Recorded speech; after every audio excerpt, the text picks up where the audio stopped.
Hello everybody, it's me Technovoid. Hope you're looking forward to the stream. It's the great Ace Attorney Chronicles. So last week we played the game here, and hey Stormy, happy end of 2021 to you.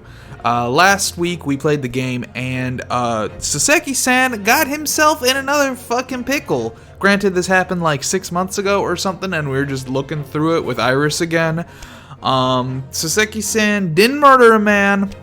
Man also was not murdered, but he fucking got strychnine poisoning, and we're trying to prove out here that he's a piece of shit, and we did that, and now we're going straight into day 2 of the Clouded Kokoro for more evidence on why Saseki-san is actually not a murderer.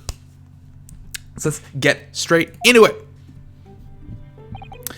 Phew, we made it back in one piece. Just. To be perfectly honest, I thought we were finished there for a while.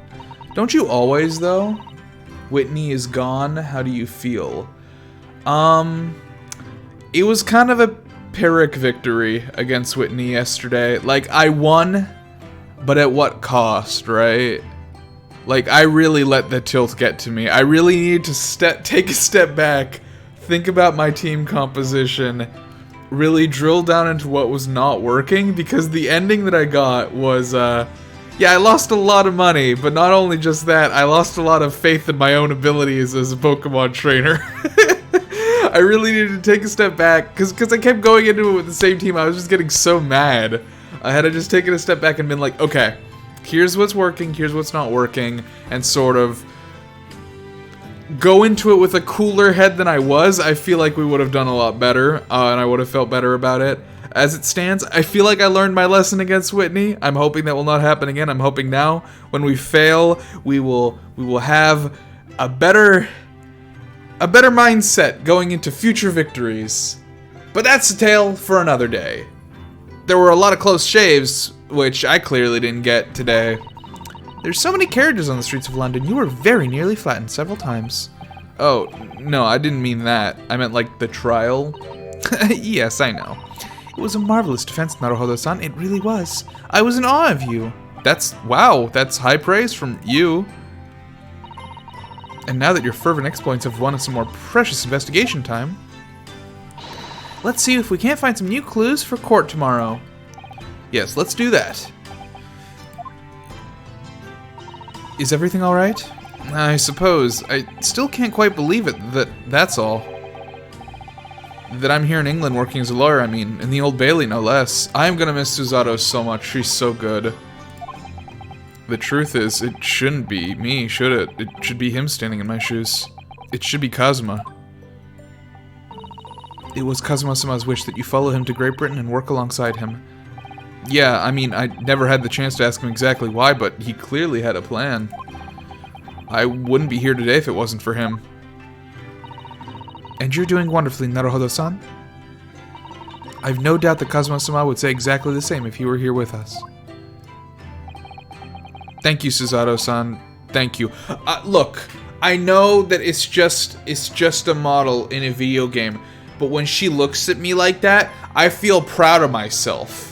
I feel like I'm worth something. She's so good. Why do I care about being validated by a video game character?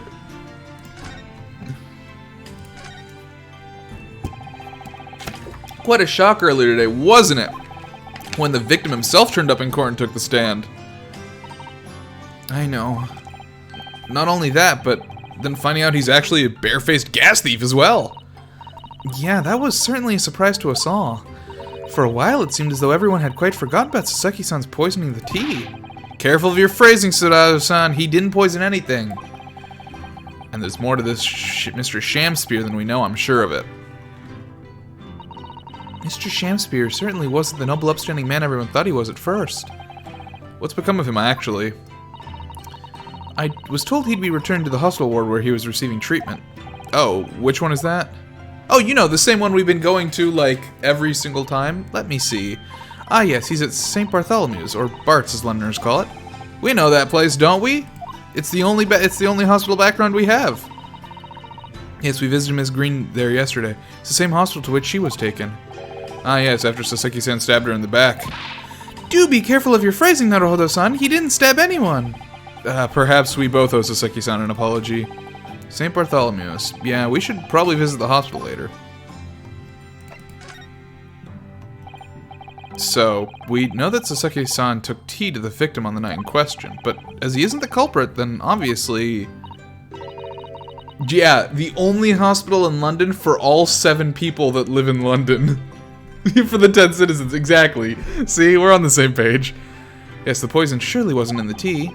But if that's the case, how on earth did the poison get in Mr. Shakespeare's body? Fucking drugging himself up. I'm sure we'll find a clue at the scene. There must be something in Mr. Shakespeare's room that will help solve the mystery.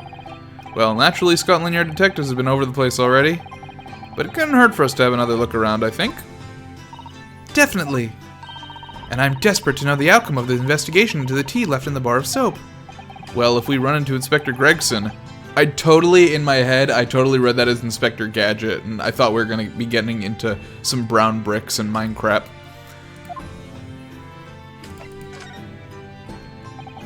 Kazuma Asogi, the best friend I ever had, the only friend I ever had, and a lawyer with such promise. He really saved my bacon in that horrible incident just before we left Japan. Which is weird, because I'm a vegan. I don't know why he saved it. I can still picture him now, looking so fierce and determined in court. And then after the trial, that crazy idea he came up with. As a stowaway! Yes, you can fit inside my trunk if you curl up small enough, I'm sure. No one will know. That's gay, Naruhodo. Kazuma, won't you tell me why? Why go to these lengths so that I can accompany you to Great Britain?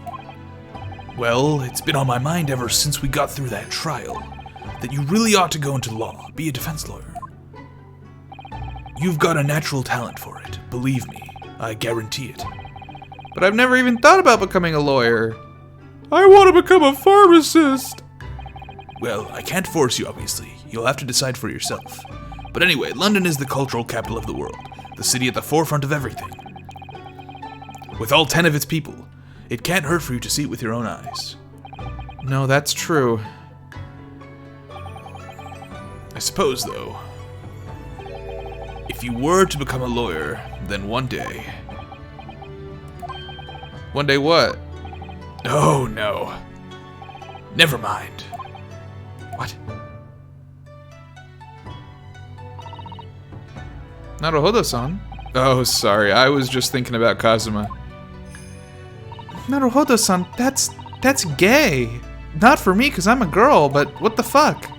To change the Japanese judicial system for the better, that was his dream. And that's why he so desperately wanted to come to Great Britain to study, of course. Yes, that's right, but Suzato, is it really gay to jack off your best friend? Yes?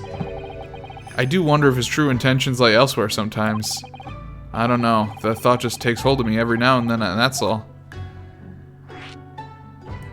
Oh.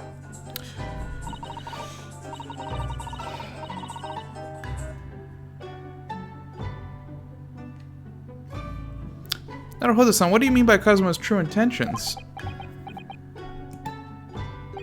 Ah! My hands! I mean this. His katana?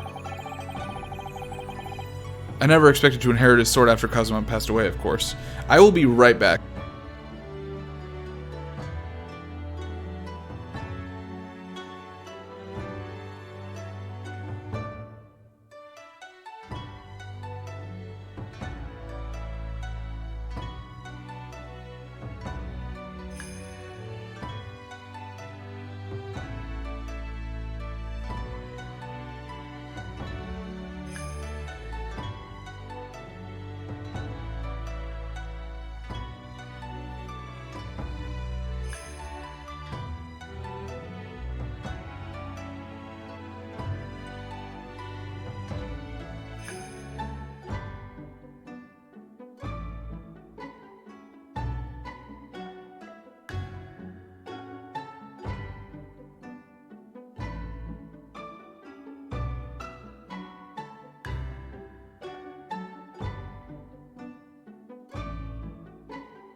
Sorry about that, folks. Had to take that call.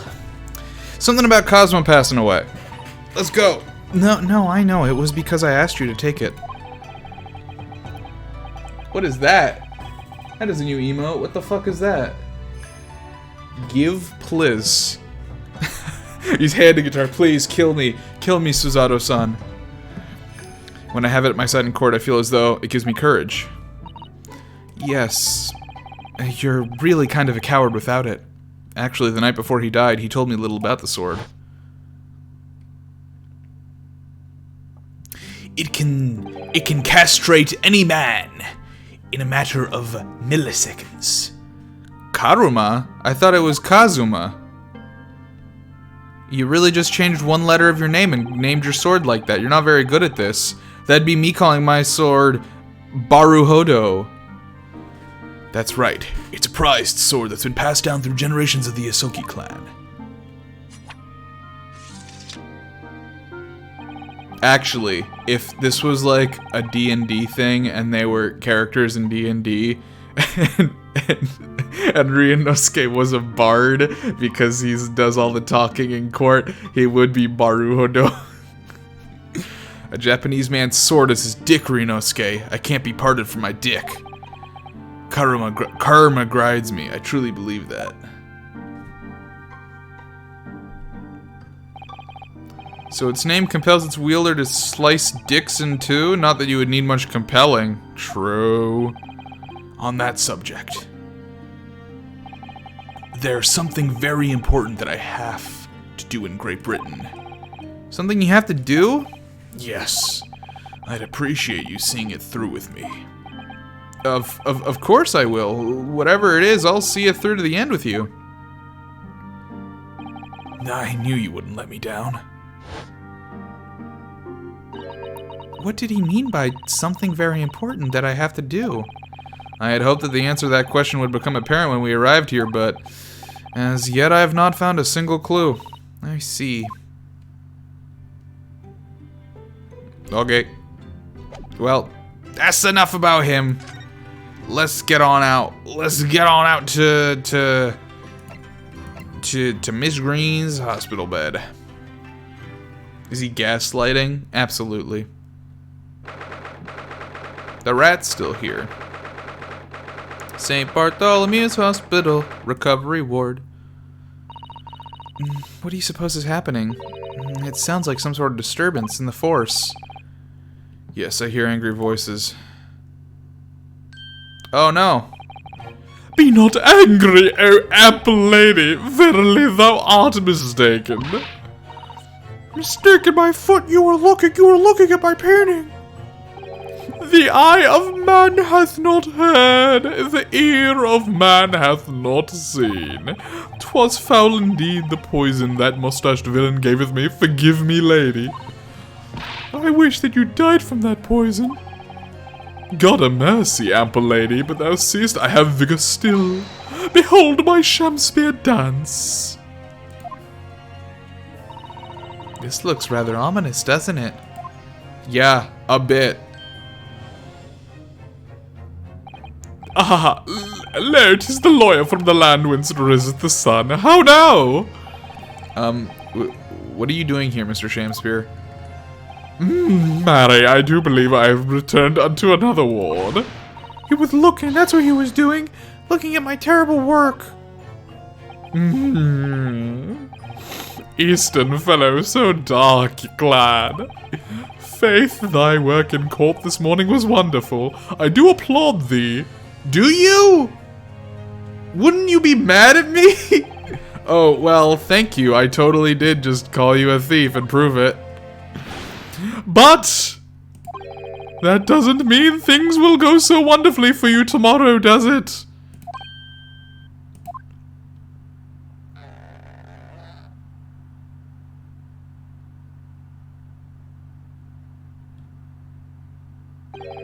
Anon, exeunt.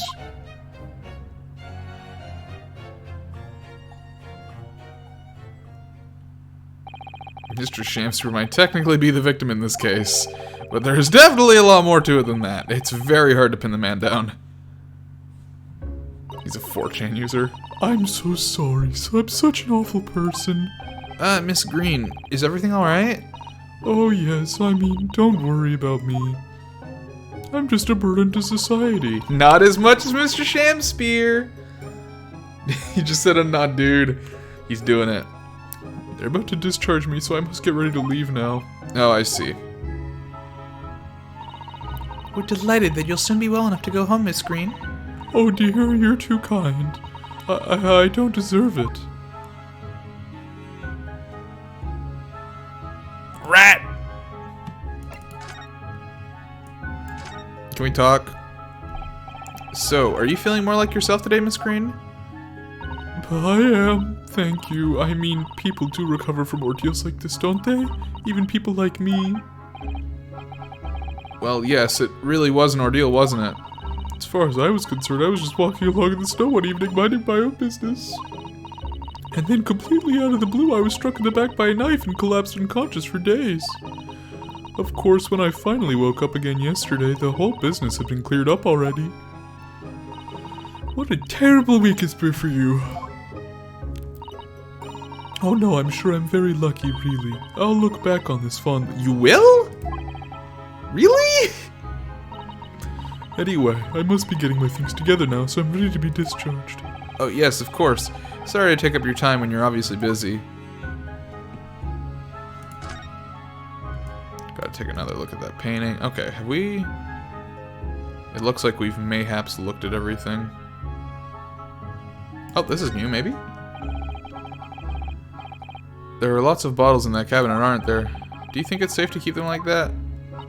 If you were a patient here, I feel sure you take some medicine by mistake when you were half asleep. That is a worry, but at least the cabinet has a lock, even if it's only a flimsy-looking one. Oh, I've no doubt you'd manage to unlock that somehow while you were half asleep as well. There are limits, even to what I can do when I'm half asleep, you know, Miss Susato.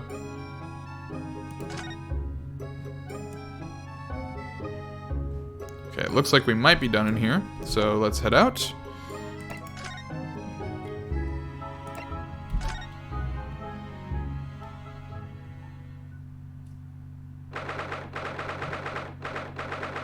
Mr. Natsume's lodgings. Ground floor. Hey, Gregson, what up? Oh, hello again. Whoa, anyway, want to drop by and drop exactly 12 bits. Oh, have a good luck with the case. Thank you! God, that was so much message that the thing popped off the edge. Thanks for the bits again, Cabelia, and I hope you have a wonderful new year. And get you some rest. Oh, hello and again, Inspector Gregson. What are you doing here? Well, we were hoping to have another look around, actually. The lawyer representing the defendant has a right to examine the scene, as I'm sure you're aware. Yeah, I know the score. Oh, yes, one other thing. The soap on the ledge outside the window, did you find it? With the tea in it? Yeah, we found it all right. There was a small amount of tea in it, as you said. I knew it. It's with the identification section at the yard now. They're looking into it. An extra 3 for the joke nobody's gonna get. Is it because it's 1, 2, 3? You gave me 12 and you gave me 3. It's 1, 2, 3. I'll be honest, I don't get it. But thank you for all the bits. The results should be available later today. That's wonderful news. Thank you.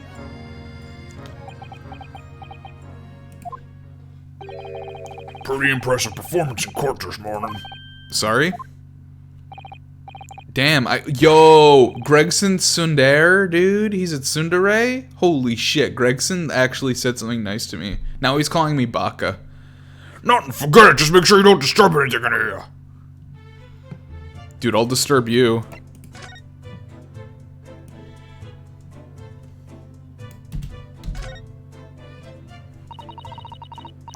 Are you looking for new clues, Inspector? On Lord Van Ziek's orders, yeah. Don't come back till you've got something for me. He says, Oh dear, poor you. yeah, poor me, because we've already searched every blatant nook and cranny in this place. I don't know what he expects, to be honest. Thank goodness for more chips is all I can say. Well, at least he's honest. Gregson's whipped. If you ran out of change, you wouldn't even have any light, let alone heat. In 1,000 years. I'm trying to figure it out, because 2007, 2019, 2022, but you didn't start watching me in 2007. Was I even doing videos in 2007? I don't think so. I think I started in 2011? I think I started in 2011. Anyways. For the needy, London's rate is going to be very harsh. That's true. But if you think about it, even the wealthy would find themselves freezing if they ran out of small change. London's winters can be very harsh for the forgetful too then. Frankly, I'm starting to wonder if Susato-san and I are going to make it to spring. Bye, Cabelliot. That's true. We don't even have a meter at Baker Street, let alone a gas stove. Look how dark the stain on the floor is underneath the meter there. Yes, from all the water dripping out after the ice coins melted as you established in court this morning. It's a very large and obvious stain, isn't it? Mr. Shakespeare must have used an awful lot of ice coins, I suppose. It was an ingenious idea, I'll give him that.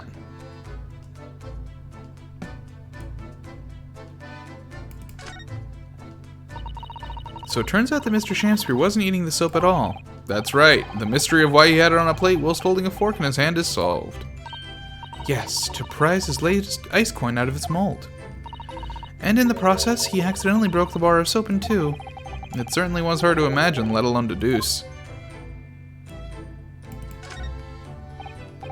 Ah, the ill-fated teacups from which the two men drank on the ill-fated night. During their heated literary debate, yes. Who's stronger, Romeo or Juliet? It sounds like it was quite a discussion. Now I think of it, I'm sure that the two lovers in the play ended their lives with poison. That's fiction, Miss Susato. Let's hope it stays that way.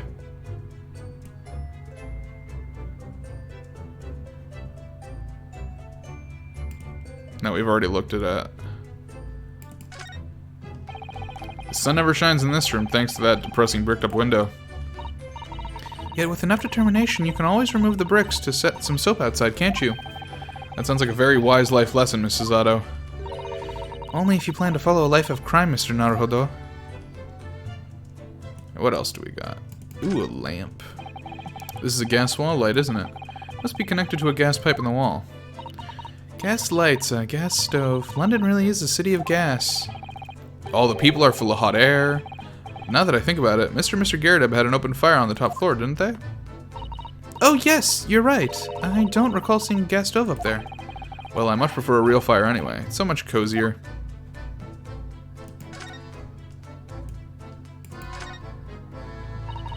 This is some sort of makeshift stage, I think, isn't it? Where does the audience sit, though, for the nightly Shakespeare performances?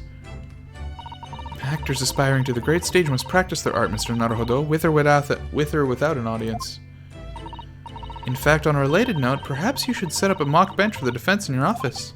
What? You know, because you're so shit at it, you need to practice. I'll think about it. If you promise to don a beard and play the role of the judge. Ooh, now that I gotta see. Now this I gotta see. Well, if that would help you achieve your goal, it would. Oh yeah. Oh, Naruhodo, you MVP. You MVP. I'm here for it. Alright, what else? What else? Have we sufficiently explored everything? I feel like we're missing something. What's this? That's nothing. Oh, fuck. Nothing particular, note. That's nothing. Okay. We've talked to you. Is there a conversation we can have? No, we can't converse. Alright. Nothing new there. Wait, hold on. Is this anything? No. Okay.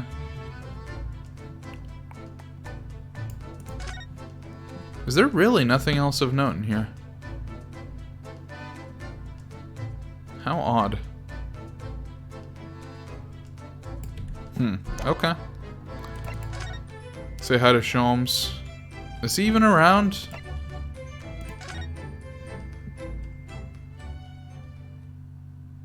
I guess so.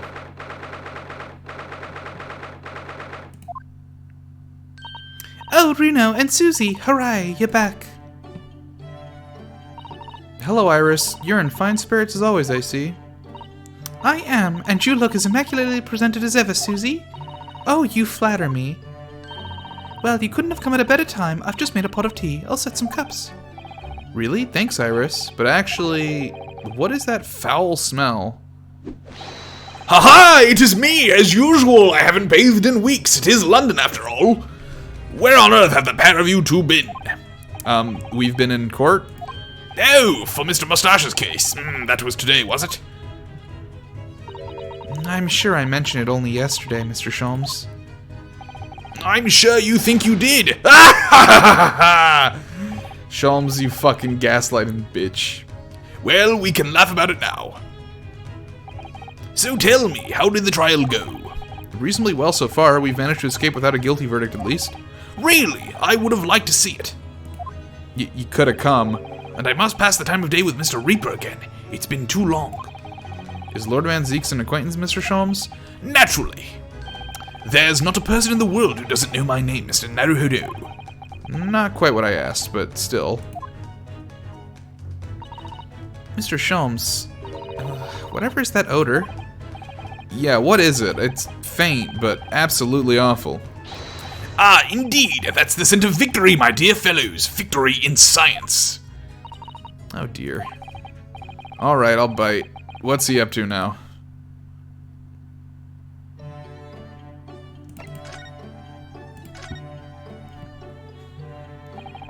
Lord Baron Van Zeeks. Yes, it's an interesting Sobriquet he had? What the sobriquet? Sobriquet? Sobriquet? I assume it's sobriquet. I'm guessing that means like moniker? I've never heard that word.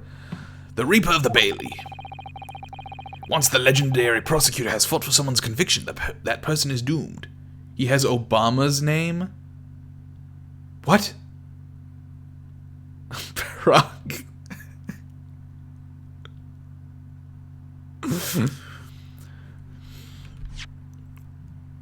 Wait, that's not what I wanted to do. T. Lord of Barack Van Zeeks.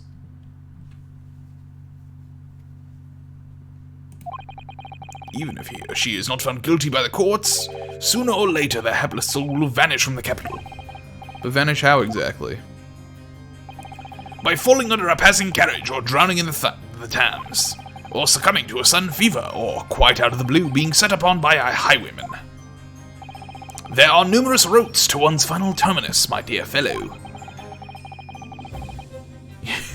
You mean the Chaos Emeralds? It all seems a little far-fetched, really. Well, on the bright side, Mr. Mustache is fighting fit, for the time being at least. That's not overly reassuring. If the rumors are true, though, the obvious conclusion would be that you need to get your fucking finger out of my face, Sholmes. Would surely be that those acquitted are, well, by Lord Van Zeek's own hand. As it happens, Miss Susato, that is quite impossible. Oh? Why? Naturally, the man very quickly came under such suspicion. However, whenever these incidents occurred, the Reaper always had a cast-iron alibi. Really? And so his reign continued, but 5 years ago, he vanished from the courts, never to appear as a prosecutor again. That is, until you arrived in the country, Mr. Naruhodo. Yeah, so I've heard. And how lucky for me. The day I arrived, I was thrust in that trial at the Old Bailey. That bitter fight to the death coincided with the Reaper's resurrection, and really did end bitterly indeed. And here you are, facing Mr. Reaper again. Poor Runo, I don't know if you're just incredibly unlucky, or incredibly unlikable. I think it goes deeper than just me. I sense a general loathing of all Japanese people. You mean to say you think Lord Barack Van Zeeks is racist? You mean to say somebody in Great Britain would be racist? So what's that indescribably foul smell? Ah, well, most probably this, I would say. What is that? My dear fellow, it is, of course, my latest invention. A chemical test that can identify whether or not tea is genuine at the drop of some tea. Oh my. There are some unscrupulous sorts manning the stalls along some of London's less frequented streets. They regularly sell what purports to be high-quality tea, but is in fact merely dyed leaves of drab flavor. Well, that's certainly unsavory behavior. So, when one is present with what appears to be black tea, one must be careful. Iris! At the ready, early. Let us add a drop of my chemical to this cup of tea here. Do you see what happens? It's turned completely black. I'm not drinking that. And what a foul odor it's giving off. Indeed, the blacker the tea becomes and the more foul the odor, the better the tea is. It would appear that this cup was a particularly fine Darjeeling. That's very ingenious, but what do you do with that black liquid now? Oh, you dispose of it. It's undrinkable. Why dispose of it naturally? Surely you wouldn't want to drink it, would you? There does seem to be a rather obvious problem with your new invention, Mr. Sholmes. Hence why this chemical test is merely a test, my dear madame. Right.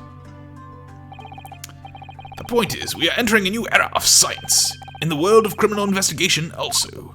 Yes, forensic science. Oh, these are such exciting times. I regularly engage in this scientific experimentation alongside my unofficial consulting detective work. The Sherlock Sholmes method will be the foundation upon which modern investigative technique is based. This little tea indicant was a happy byproduct of my ongoing forensic science research. Forensic science? I suppose I should find out more about that. But first, tell me about Japanese people. With Mr. Natsume, who I'm currently defending being a Japanese as well as Mrs. Zada and myself, I felt it even more keenly in court today. For some reason, Lord Van Zeek seems to have an inherent disdain to the Japanese. Indeed. It's an interesting observation. Do you know something about it? Do you, Mr. Sholmes? What's there to know? He's a damn racist, he is. As am I. As am you. It was about 10 years ago that It is Baroque Van Zeeks. Holy shit, have I been saying Baron this whole time? Baroque Van Zeeks chose to enter the legal profession. However, before that time, the young man's closest companion hailed from the Empire of Japan. No. What the? Tell us more, Mr. Sholmes. What happened? I believe I've made it clear before. I'm unable to tell you anything about the affair. It was an affair? They were gay? They were roommates?! The veil will be lifted on the events of the past in due course, I have no doubt. For now, however, it is Mr. Moustache who is the most deserving of your attention, I believe.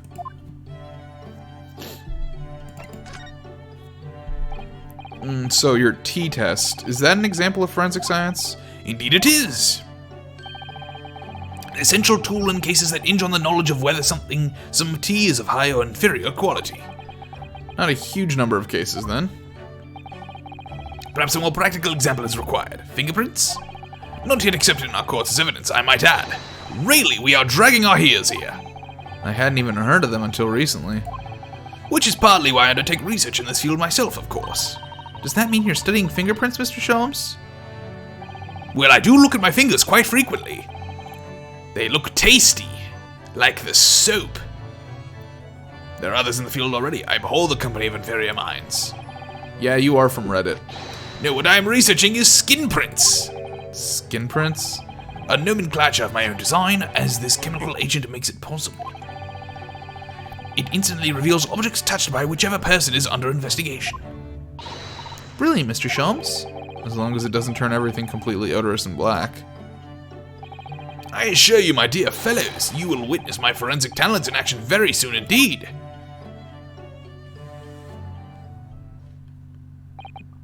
Well, I think we should go back to the scene and see if we can uncover any new clues. That's the spirit, Runo. See you later. Yes, until later. No, Mr. Sholmes, we were thinking you'd come with us. You were? Yes, of course. You said so just a moment ago. You said we'd witness your forensic talents in action. Ah, yes, I do recall saying something along those lines. But you go on ahead. I shall be sure to follow you later, in all likelihood. Probably. Maybe. Well, I might. Your commitment astounds me. Oh, thank you, Mr. Sholmes. We'll eagerly await your arrival. Bye-bye, Runo. Bye, Susie. Okay. I guess let's head back to his room and see if Sholmes shows up. Nope. Okay. All right. Let's go to Briar Road. Yep, we got something new here. Nope, we don't have anything new here. Okay. I mean, let's see if there's anything new to examine. The soap, maybe. Nope. That's. No. Okay.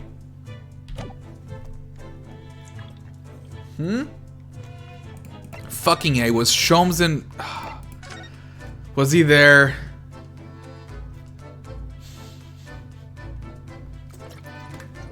God damn it. God damn it. Mr. Sholmes, what are you up to over there? What a question indeed! Was it not your good self asked me to attend the scene? Oi! What are you doing here, Sholmes? What are you up to over there? What are you doing here? Dear me, once a great detective, one is always under scrutiny, it seems. No, he just blends in. I didn't see him. Is now the time, Mr. Sholmes? Are you about to show us your forensic talents in action as you promised? With the greatest of pleasure, my dear madame.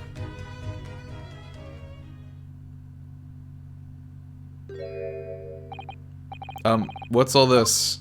Oh, it's to protect my eyes from the very toxic, deadly chemicals that I'm about to release in this room. All this is precisely what you requested, Mr. Naruhodo.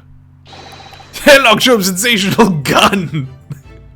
I'm going to shoot everybody! I'm the new murderer of the case. Moments ago, I took a sample from the teacup that was used by the victim. A sample from Mr. Shamspeare's cup? Each individual leaves microscopic secretions on everything he or she touches. A sample of those secretions is all I need to produce this, a refined indicator solution. By liberally spraying the room with this chemical, everything the victim touched is instantly revealed with the aid of these goggles. It's his room. Wouldn't he have touched everything? Here, try them on. There. Now, spray the chemical indicator about and all will be revealed. Spray? How do I do that exactly?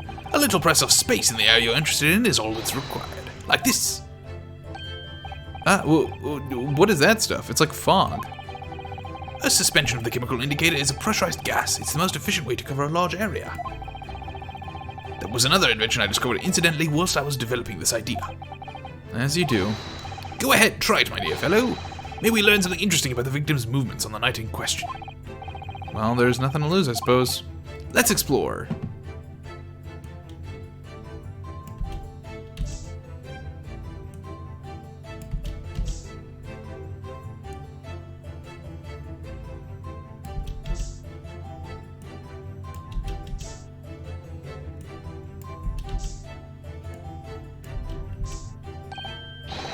Look, there are dozens of handprints here. So there are, a great many indeed. So much so that it's hard to make out any one individual print, in fact. It sends a chill down my spine. Perhaps he was leaning against the wall while he admired this picture? Unlikely, I would say. It's a rather dull scene after. I was just about to make that joke, goddammit. And without wishing to state the obvious, you wouldn't generally admire a picture from such close quarters, I feel. Oh, very true, Mrs. Otto. It's a bit of a mystery then.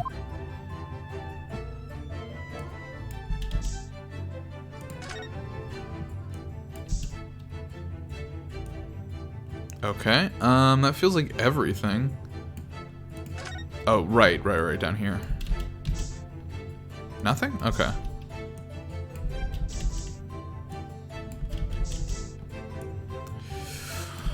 Feels like everything then. Mr. Julia pinned him to the wall. Oh. Hot. Okay, so let's take a look at what we've got. So this all makes sense. That makes sense. Weird that his fingers are on both cups. But alright. I mean, obviously that's pretty weird. Him touching that makes sense. Touching that makes sense. Why is he touching this box?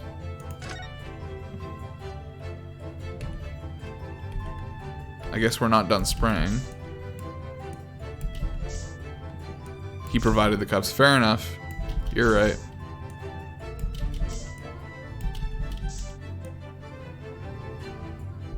It looks like we're not done.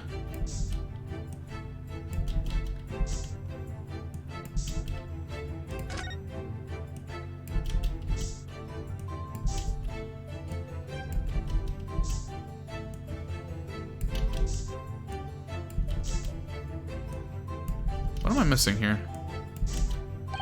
But again? Look, there are dozens of hammer. What?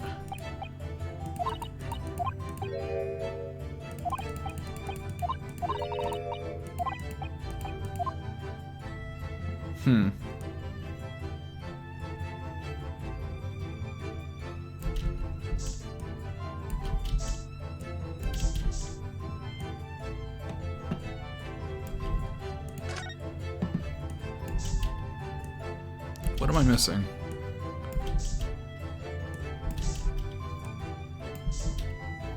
You can scroll? Yeah, I know. I mean, you can only scroll 2. So there's like one part I haven't sprayed, I guess, that I need to spray, unless I'm really stupid. This plank, maybe? There we go. Oh, look at all this here. Ah, yes, interesting. A multitude of the victim's handprints. Why are there so many of them on the floor in this one spot? Probably because that plank comes up. Ooh, perhaps he had a bad fall just here? There's nothing obvious that he would have tripped over here, though, is there? I wonder. Personally, I often stumble when there's nothing obvious to trip over. I think that's something only a great detective would do, Mr. Sholmes. Well, this is quite a puzzle. Handprints all over the floor. Yes, there's no obvious explanation.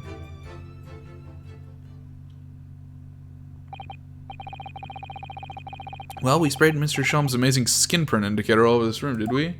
Seesaw effect, let's go. We did, but there are 2 places in particular that are of interest, I would say. The handprints on the floor there. And on the wall by the picture, you mean? Yes, and I think the floor warrants closer investigation. I won't be a moment.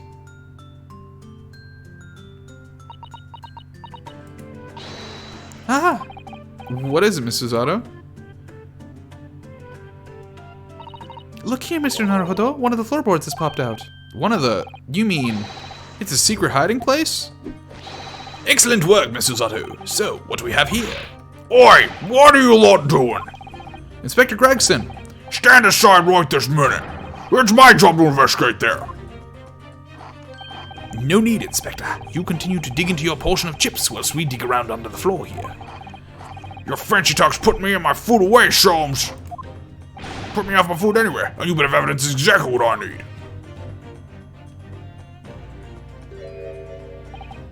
Wow, a secret hiding place under the floor. What a find! It's not a hiding place you could make use of in Japan. I don't think I could lift a straw tatami mat. No, I know, but I never expected one of these wooden floorboards to move either. It's got me wondering about the wall over there, too. Aren't you curious? Oh! I'll investigate it once.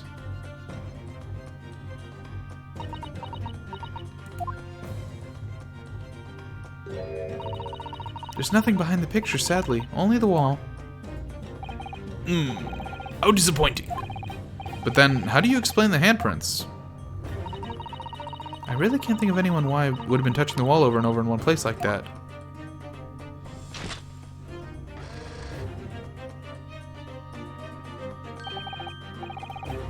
There you are, a print for you. The photograph of the handprints on the wall has been entered into the court record. How did you take a picture of that? Did you, like, put it through the lens of the thing?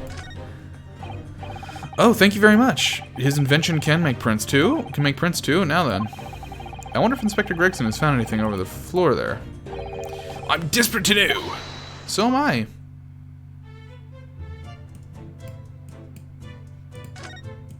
Hey, Greggy. Love to know if there's anything hidden underneath the floorboard there. Allow me to ask Gregson now. After all, we're well acquainted. Inspector Gregson! Really, it's been too long. What is it, Sholmes? I thought perhaps you might show me what you found there, seeing as we're such good friends. We're not friends. Well, that's not very kind. No, I suppose not.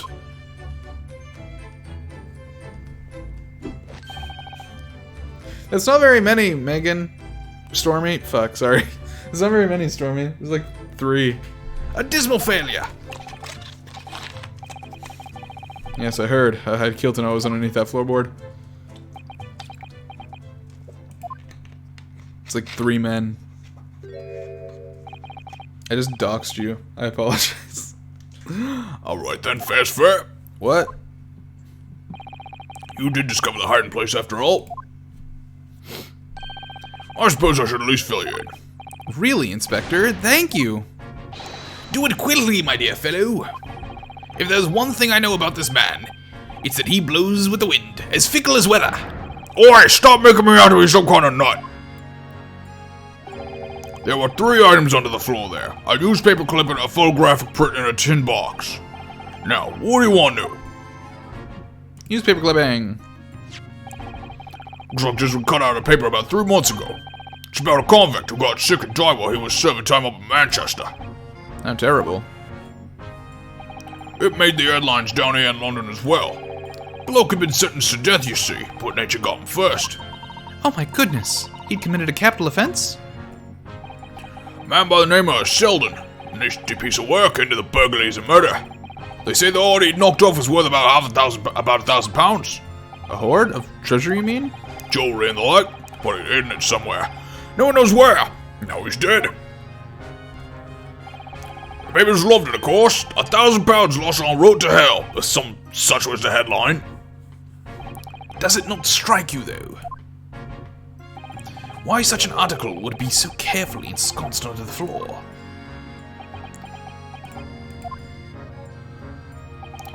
I suppose now you mention it, it does seem a bit odd.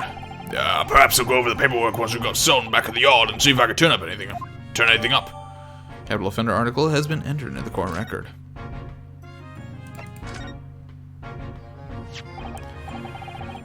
So, this is the photograph I found. Looks reasonably recent to me. Mr. Garrideb and, Ms. Green's brother/boyfriend, huh? Not both, one or the other, I hope. Then again, slim pickings in London with all 5 men. So, Stormy, if Sholmes has banged half the men in London, that means that statistically he has banged one of these 2. And I question which. So it appeared to be taken over the street in front of the house there. And the gentleman on the left is Mr. Garrideb. And the gentleman on the left is Mr. Garrideb and the landlord, of course. But who's the young man on the right? Mr. Garrideb's son, perhaps? Perhaps. You could take that print if you like. Really? Are you sure? We can presume, therefore, that the yard already knows. The identity of the young fellow, that is. Ah, is that true? Well, it's too bad if we do. Unfortunately for you lot, leaking information isn't one of my pastimes. My dear Inspector, if I may be so bold as to point something out. Pastimes are for one's leisure, but this is for work. All the more reason I'm not telling you! A dismal failure. Yeah, I heard. The hidden photograph has been entered into the court record. I wonder why a photograph like this was hidden under the floor. I mean, Mr. Shamsphere himself isn't in it. Photographic prints are still rare treasures in the East End. I imagine Mr. Garrideb was rather delighted to have been immortalized. He probably made a proud present of it.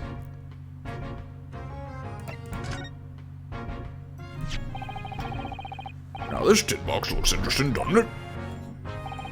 Might I suggest, Inspector, that you open it? If you were to find something inside that reveals the truth behind this case, I wouldn't be in the least surprised. Yeah, funnily enough, I've already had a look. It's completely empty. What? Shamsphere! Give us a clue, man! You didn't even have the chance to utter a word, Mr. Naruhodo.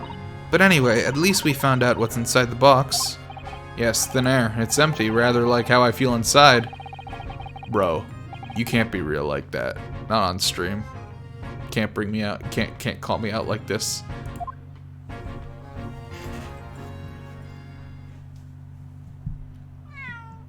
Oh, kitty! Kitty! We forgot to feed you. Sorry.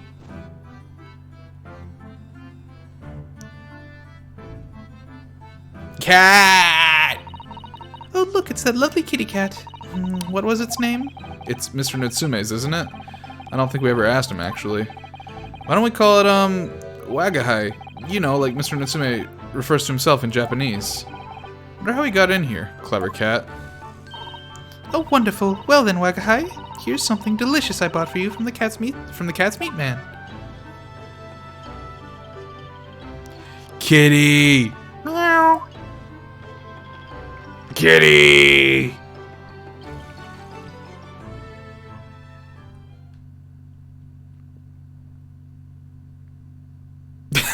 Gregson's bowing to the cat from a respectable 6 feet away. He couldn't be happier now. Look. The cat looks content as well. Just hope we can bring some happiness to his owner too. Cat! Cat! Cat!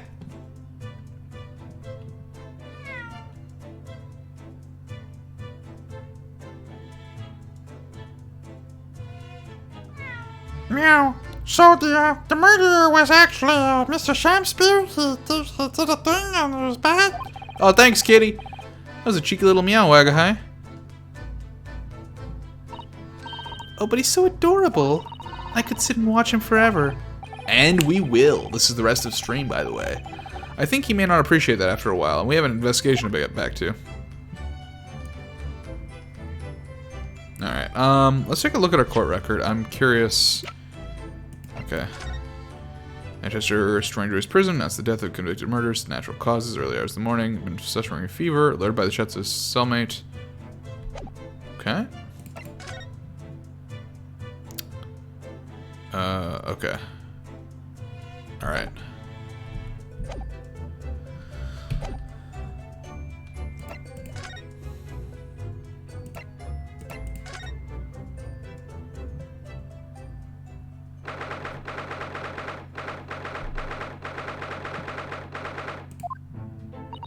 Mr. Garrett appears to be out.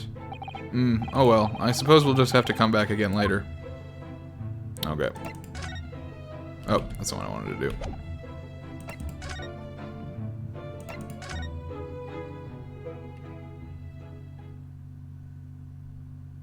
Yo, what up?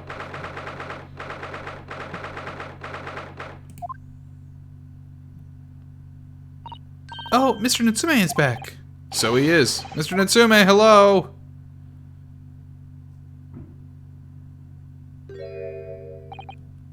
Honestly, bro, this cell is nicer than your room, not even gonna lie. I am a cat. Sorry? I don't know who Mr. Natsume is, or Hairlock Shubs. I don't know about courts or trials or Old Baileys. I am a cat. That's what I am. Just a cat. Mr. Naruhodo, he's trying to escape from reality. Trying to? He already has, completely. So, what's your name then? As yet, I have no name. Mr. Naruhodo, he hasn't fully thought out his new identity yet. Maybe it's not too late to bring him back to reality. Let him be a cat. Let the dude be a furry, it's fine.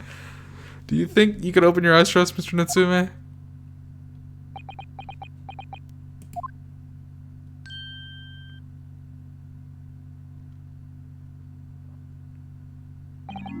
I am not a cat. It worked! He's back in the real world. What's going to become of me? No! Don't answer that! It's obvious! My accursed soul is never going to escape this accursed fate. Mr. Natsume, no, this morning's proceedings in court prove that there's hope. Yes, locum student Mr. Naruhodo Esquire was brilliant, but the Reaper is omnipresent in court, in my lodgings, here, there, everywhere. What's he looking straight at me for? I think perhaps there are some things we should discuss. Oh, yes, we must.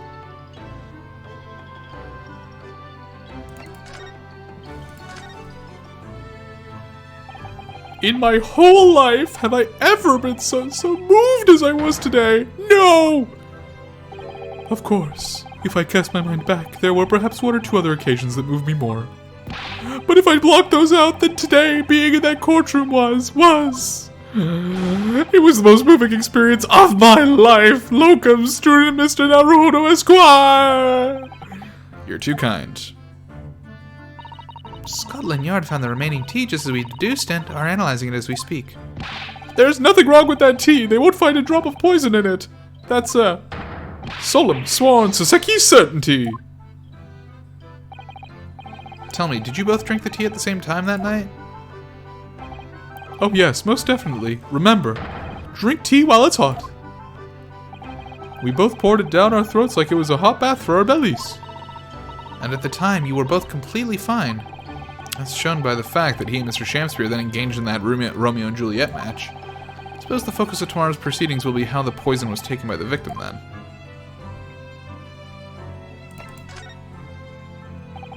That rotten Shamspeare! What have I ever done to him?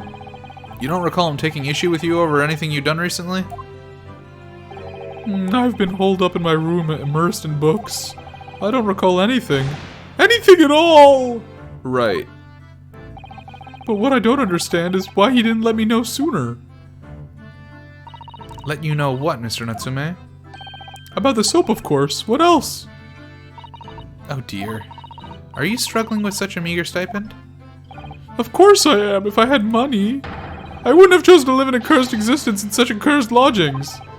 Yes, you said it's because the place is cursed that it's so cheap, didn't you? Exactly, especially the room that I rent.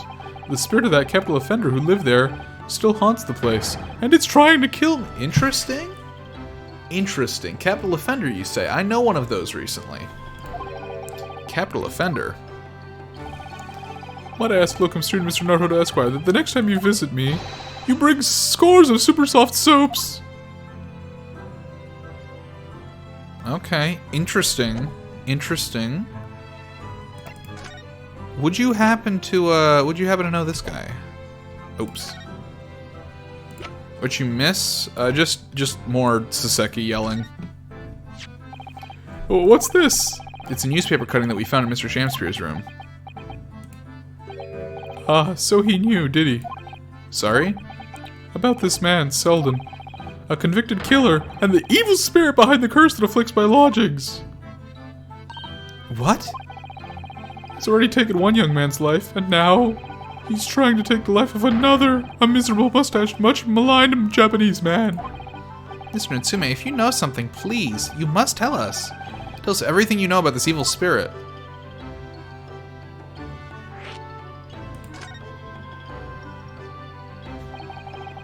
The truth is, I didn't know the details myself until very recently. That Selden man was arrested about a year ago now, and at the time he was hiding out in lodgings at Mr. Garrett's house. What? He lived where you do now? That's right, yes, exactly where I live now, in my very room. Oh my, your room was previously occupied by a criminal found guilty of a capital offense? But before his sentence could be carried out, he died in prison. That was 3 months ago now. And that's when it started. The curse. What really is this curse you keep mentioning, Monsieur Sue? It's already caused one death. A few months after the criminal passed away in prison, a man died in the room. The man who rented it after Selden, in fact. The poor lodger, he was found dead in mysterious circumstances. The room was locked from the inside. Locked from the inside? Exactly like the case we're dealing with now. So, that's the convict's curse, is it? Yes, well, that was the start of it.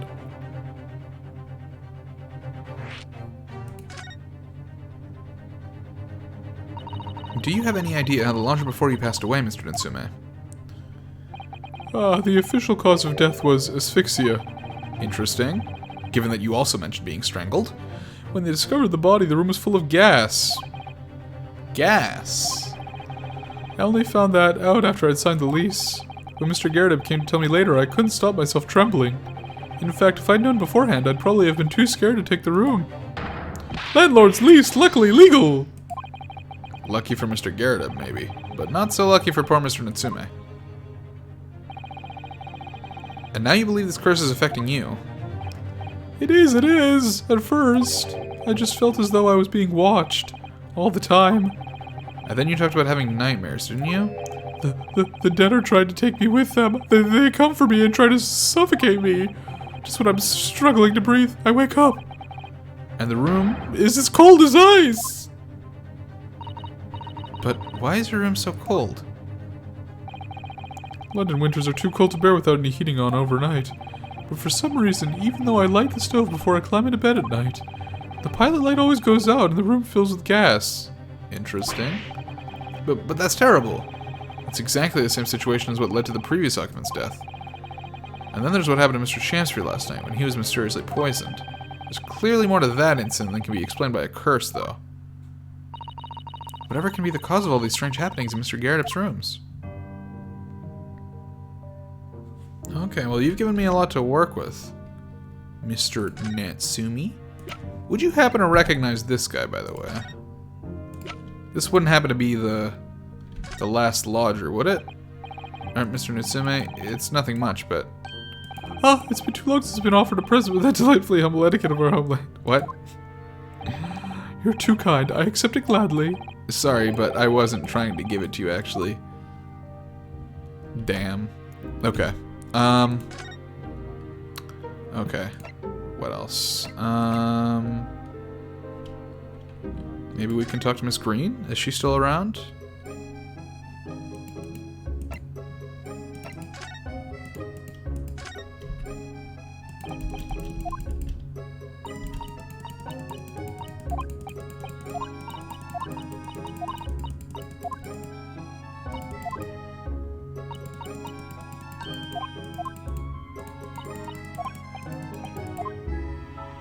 Okay. Nothing there. Look at this picture again. No. Okay. Let's head back to Shamspear's room. Garretteb might be back now, actually. This might be... That might have been our flag for Garretteb to return home. Seems like it was. Very good. We can ask him about this picture now. Ah, you're here now, Mr. Garretteb. Right ballet business it is for me, you know. I'm getting in out and about. Were you at the Old Bailey by any chance? Naturally. Fate of my lodgings hanging in the balance and all that. Not a trial to miss. Fate of what's already been dubbed your haunted lodgings, yeah. Of course the place has caused quite a stir around the capital on more than one occasion already. There's the old haunted lodgings or some such. Ah, well, at least he knows. Makes you wonder what the place is going on, don't you know? Yes, I'm sure it does. In fact, thinking back to Mr. Natsume's other trial just 2 days ago, you were at the Old Bailey then as well, weren't you? Testifying with your wife about what happened. Stopped off at the prison on the way home, in fact. Beastly business. I see. Sorry for putting your wife in jail.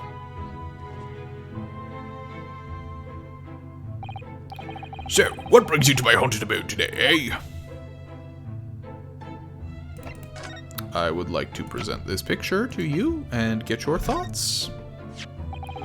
Mr. Garretteb, could I ask you to look at this photograph? Look at this photograph! Is that your son who's with you there? No, not at all. He was a lodger here once. Duncan Ross was his name. Duncan Ross. A street photographer happened to be passing, so I asked him to take a shot. Just for kicks, really. Was he by any chance the lodger before Mr. Natsume? The one who died? Yes, that's right. Ah, the young gentleman who died in the room in mysterious circumstances. Just what Mr. Moustache was waiting for, one might say. Yes, young Duncan lived in the room at the top of the first flight of stairs before that Japanese chap. Would you mind telling us a little more about him? Look at this graph! Hey Nell, what up? Good to see ya. Some fishy fellow from the East End, from the Far East, and a failed actor chap of questionable character, eh? Yes, the house does seem to have become something of a magnet for rum fellows of late. Thanks to that ballet curse. The convict's curse, you mean? I heard the stories, have you? Rotten scoundrel was arrested here, then the next chap in the room goes and keels over. Then there was that woman who dropped dead just outside of the street, not to mention the actor yesterday. Am I next, eh? Well, can't help but get the golly wobbles, can ya? When you say the woman who dropped dead outside on the street, do you mean Miss Green? Because Miss Green, who was stabbed by the knife, and Mr. Shakespeare, who was poisoned last night, are both very much alive still. Yes, well, so is that blessed convict's curse, it seems. Personally, I should be quite content with such lodgings. A bath, a toilet, a fireplace, a fascinating history. Why? It sounds like the lap of luxury. I'm not so sure about that. Fucking soap eater. Well, there's no bath or toilet included, and no fireplace either. But you do look out for your tenants, don't you? By watching the rise and fall of the flames in your gas lamps up here.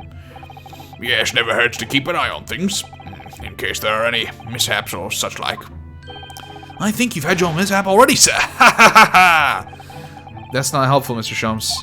In fact, that's very rude. Heaven forgive me, the words just came to my lips. Bro, it's called a filter. I take offense to that. Some fishy fellow from the Far East and a failed actor chap of questionable character, eh? There's no need for that, Mr. Garadeb. That's right. Mr. Natsume is in no way fishy. Well, I wouldn't go that far. He is undeniably peculiar, however. Is it right that he took the vacancy immediately after the previous tenant passed away? Yes, that's right. I asked the estate agent to find someone and he popped up the very same day. Never come across a chap so keen for a place with a background, as it were. I don't think it was the room's background he was keen on so much as the cheap rent, actually. So, how long has Mr. Shakespeare been lodging under your roof? Ah, that failed actor chap. Let me see. Oh, of course. Yes, it's been 3 months.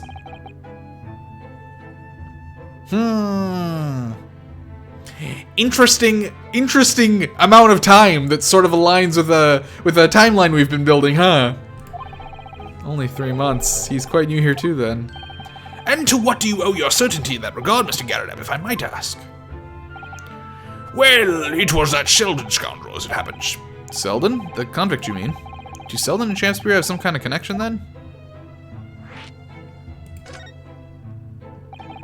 That convict chap, Sheldon, passed away in the clink 3 months ago now, you see. Some malady or other. Yes, we've seen the report from the newspaper at the time. Well, it was only 3 days later that the Tragedian? should his face, the actor fellow. Really?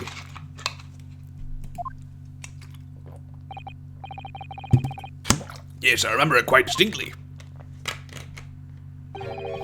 'Tis small this world we inhabit. Prithee, landlord, hear my request. I, the humble Shakespeare, do desire to take thy room on the middle floor, offered a while for rent. Terribly sorry and whatnot, but that won't be possible. Already have a lodge on the middle floor. Ground floor room's vacant, though. Nothing can be made out of nothing. Let me repeat mine will unto thee. Those cars must be muffling your ears. The room on the middle floor is taken. It's ground floor or nothing. Very well, we have an accord. Glad to hear it. Welcome to Briar Road. Lo, a Shakespeare dance to celebrate. Okay. Alright. So Shakespeare, I mean, it's looking pretty clear like they're Selden. And they want the middle room. They came back after you know, faking their death. They wanted the middle room because they left something there and it's hidden somewhere. First guy died. He killed the first guy so that he could get the room, but then same day, Mr. Natsume appears, and now he's trying to kill Mr. Natsume. Hasn't been successful for some reason, so now he's blaming him. He poisoned himself to get Mr. Natsume convicted of murder, so that, you know, Natsume is in the clink now, and he can get back to the second floor and grab whatever it was that he had to leave behind there.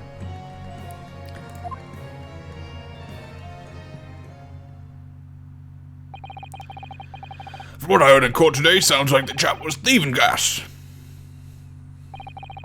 And he was 3 months in arrears with rent, too. Yes, the fellow was a bally player, all right. Thank you for your candor, Mr. Garadeb. We are most grateful. By the way, by way of appreciation, allow me to say 1 or 2 words. That won't be necessary. Give me my robe, put on my crown. I have immortal longings in me. What's happened to you? He's a cat. He's a cat boy. Sholmes has become a cat boy.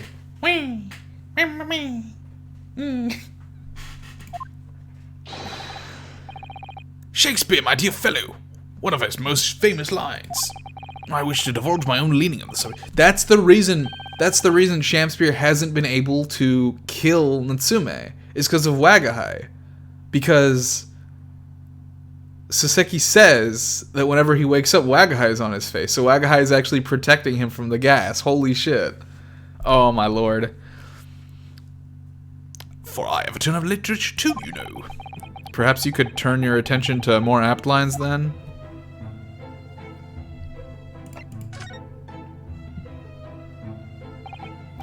Yes, Duncan Ross, young chap was attending art school. Had to work paid to pay for it, mind. Moved into the middle floor room about a year ago, after that criminal Selden was arrested. Young students are always on the hunt for rooms with a history behind them. The history of cheap rent, maybe, yes. Yes, well, anyway, it was one morning about a month ago now. I hadn't quite worked out the old trick of watching the gas lamps to see what my lodgers are up to all the time. So sadly, I was rather tardy to discover what had happened. Smell of gas that alerted me, it was. Ah, yes, synonymous with the smell of death. Called the police straight away, of course, and the officer kicked the door off its hinges. But once we got inside, we all badly collapsed. Because of the gas? Yes, room was full of it. No air at all. Stove must have gone out while the poor chap was sleeping in his bed. So Mr. Ross suffocated to death. Of course, the police gave me a sound ticking off because the gas pipes were so old and all that. Can't tell you how much it set me back to have the lot replaced all over the house. But even after you had all that work done, Mr. Asume says the same thing. Ignored. Hashtag ratioed. The stove goes out at night while he's asleep in bed. Well, that's the Bentley curse, the convict's curse. I've done my duty as a landlord now. Someone's feeling defensive.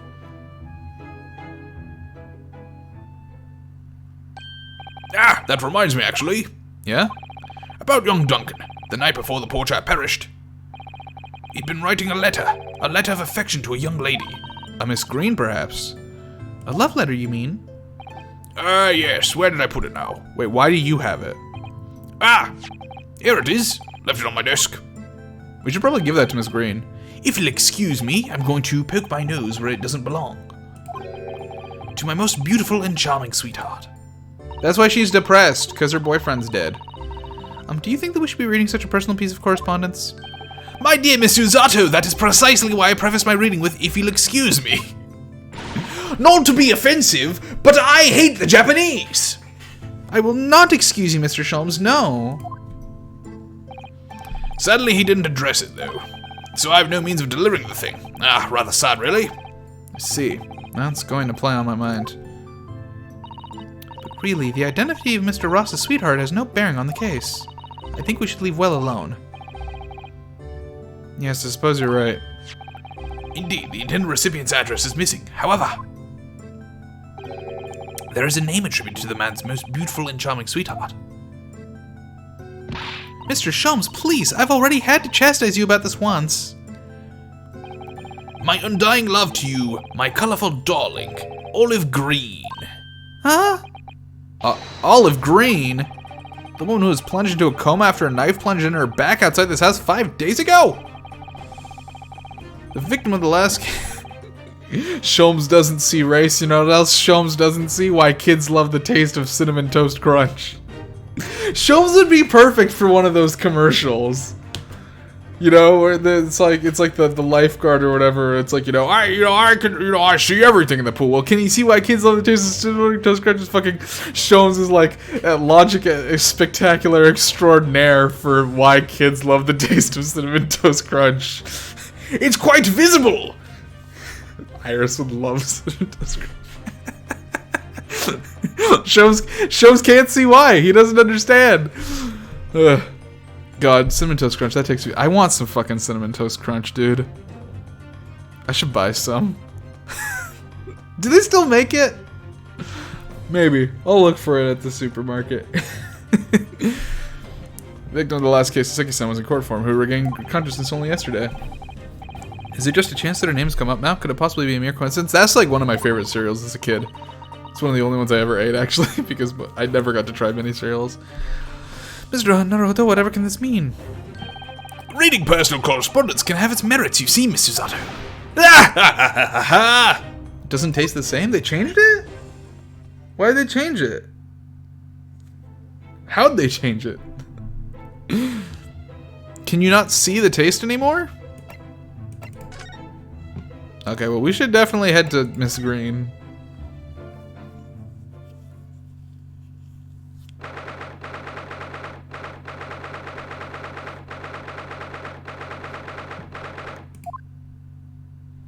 It always made the milk way too sweet.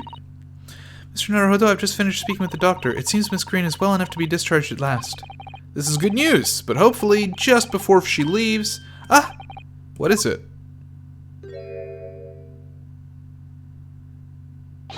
Miss Green!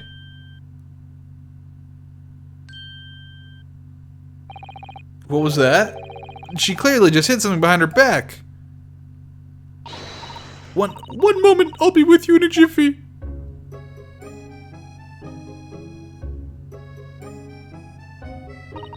Oh, hello everyone. What are you all doing here? The doctor has said I can be discharged, so I'm just getting my things together. Miss Green, what were you just doing? Oh, nothing really. I was just about to take some medicine the doctor prescribed for me, that's all. Well, we were hoping to have another quick chat with you if that's alright. I don't really have anything else to tell you. Alright, she's definitely behaving strangely. Let's see if we can't coax something out of her.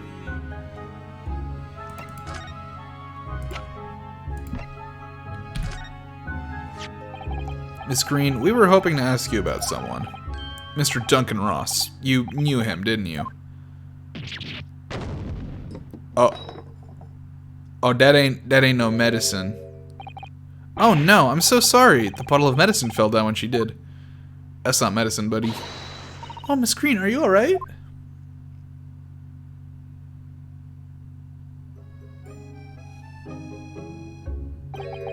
I'm so sorry. I didn't mean to startle you like that.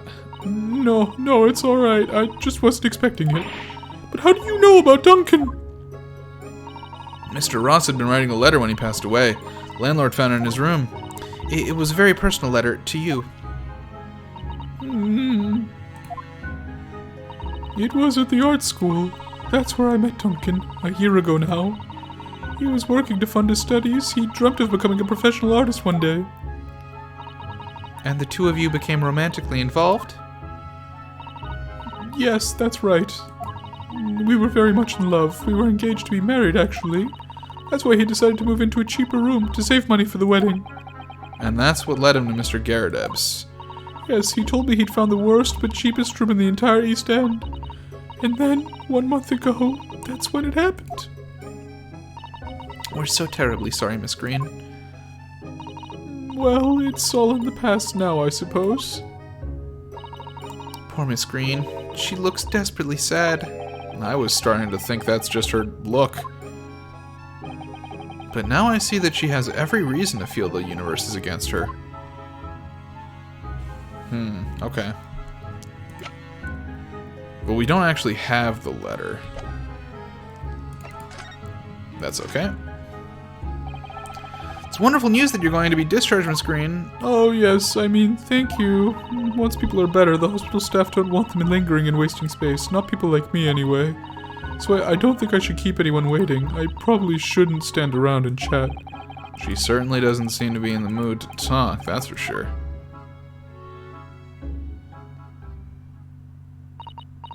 I do hope you won't think I'm being rude, but... Would you mind leaving me in peace now? I have to leave the hospital soon. Oh, I'm so sorry. We didn't mean to hold you up. Of course, we'll be on our way. Mr. Naruhodo! Surely you are not about to leave? That's quite out of the question. What? Mr. Sholmes, I didn't realize you were here. But of course I was, my dear fellow. Watching intently from the shadows is always— You are just a fucking cat! You're a cat! Well, make your presence known next time. New ship, Wagahai Sholmes. Wagahai X Sholmes. Mr. Sholmes, what's all this about? Something which occurs to me with some regularity, Mr. Zato, is this. Why do detectives insist on such an ex post facto modus operandi? Why solve a case after it's happened, instead of preventing a case before it happens? That is what sets a great detective apart. What do you mean? Oh, the rat's dead! Stormy! They killed your uncle, brother, father, man, sister, cousin twice removed. I'm so sorry. I'm so sorry. There's a case waiting to happen under our very noses, Mr. Naruhodo. Olive Green was killing herself. So let us avert disaster. Let us prevent this case from ever happening, with nothing but careful observation. They're all of them? Yeah. Alright. All the clues you need are set before you. You need only look, and you cannot fail to see. You can do it, Mr. Naruhodo. I know you can. It's right there. It's right there. Shums is just a lurker, but also, hey, hello, Zeke! The Jolteon, welcome to the stream. That mouse seems to be dead. Look, I didn't notice it there before, did you? I think perhaps it drank the medicine that spilled out of the bottle. Medicine? Yeah, for sure, totally. That's why she was hiding it behind her back. But that's the bottle that Miss Green was about to drink from when we arrived. I guess rats must be allergic to medicine, huh? You don't think that rats are allergic to medicine, do you? Ah, I see you've come to appreciate the true nature of this scene. That of a tragedy about to take place. A tragedy has already happened. Stormy's great uncle, father, cousin is dead. What is wrong with you, Sholmes? Have some respect. Yes, I think it's falling into place. The screen, the contents of the bottle you had before is spilled out on the floor, and the poor mouse that drank it has sadly died. That's true. He's got a point. I think it's clear that the bottle must have contained a powerful poison.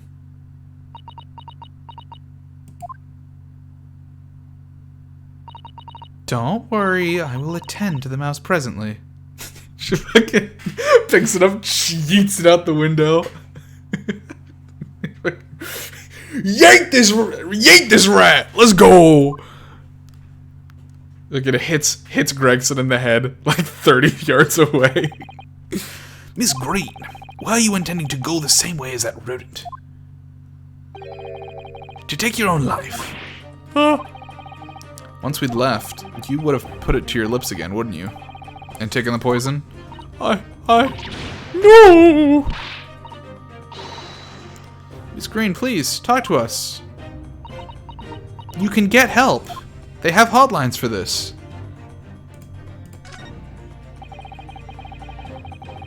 It definitely feels as though this card must be relevant. I mean, when we first arrived, Miss Green was standing with it in her hand in what can only be described as a very tense atmosphere. It's her suicide note. It may very well be related to whatever incident Mr. Sholmes believed was about to happen here. Perhaps we should ask Miss Green about it.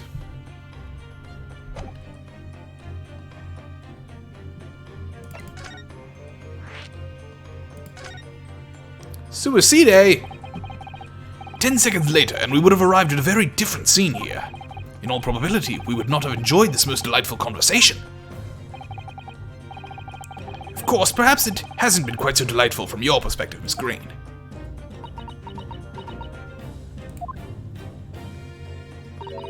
Actually, in a way. Now that everything's out in the open, I feel like a weight has been lifted. Tell me, how did you acquire that medicine? Oh, the doctor gave it to me. I wasn't lying about that. But with this being a hospital and all, when the doctor comes to examine me in the mornings, he always leaves the medicine cabinet open for a while, so I snuck this out when he wasn't looking. It conspicuously lacks a label. I wonder what it contains. I'm afraid I don't really know, but I thought if I drank it, it might just stop the pain somehow. I don't like that way of thinking. Oh, please, Miss Green, don't talk of such things. Well, it seems now that it contains poison. Why the fuck do they have poison in a medicine cabinet?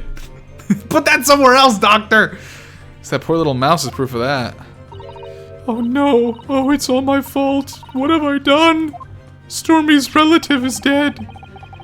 I shall remove this to my office, Miss Green. I take it you have no objection. I am mad!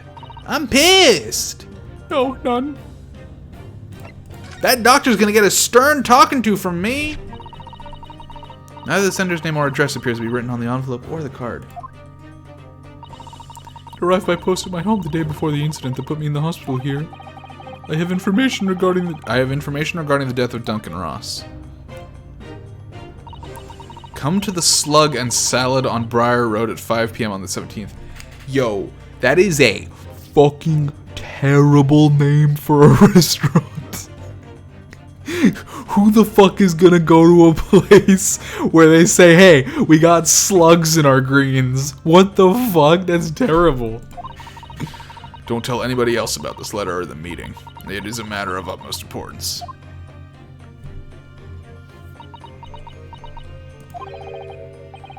Yeah, Duncan Ross is her fiance. Wait a minute. The 17th of this month? That's the day you were stabbed on Briar Road.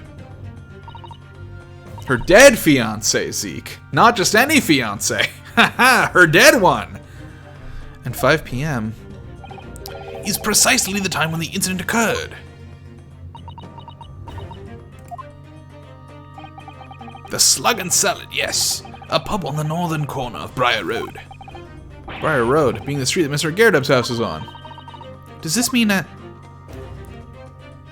Yes, I'm sure you've guessed. That day when I was struck in the back by the knife, I was actually on my way to the Slug and Salad. Goodness. So that's what you were doing on Briar Road that day. I'm sorry I didn't say anything before. Let's do it. Necromancy, let's go. I think I really will have to ask you to excuse me now. I've told you everything. Yeah, I'm very sorry to have had that drag up such painful memories for you, but we can't exactly leave you alone when you've proven that you're a danger to yourself. Screen, please promise us you won't try to do anything like that again. Yes, don't worry. Your detective friend has the bottle now anyway. And besides,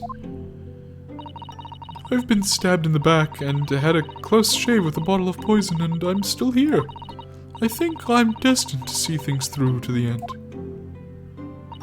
It might sound a little conceited, but, well, that's how all this has made me feel. Good for you. Suicide's bad, don't do it.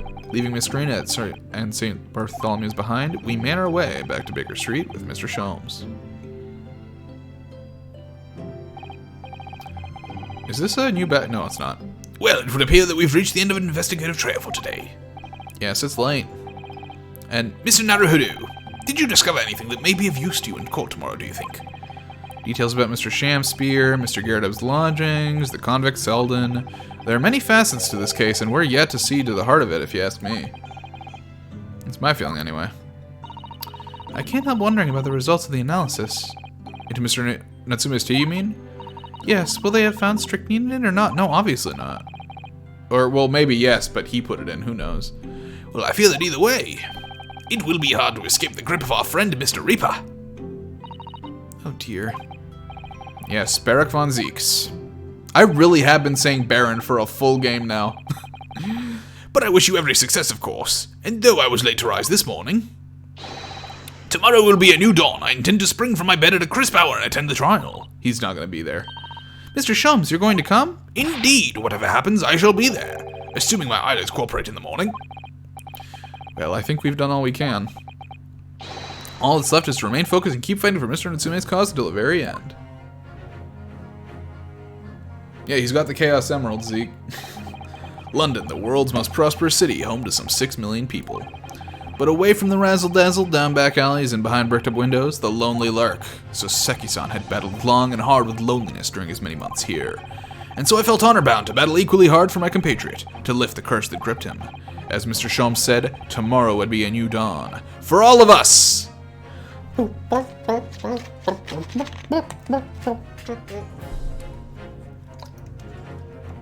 To be continued. Let's go. Court time.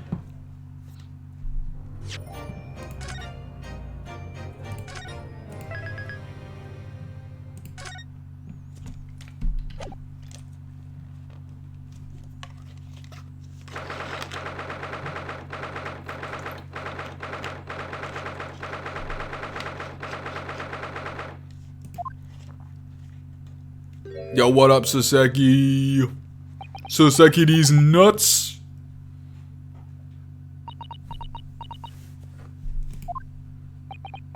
Is he a cat again? Is he pretending to be a cat again? This is it then, Mr. Naruhodo. Yes, it's time to put an end to this now. To the miserable curse that's been plaguing Mr. Natsume, to everything. In my own small way, I shall do everything I can to help you. I always appreciate your help, Mr. Susato. Suffering Soseki selfishly sidelined. Good morning to you too, Mr. Natsume. Good morning. Good morning, locum student Mr. Naruhodo Esquire. Listen to you two chatting away happily as if the main player of today's trial isn't here. Why would you do that? Why? Oh dear, we didn't mean to cause offense, Mr. Natsume. I thought perhaps that because you had your eyes shut so tightly, you were meditating, finding inner calm. Dude, this man does not know the meaning of calm. Please, Susato, we've known him for 3 cases. Seemed wrong to disturb you. I was waiting. What's the matter, Mr. Natsume? You seem different somehow today. Why, naturally. That's because I've attained spiritual enlightenment. The path of literature, you see, is a journey to discover one's own death. You're such like... That's sort of more the conversation I was hoping for. That's why I had my eyes shut. I missed the signs, I'm afraid, somehow. You'll have to forgive me. I thought he was just pretending to be a cat again. You mustn't talk of your path leading you to death, Mr. Natsume. That was just an example. Oh yes, there it is. Inner calm. You apparently came to see me at all yesterday. I was sure you'd abandoned me and returned to our beautiful long-lost homeland. We've not even been in Great Britain a week yet. Yes, well, anyway. I just intended to set everything straight in court today. I'm determined to uncover the truth. I've actually reached an important decision myself. Oh? What sort of decision? I shall fill you in after the trial. Alright. It would seem Mr. Sholmes isn't coming today after all. I'm so surprised. It's a very clever message, I think. My dear fellows, you must win your own battle on your own merits. More like, my dear fellows, I'm a sleepyhead. It's a very clear message, I think, that he's overslept again. The great detective, my arch nemesis, long may he stay away, if you ask me. Defendant and your legal representative. The trial's about to begin. Make your way to the courtroom immediately. Today, once again, we face the Reaper. And when the Reaper stands for the prosecution, the defendant's fate is sealed. But I don't believe in that legend any more than I believe in Soseki-san's curse. The truth is hidden here somewhere, and I won't let it escape me. I have to keep believing in my client and keep fighting to the very end. That's all.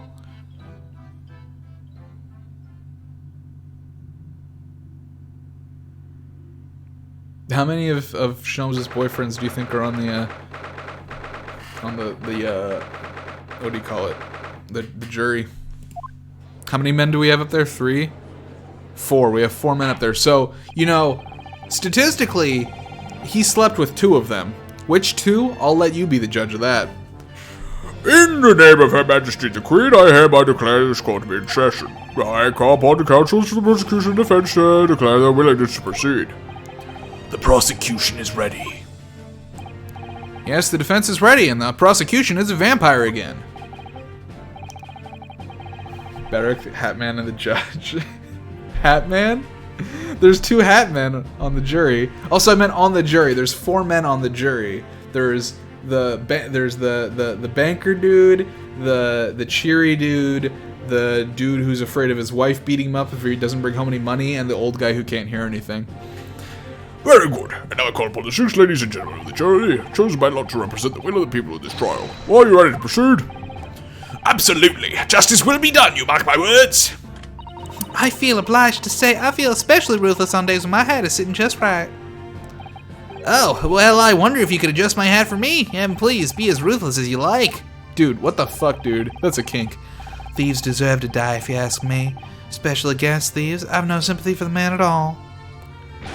Look, I said it yesterday and I'll say it again now. I don't have time for this. I've got my own problems. Oh, may the Lord show us all the light here and lead his flock to a righteous verdict again today. Now, Lord Mancheeks, what can you tell us? prosecution's report, please, for the court, in relation to the theory expounded by the defense yesterday regarding the defendant's tea. No flirting in courtroom. Juror number 3! I hate juror number 3. He's a smarmy asshole. So he does have the results. Oh, you're gonna waste another fucking cup? More wine? There's no way he drinks that. Before the prosecution delivers the black news about the black tea belonging to the blackguard at the dock. Do it! Drink it! Drink it, you won't! Pray, allow me a moment to savor a liquid of more sanguine hue. In fact, I'll defer to the good detective for the report. Here's to you, Inspector. Yes, sir. Thank you, sir. As indicated by the defense, we found a bar of soap just outside the victim's window in the snow. And there was indeed a frozen reddish liquid and a little depression in the hole on top of it. Yes, that's the tea. That's what Mr. Nitsui brought with him that night. All the brains of the yard analyzed it, and yes, you're right, it was tea. And there was no trace of strychnine or any other toxic substance in it. No poison at all. In other words, the tea that the defendant brought with him to the victim's room is innocent. It's in the clear. What a revelation! As I suspected. This makes it quite clear. The defendant, Mr. Saseki Natsume, is blameless here. No, he was still the only one in the room. My learned friend is jumping to conclusions again. A typical Nipponese reaction. What? Yes, it's true no poison was found in the few drops of liquid recovered from the soap on the window ledge. But what logic is that? Would you take a drop from the Thames and conclude that the water in the ocean isn't salty? My word, the water in the ocean is extremely salty, Counsel. Also, that has absolutely no fucking bearing on this because the Thames and the ocean are not the same fucking thing. There it goes. He didn't drink a goddamn drop. Literally the entire defense. Yep, pretty much. Unfit for drinking, just as the victim's tea was on the night in question, as the court has already heard. Bitter was the precise word from the lips of Mr. William Shamspeare, whom the prosecution now calls back to the stand. You can just call him Selden. We all know it. Very well, I will uphold the prosecution's request. Mr. Shamspeare. Yes, it sounds like we're gonna have another confrontation with our theatrical friend. I hope he doesn't fucking do the dance. He better not do the fucking dance. Bailiff, show Mr. Shamspeare to the stand.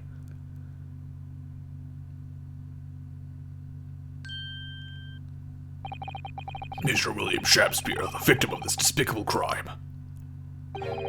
Oh heaven, oh hell, do you command me to remember?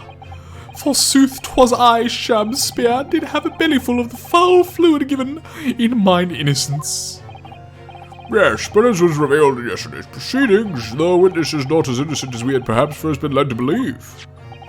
By using bars of soap such as this, he has been stealing gas from the supply company, yes. One may smile and be a villain. Forsooth, 'twas I, Shamspeare, did have a room full of the sweet fuel given. That's right, villagers, don't forget, this man's a rotten thief. I haven't forgotten, kept all that about the ice coins trying to secret, didn't you? You should have owned up sooner. Arrest him, I say, arrest him at once, and let him feel the sting in my tail. Oh, indeed, mind and vile and cowardly means have I plotted to further mine own ends, I confess. Thou wouldst not pardon my sins of that, I am sure. if you acknowledge your wrongdoing, what exactly are you doing here? Cowards die many times before their deaths, and for a coward such as I, death be well deserved. But would it be still a greater crime passeth unpunished? For lo, the hairy-faced gentleman of farther east than Verona did contrive to poison me. Objection! But there was no poison in the tea found in your room. The police have attested to that. What the defense would assert as an inconsistency will quickly be cleared up by the witness's testimony. Is that not so, Mr. Shamspeare? Verily, my liege, I would most gladly speak. Very well, let the witness testify to explain this inconsistency. Tell the court why it is that poison apparently entered your body, though none was found in the tea.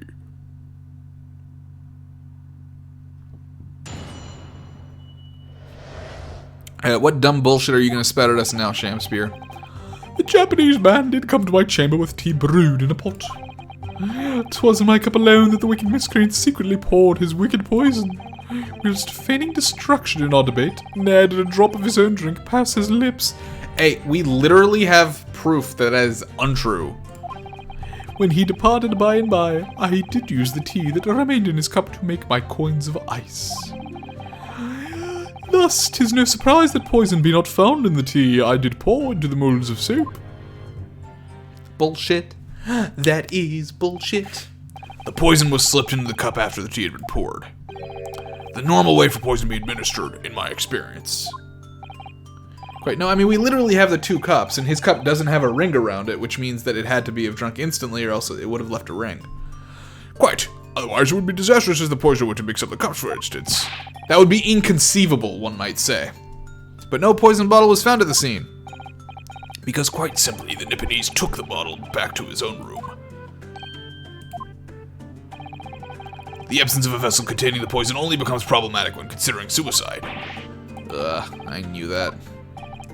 By now it should be perfectly clear. A bar or 2 of cheap soap is wholly insufficient to wash the deep stains of guilt from the accused's hands. Sirs, madams, it is true that I, Shamspear, be a common thief of gas. But, listen here, ladies and gentlemen.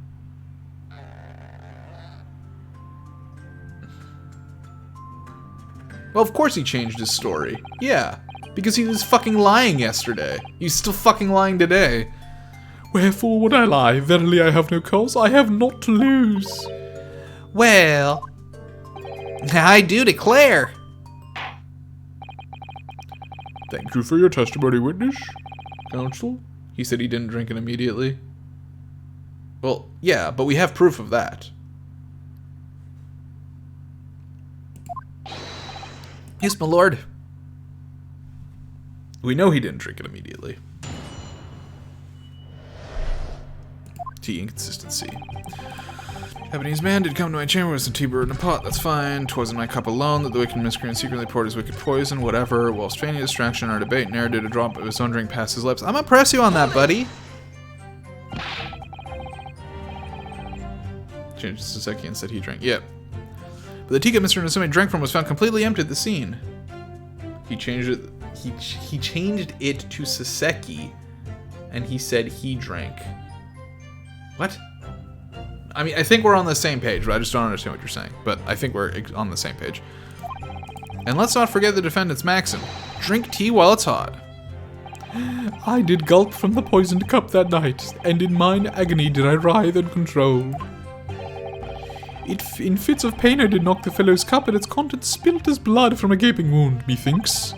Though certainly 'twas after I made the coins of ice from his tea. An upset cup was found on the table and the victim was slumped over. There is no contradiction here. It's true, there was no tea left in either cup that we found at the scene. But still, something about this statement is troubling me. Yes, of course, I know what it is. It's Mr. Natsume's wise drink tea while it's hot maxim, isn't it? Not quite, buddy. You'll get there. No, I'm not sure that's it. Thank you, witness. Now reiterate for the court what it is that occupied you. I guess it left before you drank your tea. Okay. Okay, so we can probably present on that. When he departed by and by, I used the tea that remained in his cup to make coins of ice. This is no surprise if poison not be found in his cup. Okay. Alright, well, let's press on this just in case. Yes, so that you could cheat your gas company, in fact. Isn't that right? To cheat or to die, 'tis life's only choice. Yes. Faith, to cheat be the wise choice, and mine occupation be not an ugly one. Prithee, dost thou not see beauty in the simplicity of the ruse? No, I don't, and I'll be very sure, so once this trial is over, Altamont Gas will take your task over this legal task.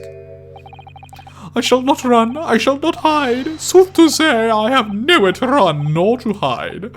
But my lady, what wouldst thou with this pitiful player? Oh, I'll tell you what I'd like to do with you, starting with the shoddy shirt on your back.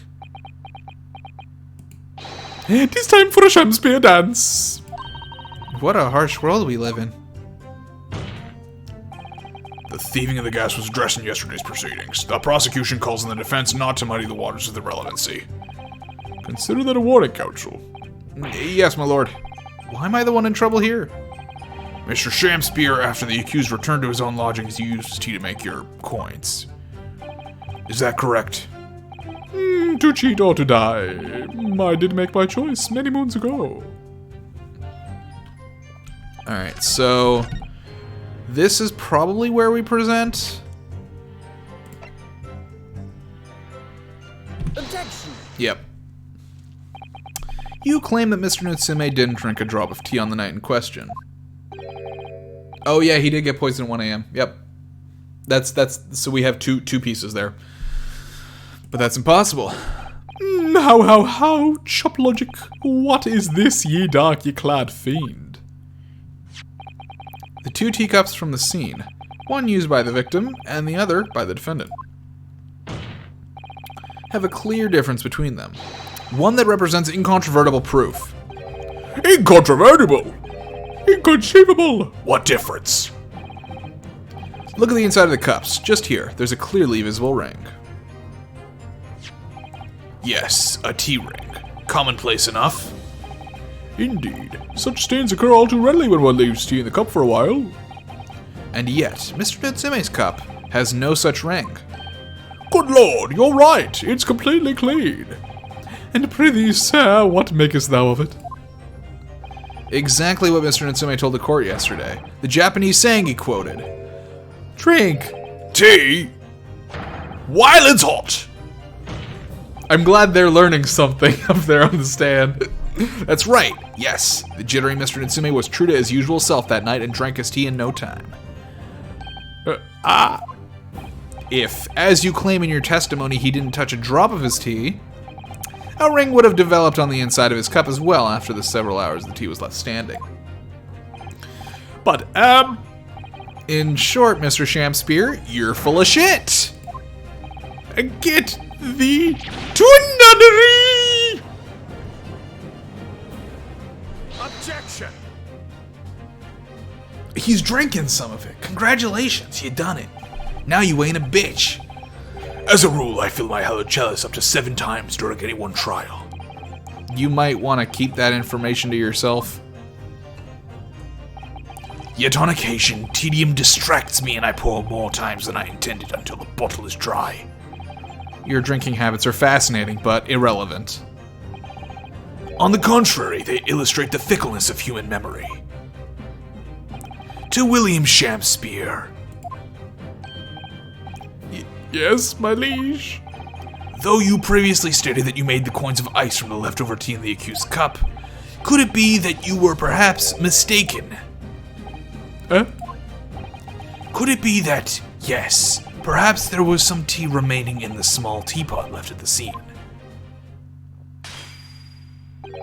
A fact that had vanished from your memory until now, when I implanted it in your brain. Faith, my liege, thou art a magician. For verily, 'tis as though thou hast seen with thine own eyes that night. What? Forsooth, I was mistook. I did plan to use tea from the Japanese fellow's cup, but lo, when I looked, 'twas empty. And thus did I use the dregs that festered in the teapot, as my liege did suggest. Objection! That is so fucking blatant. It's like, you lied! Did you mean to actually say this other thing? Oh yes, of course! Leading the witness, enforcing perjury, let's go. You just suddenly remember now that you made a mistake before? Are we supposed to believe that? Objection! People's memories are imperfect, my learned friend, which is why we rely on evidence instead. But in any case, it makes no difference. The victim's most recent testimony tells us 2 things of note. Firstly, that the poison was put into the victim's teacup only. And secondly, that the spoiled cup was not the source of the insipid ice coins that have bewitched this court. The prosecution makes a fine summary of the facts. No, that's conjecture, Your Honor. There's no proof of the tea only being in his cup. Furthermore, the testimony that remains valid and in full support of the established facts. In other words... Oh, cape's off. The inconsistency claimed by the defense simply does not exist. That's gaslighting. Fuck you. Yes, it does. What does this mean then? Due to Claire, it means that there's no issue with the gas thief's testimony. Well, apart from the bit about the thieving gas, obviously. My lords, ladies, and gentlemen of the jury, I do solemnly swear, after I did dine at Grubb's Grubbery Alehouse that night, naught did pass my lips but the black tea given me by the Japanese, whose back be stooped as low as death. And on what did you dine, sir? Why, I did partake of my favorites, a broth as was be called soup, and a leaf as was be called salad. As insalubrious a menu as an establishment where it was served. But you gods will give us some faults to make us men. Willingly would thou suffer what punishment 'tis seen fit to serve a wicked thief of gas. But, I pray ye wise and noble fellows ne'er forget the simple truth.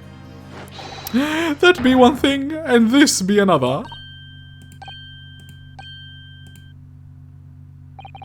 Jurors all, your humble servant Shakespeare doth entreat you, punish the Japanese fellow for his sins. My lord! If I may speak, my lord. Yes, Mr. Foreman. I believe we may have been duped by that rotten defense lawyer. By me? I do declare you may be right. We all know the waif there was making coins of ice to keep himself warm. But this lawyer lad says if he's stealing gas, he deserves a dose of poison, eh? He's been leading us on the garden path, that's what... Literally, did you not just see Barrack literally just lead everybody? I really never said anything like that. But what we just heard from the victim there has opened our eyes again. We've reached a decision this time, and we won't be swayed from it. We'll see about that, buddy. The court acknowledges the position of the jury, Foreman, and will duly hear the jury's findings. What? No! You can't yet! Ladies and gentlemen of the jury, you will state your decisions now. Guilty. Guilty. Guilty. Guilty. Guilty. Guilty. Bap, bap, bap, bap, bap, bap, bap.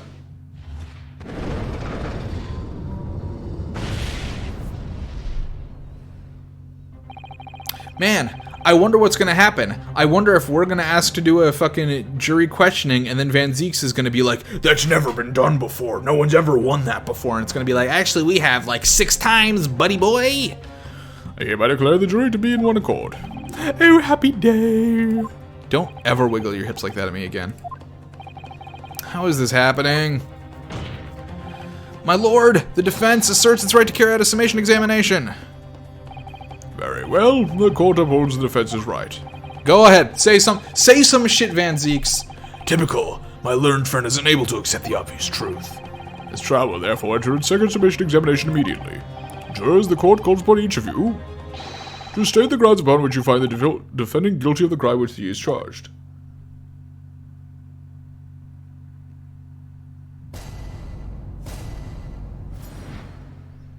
Jurors' contentions. I'm a man of logic, B, and having considered all the evidence, the defendant must logically be guilty. I do agree the gas is far too expensive. I can quite understand why the man would want to avoid paying. The stuff explodes and it can poison you. It's absolutely lethal, gas is. Gas doesn't come for free. It costs a fortune to deliver around the city and maintain the pipes. Truth be told, the tea my wife serves up for me is a little sketchy at times. If nothing else passed the victim's lips that night, there's no other explanation, is there? Holy shit. Did someone actually say something fucking related to the case in the summation examination? And it came from juror number 6? We're in a new era, folks. 2022 is looking bright. Juror number 6 has something useful to say.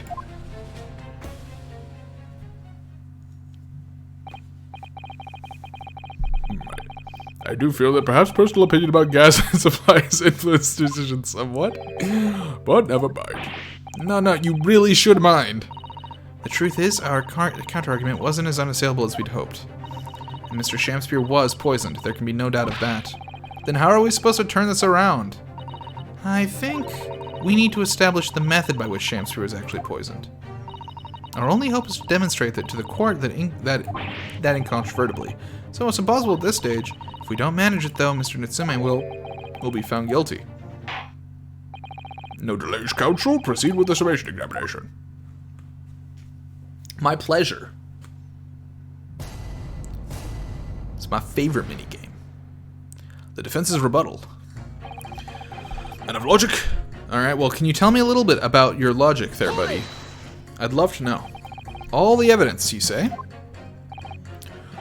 That's right, and there's no room for doubt. It's all pointing to the Japanese man with the big mustache. Says the Englishman with the bigger mustache. Which means we need to show the man that his mustache is bigger. If only we had that kind of evidence.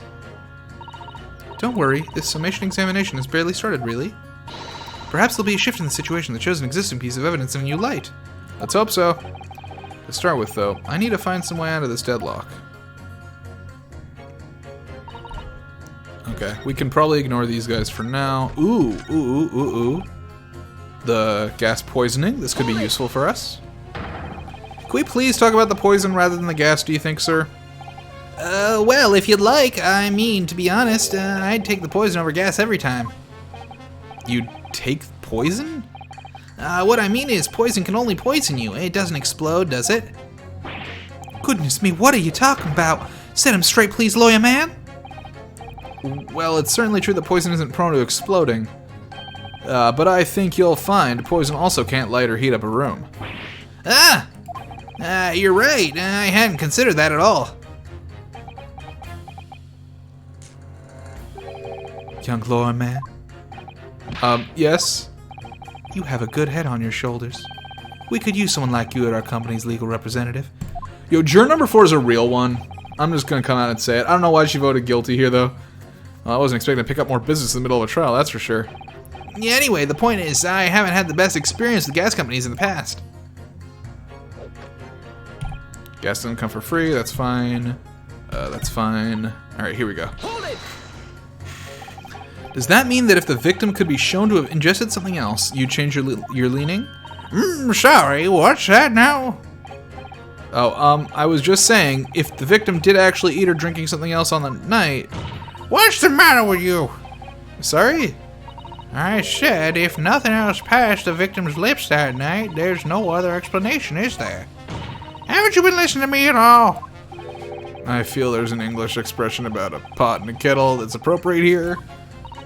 Compared to the other jurors who don't even appear to have anything to say about the case at all, it would seem that this elderly gentleman has been listening to the proceedings far more intently. I suppose. The trouble is, he has selective hearing? Exactly. But still, this juror may be well the key to the breakthrough we so desperately need. Ugh, this is hopeless. There's no way for me to appeal to these people. I do think that the only way we shall overcome this difficult situation is by exposing the way in which Mr. Shamsky was really poisoned. We have to prove that it happened some other way and not via Mr. Natsume's tea. Yes, I know. The trouble is, I have absolutely no idea how it did happen. Mr. Naruhodo, I wonder if perhaps there's something you might have forgotten. Oh? Like what? It's important to watch everyone involved and pursue people if they react to something someone else says. Leave me to remind you exactly what I mean. I'd be more than happy to, of course. Once again, Saseki-san's fate is entirely... I thought that said Saseki-san's fat. I'm like, dude, that's not nice. Probably owe it to my client to hear any advice my assistant may be able to offer. So perhaps I have to let Susato-san remind me. Then again, nah, I'm good. Actually, I don't think there's any need. It's vital that we start trying to change these jurors' minds as soon as possible. Of course, I'm sure you're right. But if you decide you would like your memory refreshed, you need only ask, Mr. Naruhodo. Alright, so I mean, I think since Juror 6 has selective hearing, we're probably going to have to press on either the T, probably the T, and have him selectively hear and react to it. Hold it! You mean it's poisoned? That's right, it's happened a tiny few times now. This is most troubling indeed.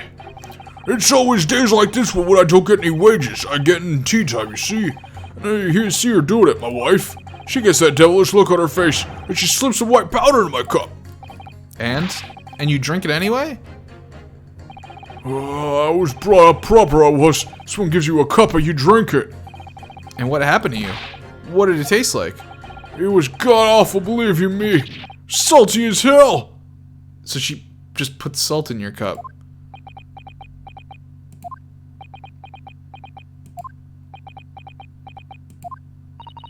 Then I think perhaps what your wife put in your tea was salt. No! So, she doesn't even care enough to poison me properly, eh? Unbelievable. Let's move on, please. Alright, okay. Journal number 2. Hold it! This isn't the time or place to be discussing the price of gas, madam. But really, think of the injustice. Air is a gas, and air is free. Why should Altamont gas cost money? It makes my blood boil. I can feel myself becoming more ruthless than ever. This isn't the time or the place to be ruthless either. If I might interject here. Yes, madam. It seems my fellow juror takes issue with the price of our company charges for gas. But it's precisely because of thieves like this man that the cost goes up. Oh, what a beastly man. That unkempt mustache, those hunched shoulders, poisoning tea and stealing gas. Utterly unforgivable. No! You literal dipshit! No, Mr. Natsume isn't the one who's been stealing gas. I'll thank you not to go adding on more crimes. Mr. Natsume hasn't been poisoning the tea either. Well, anyway, I've quite made up my mind. It is made up as the price of gas. The price of gas isn't made up. Hold it! Can we please refrain from all this talk of gas? There's an all-out attack underway here, in case you hadn't noticed, against my company's gas. And I was supposed to sit here and take it, am I? I don't think so. She's really buzzing now. All I've heard about our wonderful fuel is explosions and poisonings. What about electricity? What about getting electrocuted? What about that? Little explosion here and there is nothing in comparison. Any explosion could hardly be described as nothing, madam. Nevertheless, the theft of your gas is deplorable. My point exactly, but the gas thieves aren't even the worst of our enemies. I mean, no one's having a reaction yet. We have far more devious reprobates to contend with on a daily basis, you know. More devious? Who, madam? Other gas companies, of course. Other gas companies? Not quite what I was expecting. We generate gas and we deliver it to our customers fair and square. Indeed, nobody is questioning that, madam. Altamont is an exemplary gas company. But there are other unscrupulous gas companies here in London that don't even have any gas at all. What? But if they don't have any gas, how do they go about selling it to people? You wouldn't think it possible, would you? But they steal our gas, you see, and sell that. They steal your gas? How on earth is such a thing possible? Gas companies like ours deliver gas to people's homes via a network of pipes. These devious reprobates secretly disconnect our pipes and divert our gas into their own rotten pipes. Then they make a contract with the household supplied by those pipes, and take money for the precious gas that's rightfully ours without us even knowing. They're diverting gas into their own pipes illegally. What a brazen form of theft. When we visit our customers' houses to collect the money from their meters, we always have to check whether or not one of these devious companies has been up to its tricks. Oh! Hey, buddy. Excuse me. Do you have something to say about that, juror number 3? Oh, golly, you mean me? I'm terribly sorry. I was just thinking to myself. I really did catch him off guard there. Thinking about what the lady next to you was saying, correct? Well, yes. I just got a little riled up about it recently, you see? Go on.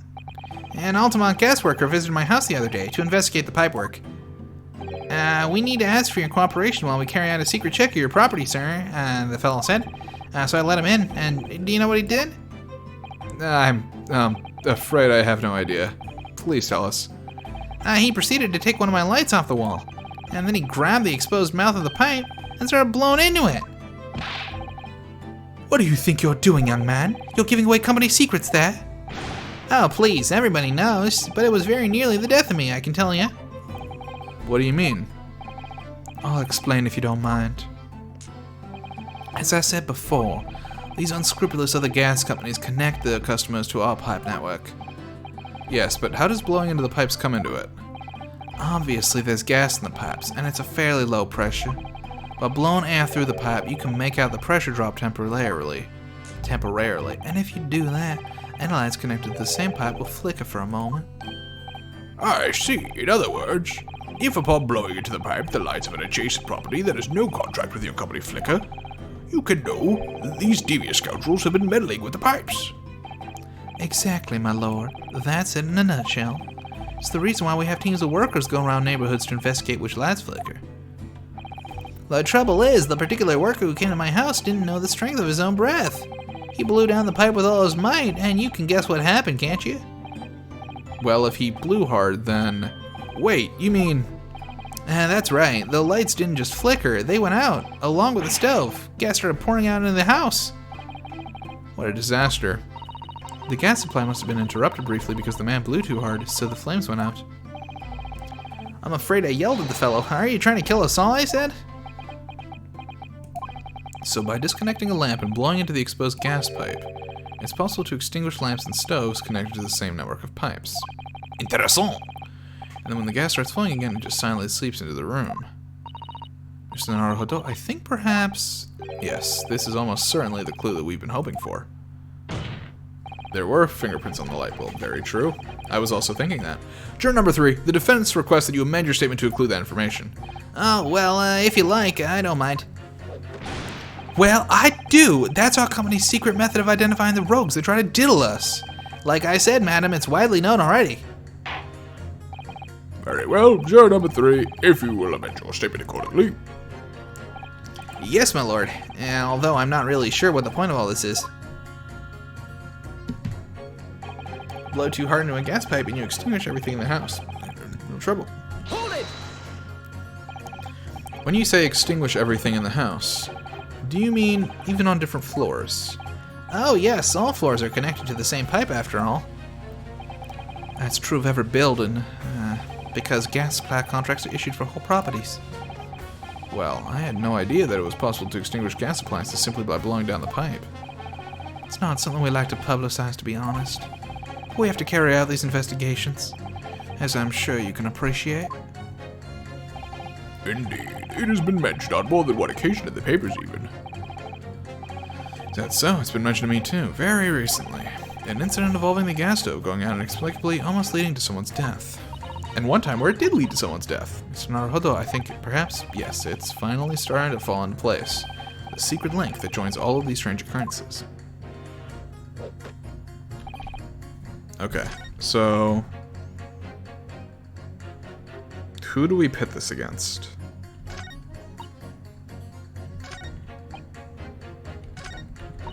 I think... okay, I think we pit you against 6. Objection! Those two statements clearly contradict each other. Good gracious. To what statements do you refer, counsel? Juror number 6. Did you hear what juror number 3 just said? Who the fuck is juror number 3? I'm in Hawaii, enjoying a luau. Yeah, what? Yes, of course I hear him mumbling about something or other. There is another explanation here, I believe. Something besides Mr. Natsume's tea did, in a manner of speaking, pass the victim's lips on the night in question. What? What explanation? I wonder, did the police check the mouth of the gas pipe feeding the wall light at the scene? To see if there were any traces of poison there.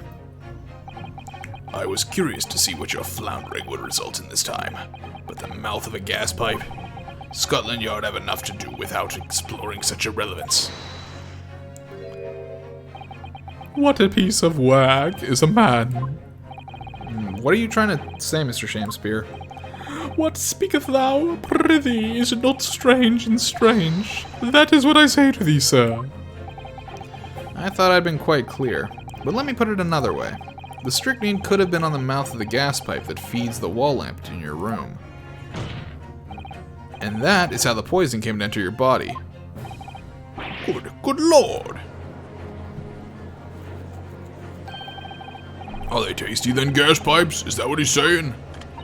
Or is the gentleman suggesting that the poor man was so desperately hungry he tried to fill his belly with gas? Perhaps no actress would perform a kiss scene with him, For shame, madam, speaking thy fancy. I assure you I'm not such a buffoon that I have to kiss pipes. Objection! Oh, you're definitely a buffoon. This is no summation examination. This is a farce. The prosecution will not stand for any more of my learned Nipponese friend's conjecture. To begin with, the lamp in the victim's room is high on the wall. In order to have placed his lips to the pipe that feeds it, he would have to be a contortionist. He has a box. These are empty assertions. There is no possible proof that the man did as you say. Objection. It's true. I have no proof that Mr. Shamspeare put his lips to the pipe. However, I can say with some certainty that on multiple occasions, Mr. Shamspeare has been doing something in front of that lamp on his wall. And I have evidence to prove it. Alright, you've got her attention, lad. I'd like to see how you can be so sure of yourself. Ah, so would I. Let's see this evidence then. Now that I've got the jury's ear, I need to make this opportunity count. This is the proof that time and time again, Mr. Shamspeare stood in front of his gas lamp. Take that! What the? These are... wait, what are they called? Ah, yes, skin prints that were found at the scene. Skin prints, counsel? I've never heard of such things. The Justice Ministry is currently assessing whether or not to prevent fingerprints as evidence in court, however. His argument is devastating to my case. I can't allow it. My lord, this is an exciting new forensic technique developed by the great detective Mr. Hairlock Sholmes. It reveals all of the places that Mr. Shamspeare touched in his room. I've never seen anything like it. I mean, that's black magic, isn't it? Well, if anyone could invent something like this, it's that great Sholmes fellow, that's for sure. I agree, this month's edition of Engineering Thumbs was quite fascinating. We found skin prints in many places that you would expect. On the table, on the costumes. However, Mr. Shamspeare also appears to have been touching some very unexpected places in his room. For example, here. Around the hanging picture there. Indeed, multiple handprints appear to be visible. Well, I wonder, could he have been appreciating the artwork, perhaps? At first, my colleagues and I thought the same. However, imagine standing with your hands where those prints are. And you would find yourself directly in front of... Ah! I don't believe it. The gas lamp. I was thinking the same thing. No one else thought that.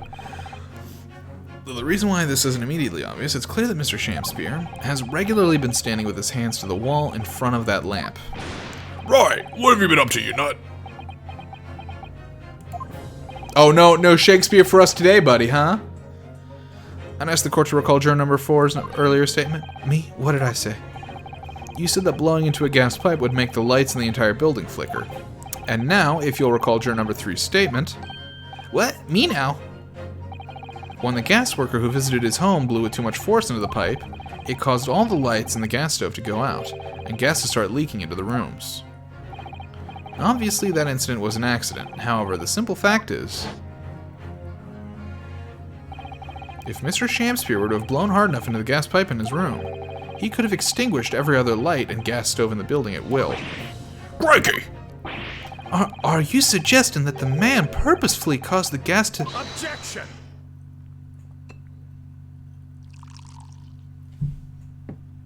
Go for it, bud. Whilst I acknowledge that the prosecution is required to remain silent during a summation examination, I must toast my learned friend utter disregard for the letter of the law.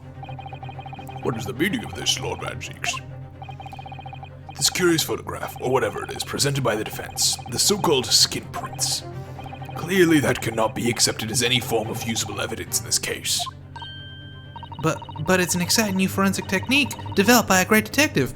Fun fact, Van Zeeks, it doesn't need to be evidence as long as the jury believes it. Just like you've been doing this entire fucking time. I can use whatever I want as long as they change their verdicts, and you can't do anything about it, bitch. It's nothing. A mere toy developed by an amateur sleuth with too much time on his hands. Certainly, even research of this nature by the esteemed Mr. Sholmes cannot be recognized by the court as formal evidence. But... please, my lord. This is the very first case you tried to... True. Mrs. Otto, It was not the defense's intention to submit the skin prints as formal evidence. We merely wish to present the results of the great detective's investigation of the scene as a tool by which to explain a possibility to the ladies and gentlemen of the jury. Yeah, get him, Susato, hell yeah! And if the trial were to come to an end now, we should never learn the truth behind these mysterious handprints that everyone has now seen. I don't believe we can allow that to happen, and I'm sure the jurors would agree.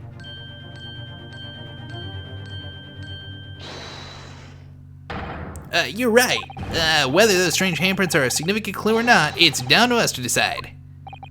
Juror number 3. Oh yes, I do declare the great detective's investigation results sound absolutely fascinating, and I want to hear what that shady actor fella has to say about those shady handprints. Bop bop. Let's go. Let's go. What's the matter with you two? That was foolhardy. Well, I did say it, didn't I? And I don't like to break a promise. No, wait. You heard his lordship. It's not fair dinkum evidence. Ah, fuck you, juror number 1.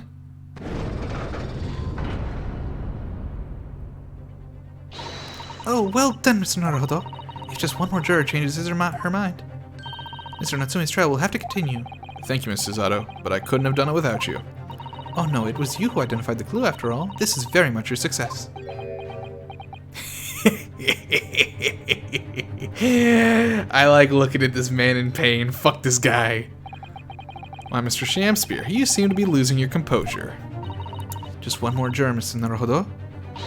You can do it. Very well. Continue, counsel. I'm a man of logic. Having considered all the facts, okay. Interested in the results of this great detective's investigation on the scene. Let's decide. Ask the jury. Guess didn't come for free. Okay.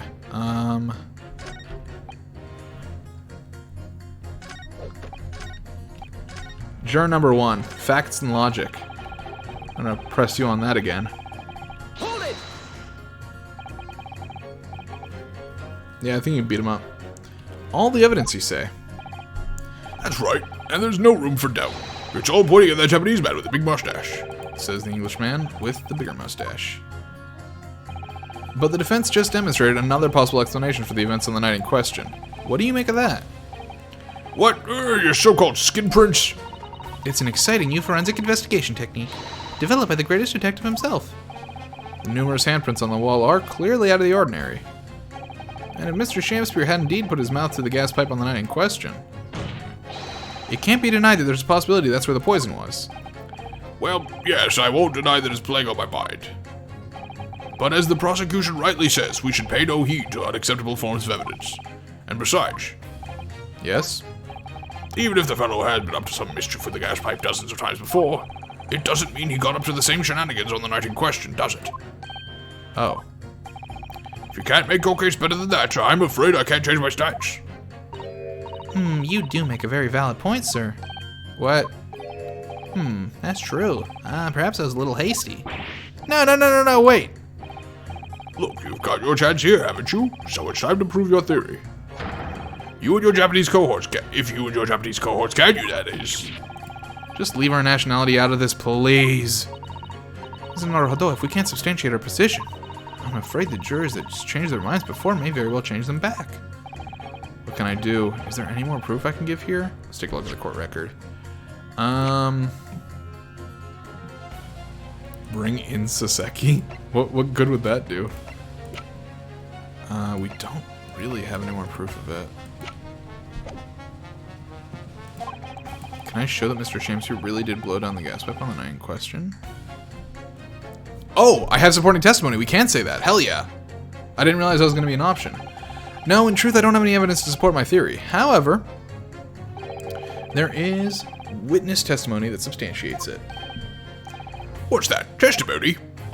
Yeah, this is incredible. Whose testimony? Yes, it's all connected. Everything is linked. A person whose testimony revealed details about the gas in the Garrett residence that night. Namely... Is it Saseki or Garrett? I mean, Saseki says it happens all the time. I don't know if he said it happened on the night in question. Whereas Garrett I don't, because Garrett mentioned something. I mean, we'll try both. Take that! Obviously, I'm talking about the defendant, Mr. Soseki Natsume himself.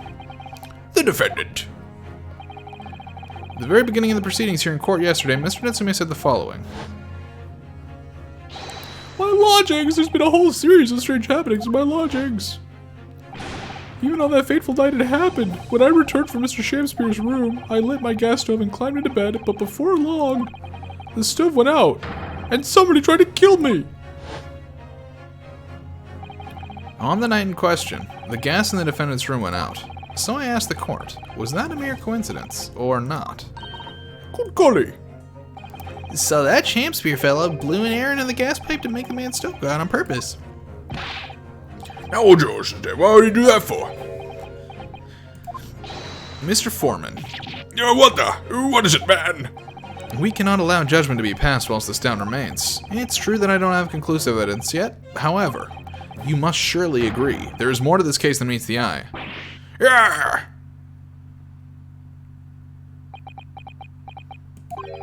Fair enough.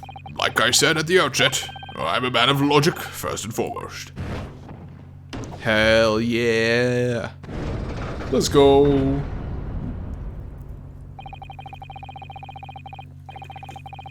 It's 4 jurors, my lord, we fucking did it. Therefore, the defense calls for the trial to continue.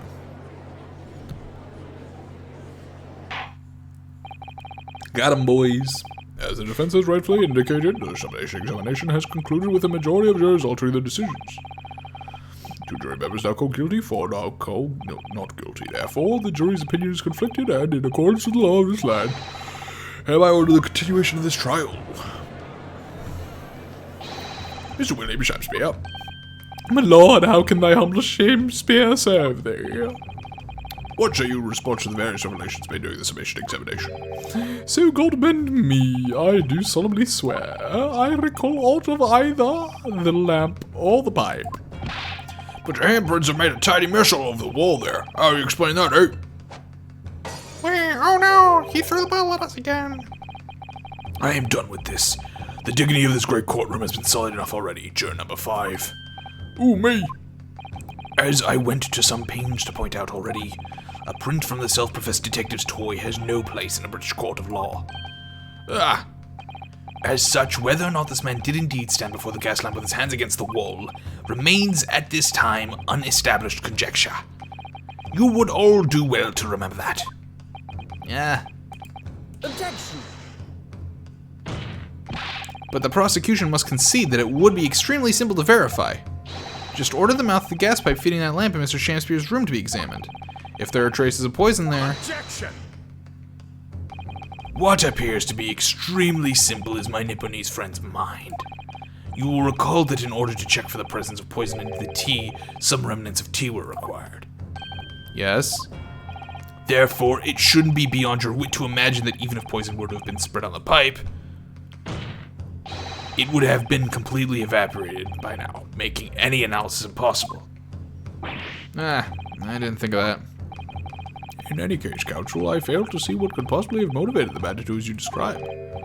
Why on earth would this fellow have wanted to blow a hand to the gas pipework where he lived? He ate it all. There's only one possibility that I can think of. And that is to use the leaking gas to commit murder. Order, counsel! Precisely whose life do you propose this man was plotting to end? The answer couldn't be simpler. Now we've unraveled the mystery this far. Mr. Shakespeare wanted to end the life of... Take that! If a gas lamp were to go out, it would be noticed immediately, of course. But a gas stove, on the other hand, could be silently extinguished by the killer without anyone noticing. I'll live around these parts myself so I know what it's like. I can tell you, trying to sleep without the stove lid is pretty much suicide. You'd freeze to death in no time. Mr. Garadeb, the landlord, has a large fireplace in his part of the residence on the top floor. In other words, it wasn't the landlord, but a fellow lodger whose life Mr. Shakespeare was trying to end. Outrageous! I'm talking, of course, about the defendant. Mr. Natsume isn't the villain in this case. He's the victim this man was trying to murder. Good gracious. Objection! The accused is actually the aggrieved? Interesting. However, the fundamental facts of the case remain unchanged. Namely, that the accused is the aggressor here. What? How can you still claim that? Let us indulge our fancies for a moment and assume that there was indeed poison on the mouth of the gas pipe. The question that then arises is who put that there? Who did put it there? The only logical conclusion is that the person responsible was aware of this man's trickery with the gas supply and his intent to kill. Yes, that would indeed seem logical. If the assailant were unaware, how would he or she have known to lace the end of the gas pipe with poison? So now we must ask, how could anyone have known that Mr. Champspeare's murderous designs? Ah, you mean to suggest? Naturally, the sole possible answer to that question couldn't be more obvious. Mr. Garrideb! Only the man whose life was being threatened could possibly have known. What? In other words, the person who put the poison on the gas pipe in what was a clear retaliatory act can only have been the accused, Mr. Soseki Natsume. Ah, Whatever Mr. William Shakespeare may or may not have contrived to do, he was nevertheless the victim of a potentially lethal poison attack. And the only person who could have possibly perpetrated that attack is the accused, Mr. Natsume. The defense counsel's theorizing has failed to avert suspicion from the accused. Far from it. In fact, now that a clear motive for the poisoning has been successfully established, that suspicion is greater than ever. Would you not agree, my Nipponese friend?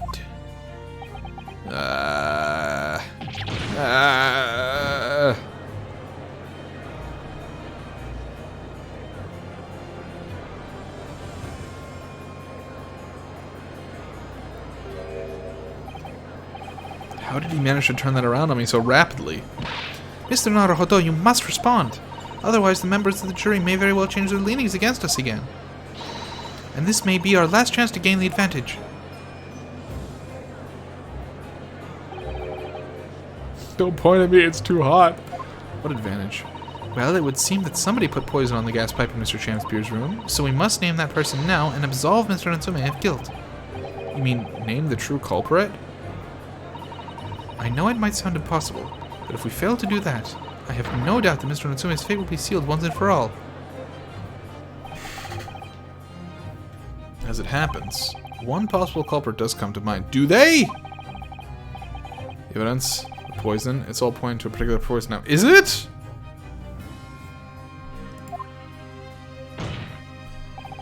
The prosecution calls for the jury to consider their leanings again. I trust you'll make the correct choice this time, Mr. Foreman. What? Oh, don't you worry, we know exactly what. The note? Oh. There is one other person, but that's not a person in our, like, court record, is it?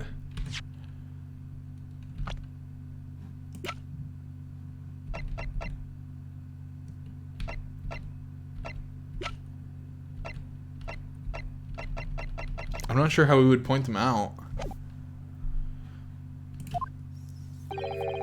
The true culprit of this crime. The true culprit. Term found only in second-rate novels featuring third-rate great detectives. My Nipponese friend. Okay, I need to read over this again, maybe.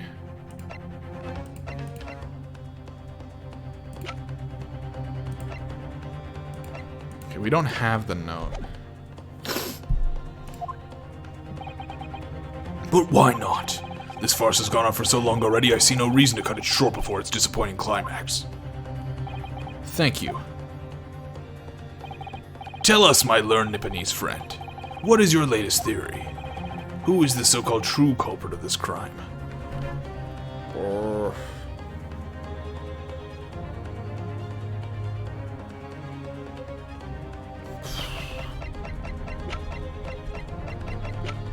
Actually, I don't know. I'm a bit lost here because we don't have proof of who it was sent by.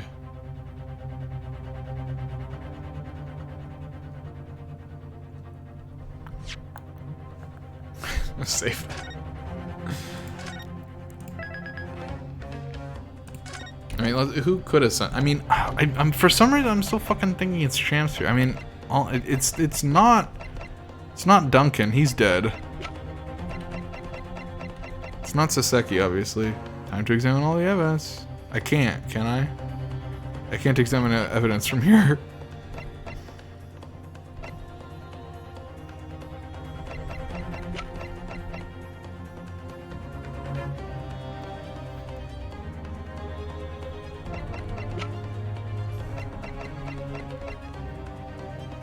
Gas company lady? I don't see why it would be gas company lady.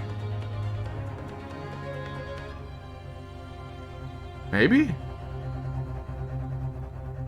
Huh.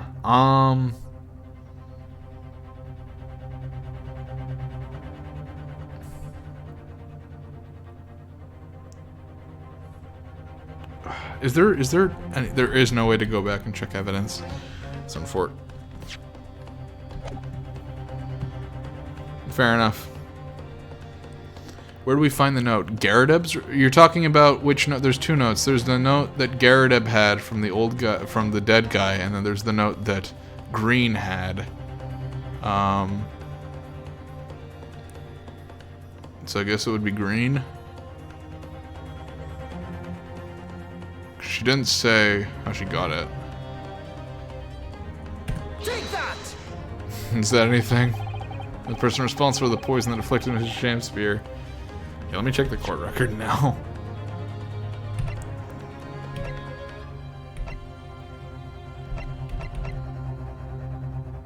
Green is sus. We don't have... Yeah, unfortunately we don't have...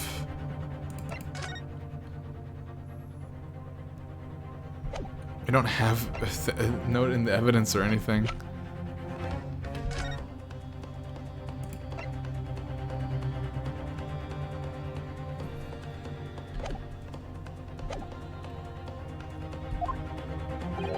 Miss Olive Green, okay. Miss Olive Green. Miss Olive Green. I do feel as though I've heard that name in the recent past, Council, but I don't recall where. Miss Olive Green, the woman from 6 days ago.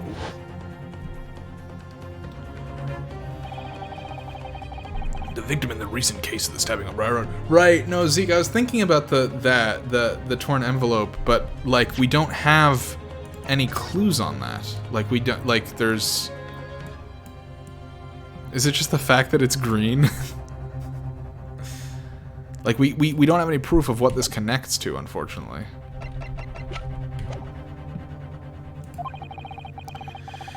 This is for which Mr. Natsumi was arrested, I hasten to add. Oh, of course, yes, Miss Green. She was left comatose for some 3 days, I believe, but I hear she regained consciousness 2 days ago. And I hardly need to remind the court that Mr. Shamsphere's poisoning took place 3 days ago. Given that the woman was lying comatose in a hospital bed at the time, she appears to have a rather fine alibi. True. On the night that incident occurred, Miss Green was in the hospital, unconscious. So on the face of it, it would seem that she couldn't possibly be responsible, but still. My colleagues and I visited Miss Green in the hospital yesterday, and we found her to be in possession of a bottle of poison. Good gracious, she had poison? And there is another fact that links Miss Green to this case as well. The defense requests that she be brought to the witness stand in order to explain the details of the court. Tell me, Mr. Shamsphere.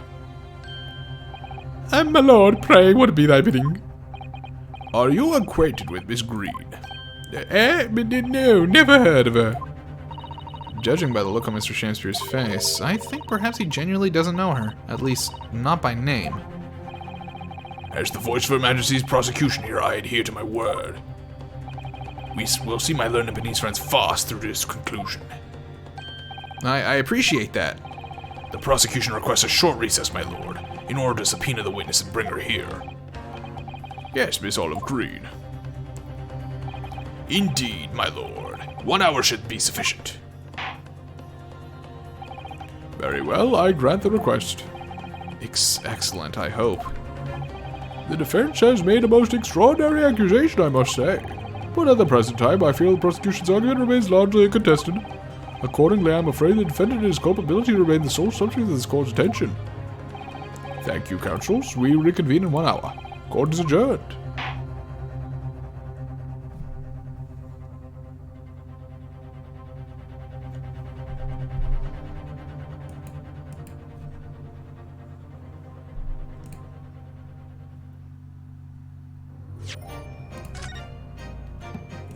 Very good.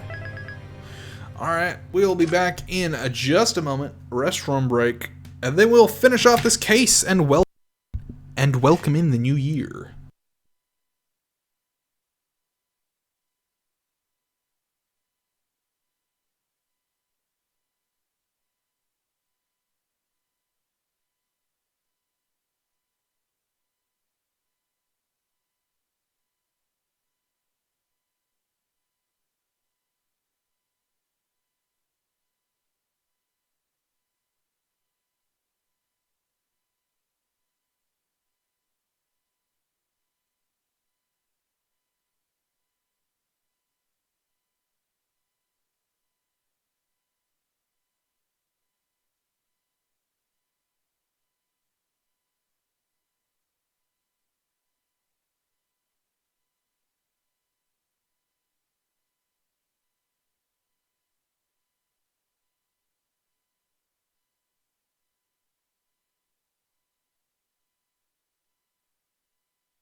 Alrighty, ladies and gents of the Technovoid jury, let's get right back into it. Just taking the piss at the green nonsense, but let's say I'm smart. Hell yeah. Just like Sholmes. I'm here for it. No, dude, olive green envelope, that tracks, dude. That's about as sensical as anything any of the fucking jury ever says. Or half the shit that passes in these games is evidence.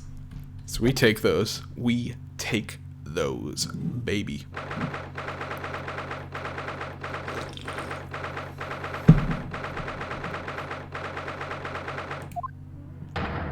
Joyful, jubilant, jumping jacks! I definitely thought you were going to say jackass there.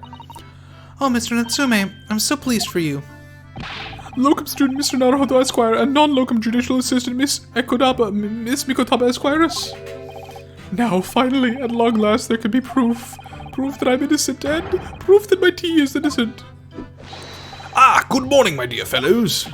Ah, Herlock Sholmes! May you drink my tepid tea and fall forever silent. I thought the tea was innocent. Oh, Mr. Sholmes, you came! How wonderful! Please, save your derision. I know what you're all thinking. Yes, I had a wet dream, and I don't want to hear about it. I was thinking of myself, as I often do, when I'm jacking it.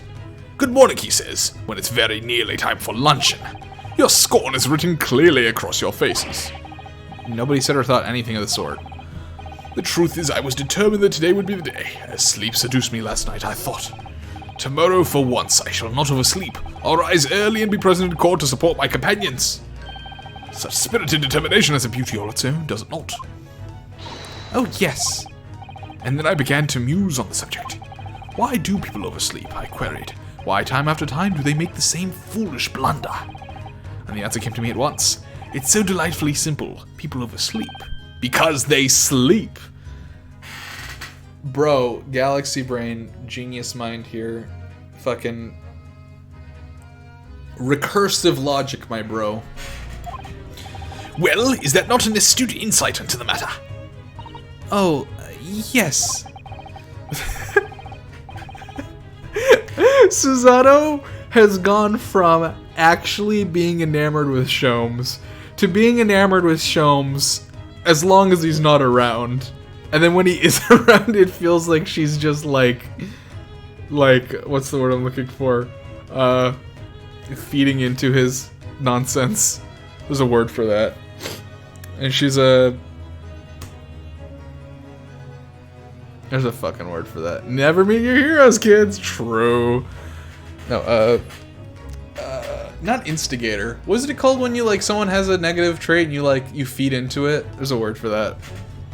Upon which realization, I attempted an experiment. I didn't sleep a wink all night. And the results? By first light, I was exhausted and began to be assailed by fits of drowsiness. Enabler, thank you. Yeah, Susanoo almost feels like an enabler for his nonsense. Shocking. And so the conclusion of last night's experiment is this. A good night's sleep is quite simply essential. Yes, I think most of us probably knew that already. Point number 2 in the 2-point extraordinaire. Do not eat soap. What others presuppose, I prove by experimentation. That, my dear fellow, is the scientific method. Ah, yes, and one more thing. Do you remember this? Ah. Yes, of course. Yes, of course. It's the poison that Miss Green was about to drink at the hospital yesterday. Oh, you didn't manage to. It was a laborious task, as the bottle was near empty, but such inconveniences do not hinder Sholmes. I managed to confirm that it contained strychnine. So I was right. Perhaps, though of course such circumstantial evidence doesn't prove Miss Green's guilt. I shall leave the bottle in your care now. By licking the inside of the neck is not recommended. Boop, boop, boop, boop, bop. Could I have a word? In a second, I need to look at this bottle.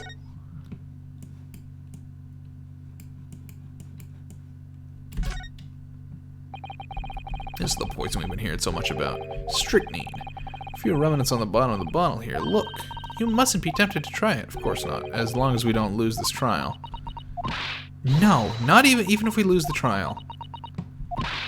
No, we mustn't lose the trial in the first place, Mr. Naruhodo. Make up your mind, Suzato-san. Okay, alright. You had a compulsion to lick the bottle. Who, Sholmes? Absolutely. Oh, hey, Gregson, what up? Gregson, how good of you to come. Forget it, excuse me. The fuck was that interaction? Wait a minute, Inspector. He just went off to get his chips. I don't wish to make a nuisance of myself. From the look on your face, I'd say it's someone else who you think is making a nuisance of himself. My dear Inspector, please speak freely. Pretend that I'm not here. Believe me, if I could do that, life would be a whole lot simpler for me. Do you have the results, Inspector, of the investigation of Mr. Shamsphere's room? Not yet. Shouldn't be long now, though. No, I'm here about something else. That dead convict, actually. Oh, you mean the man from this newspaper article we discovered yesterday in Mr. Shamsphere's room? A man by the name of... yes, Selden. I went through the archives at the yard and dug out the fellow's file. There's something in there that... well, it caught my eye. Something caught your eye? What, Inspector, what? I've copied out the relevant parts for you, so you can read it for yourselves. Thank you. The capital offender's file has been entered into the court record. These documents, we're going to look at them right now. 18 counts of burglary, 6 counts of suspected murder. Died of natural causes whilst in prison, his final moments witnessed only by his cellmate. The estimated 1,000 pounds worth of loot he stole remains unrecovered, and they are, of course, in Saseki-san's room. Manchester Strangeways Prison announced the death of convicted murderer and burglar sentenced by natural causes in the early hours of the morning. He'd been suffering with fever since the end of October. Alerts by the shouts of his fellow cellmate, medical staff arrived to find him already dead before capital punishment could be carried out.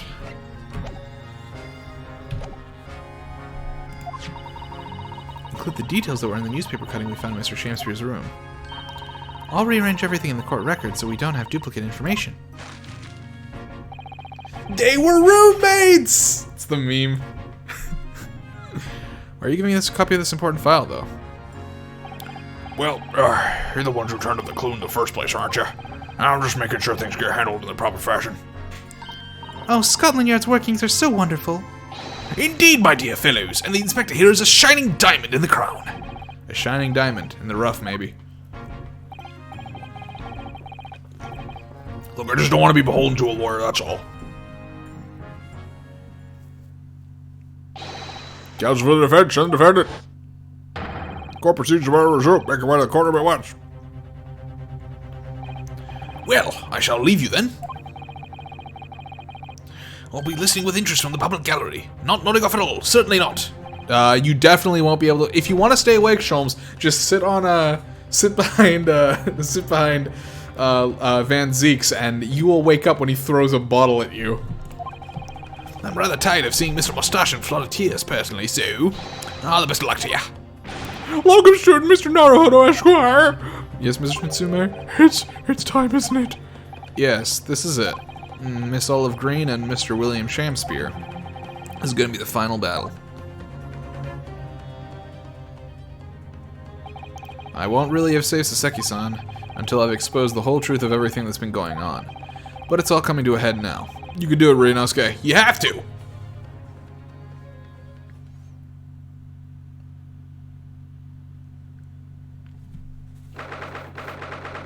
Let's do it. The Old Bailey courtroom.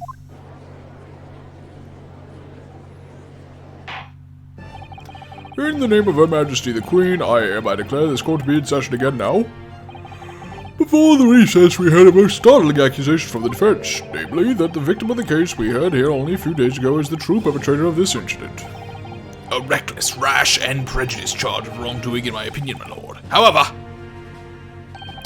the prosecution has tried to extend every courtesy to this amateur newcomer from dubious eastern shores.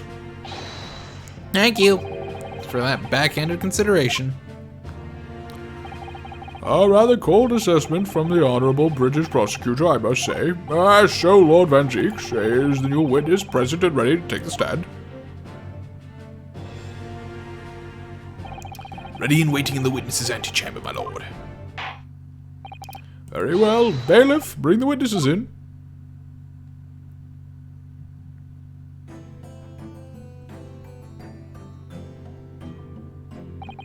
Witnesses, state your names and occupations for the court, please. William Shakespeare, my liege. For mine occupation, I can say only that I be a tragic victim, to be pitied. Currently unemployed, in other words. I'm Olive Green. I'm a fledgling artist. Well, no, not a fledgling, really. A hopeless failure who's too weak-spirited to admit she has no talent, I suppose.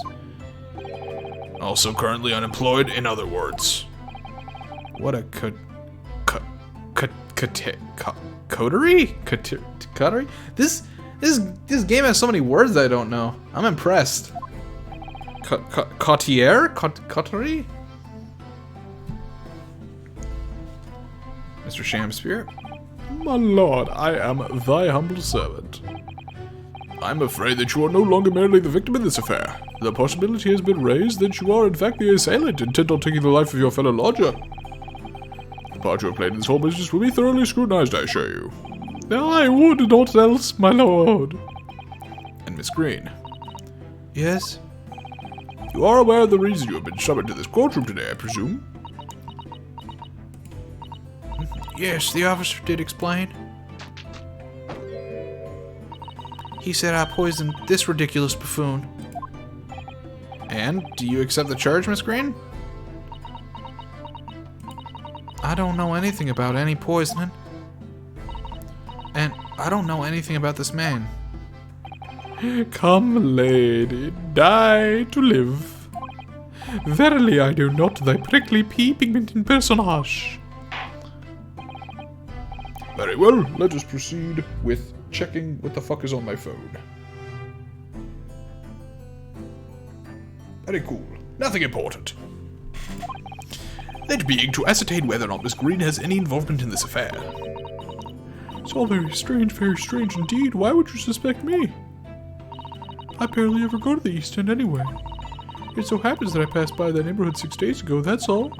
And on the night that this man was poisoned, I was still in hospital fighting for my life. Yes, having been unfortunately caught up in the incident on the street outside the Garrett household. An incident that rendered you unconscious for some 3 days. I was struck in the middle of my back by a knife through no fault of my own, and now I'm under suspicion? What other irrelevant things might I be suspected of? It's all very disturbing. Your energies may be better spent worrying about random knife attacks, I feel, Miss Green. At this point in time, all that appears to connect you with Mr. Shakespeare's lodgings is the Briar Road incident of 6 days ago. That's why we would like you to testify formally now about exactly what happened. Oh no. The incident 6 days ago? You mean you want me to relive that awful accident? Unfortunately, yes. Please tell the court what happened that day. And of course, we will be interested to hear from you about your movements that day too, Mr. Shakespeare. But what happened 6 days ago has nothing to do with me being poisoned. proceed then? The witness will be present in their formal testimony. Will present their formal testimony to the court on the subject of the incident that took place on Wright Road, the evening of the 13th of February. You know, I do gotta hand it to Van Zeeks. He's a shitlord most of the time, but he absolutely did not have to entertain any of this. He could have very well just shut us down and gotten a guilty verdict. He is playing along, and I appreciate that.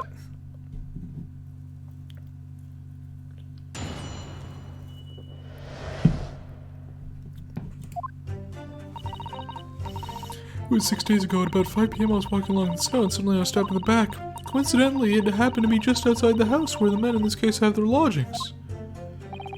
I was at the tavern on the eve which thou speakest, for I had bespoke my supper. It was the first time I'd been in the area. I had little matter to attend to, that's all. Anyway, I was admitted straight to the hospital, so I knew nothing about all this business. Yes, a second incident inside a week of what I believe to be aptly described as the haunted lodgings.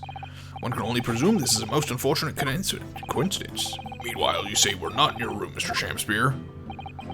'Twas the following morn when I did awaken that I learned of the dire events. Mary, what a commotion did the officers of the law make on the floor above mine. When Saseki-san was arrested on suspicion of attempted murder. As suspected, there is nothing connecting these two witnesses but happenstance. True, it does seem as though they're unrelated at first glance, but I'm not so sure. There's something lurking in the shadows here, and I feel certain of it. And this is my one and only chance to expose it. Counsel, you may now cross-examine these two witnesses if you wish. Yes, my lord. Okay, so, I mean, obviously we want to hear about where he was eating, because if it's at the slug place, that's notable. Walking along the snow, I was suddenly stabbed in the back. That tracks. Coincidentally, it happened to be just outside the house where the men in the case had their lodgings. We might want to press that later, but... Cavern... Okay, let's press this. A tavern, you say? Which one? 'Twas the Slug and Salad where I did tarry. 'Tis a jewel in the East End. Yeah, no reaction to that? Okay. And a little unexpected, I feel. What do you mean, Lord Van Zeeks? Well, he likes the other one. The Slug and Salad offers unusually fine dining, for the locality at least. Not an establishment you'd expect to be patronized by a man without even a crumb of bread in his room. It's true, the menu lists premium crusts of bread and glasses of water in different levels of cloudiness. I would have expected Grub's Grubbery in the local vicinity to be more appropriate for your means. Watery soup and mushy peas, or rather, soupy water and pea-like mush. All equally appetizing. I just wanted to try some water in a different pub for once. What's wrong with that? How different can water really be? Or perhaps there's a more plausible explanation. Well, there is, but we can't prove it. That's the reason why he had to go to that specific establishment. In fact, on that day of all days, he dined at a place he wouldn't normally. It does stand out. So Mr. Shamspeare's own actions on the day of the incident 6 days ago were slightly suspicious. What if we have some evidence that can explain those actions? We don't. We don't have that evidence. I mean, unless we present the torn off end of the envelope. I'm gonna say no for now. I wish we did, but sadly I can't think of anything at the moment. If we find a clue that could explain why Mr. Shamspeare went there, we must present it to the court. Yes, absolutely. That is all that is matter, Counsel. I would ask Miss Green to reiterate her next statement. If we can get her to give it to the court. It's the first time I've been in the place, I had a little matter to attend to, that's all. Yeah, please tell us about that little matter. What little matter, Miss Green? Please elaborate, and please put it into the court record. It's nothing really, it's not worth mentioning. It is. If you remember, you mentioned it to us yesterday at the hospital. It was related to the card you were holding. It's green.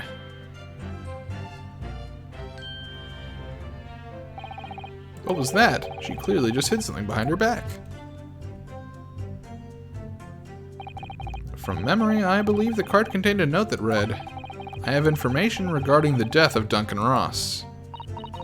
Well, what does that matter? This has nothing to do with Duncan. Excuse me.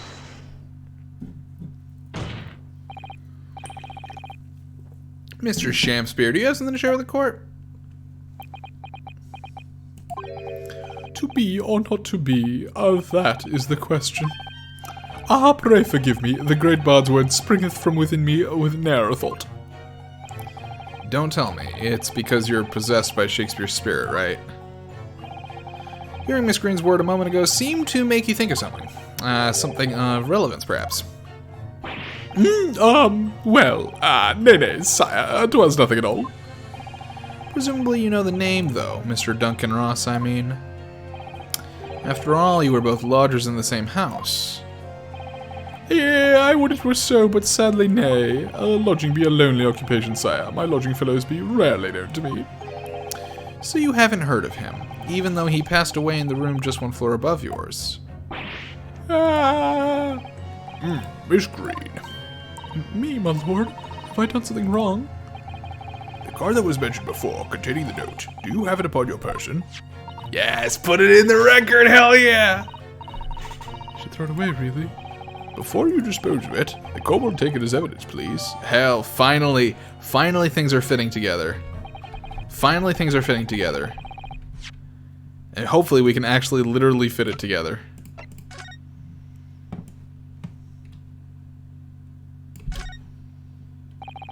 The envelope has been ripped open rather carelessly, hasn't it? The screen strikes me as the type to open correspondence more neatly than that. Huh. What is it?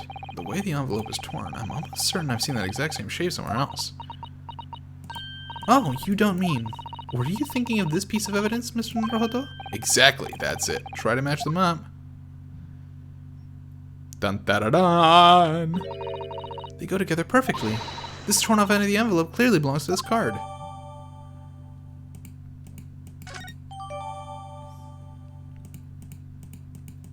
Sweetness. Let's go. Let's go. It's all coming together. It's Duncan Ross. Now, continue with your testimony, please, Miss Green. Anyways, those minute. Okay, alright. Now the question is, which one are we presenting?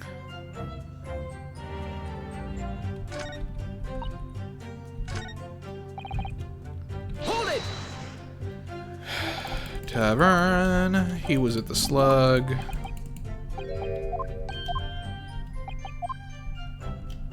Okay, now we can check the court record and see which of these actually applies. A piece of envelope fits perfectly with the envelope in Miss Green's possession versus this one. Envelope fits perfectly. Okay. It seems like either one might work.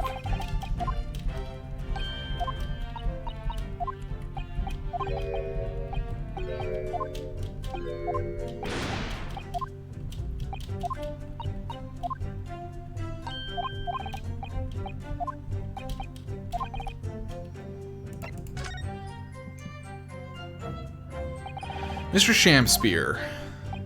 Yes, sire. On the day in question, is it not the case that you visited the Slug and Salad, a place you don't normally patronize, for a very particular reason? I don't know what you're talking about. Pray, if thou hast some purpose, speakst. Dude, you do not want to tell me to talk more. That can never end well for you, my man. Very well, I will present the court with evidence. Evidence that explains why you had to be at the Slug and Salad that day. Namely...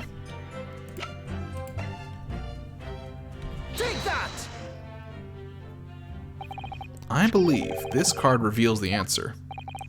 Good lord, Miss Green's card, you mean? That's right, my lord. It reads, I have information regarding the death of Duncan Ross. Come to the Slug and Salad on Briar Road at 5 p.m. on the 17th.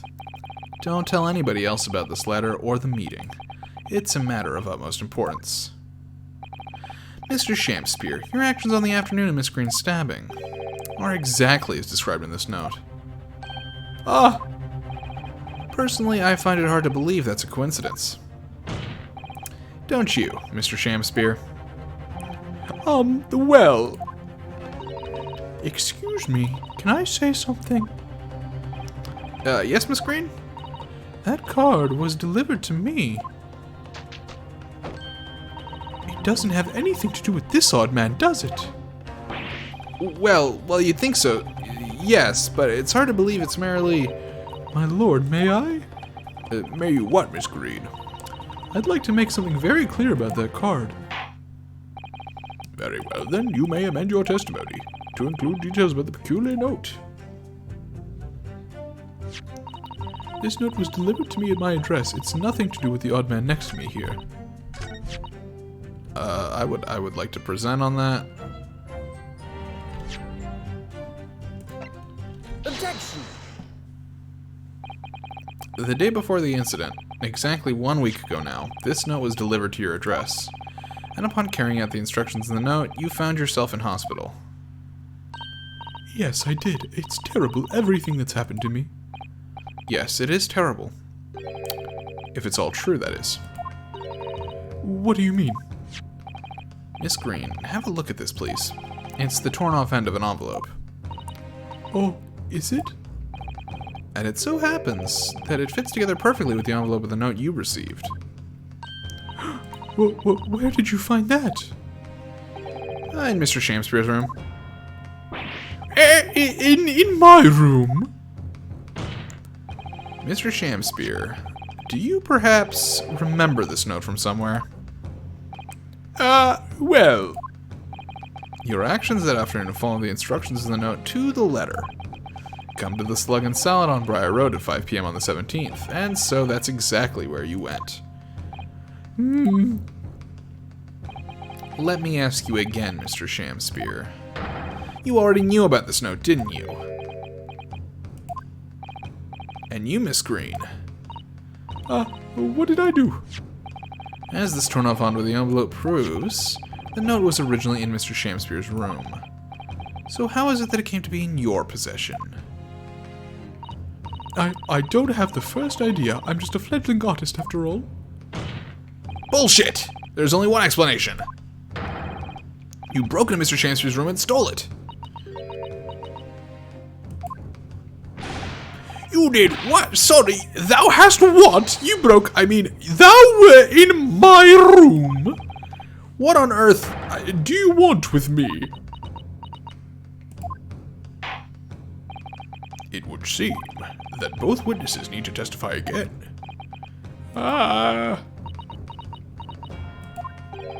Miss Green? Yes? Whilst you have the court's sympathy, I'm sure, for the suffering you have endured in recent events, anyone found to be giving false testimony in a court of law will be duly punished. Please bear that in mind. Oh, so like including you when you gaslit Shamspeare, yeah? Including you, buddy?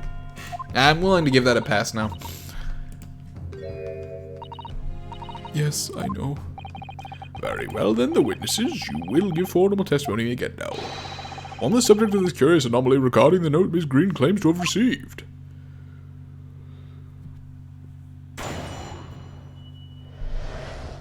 The anomaly of the note.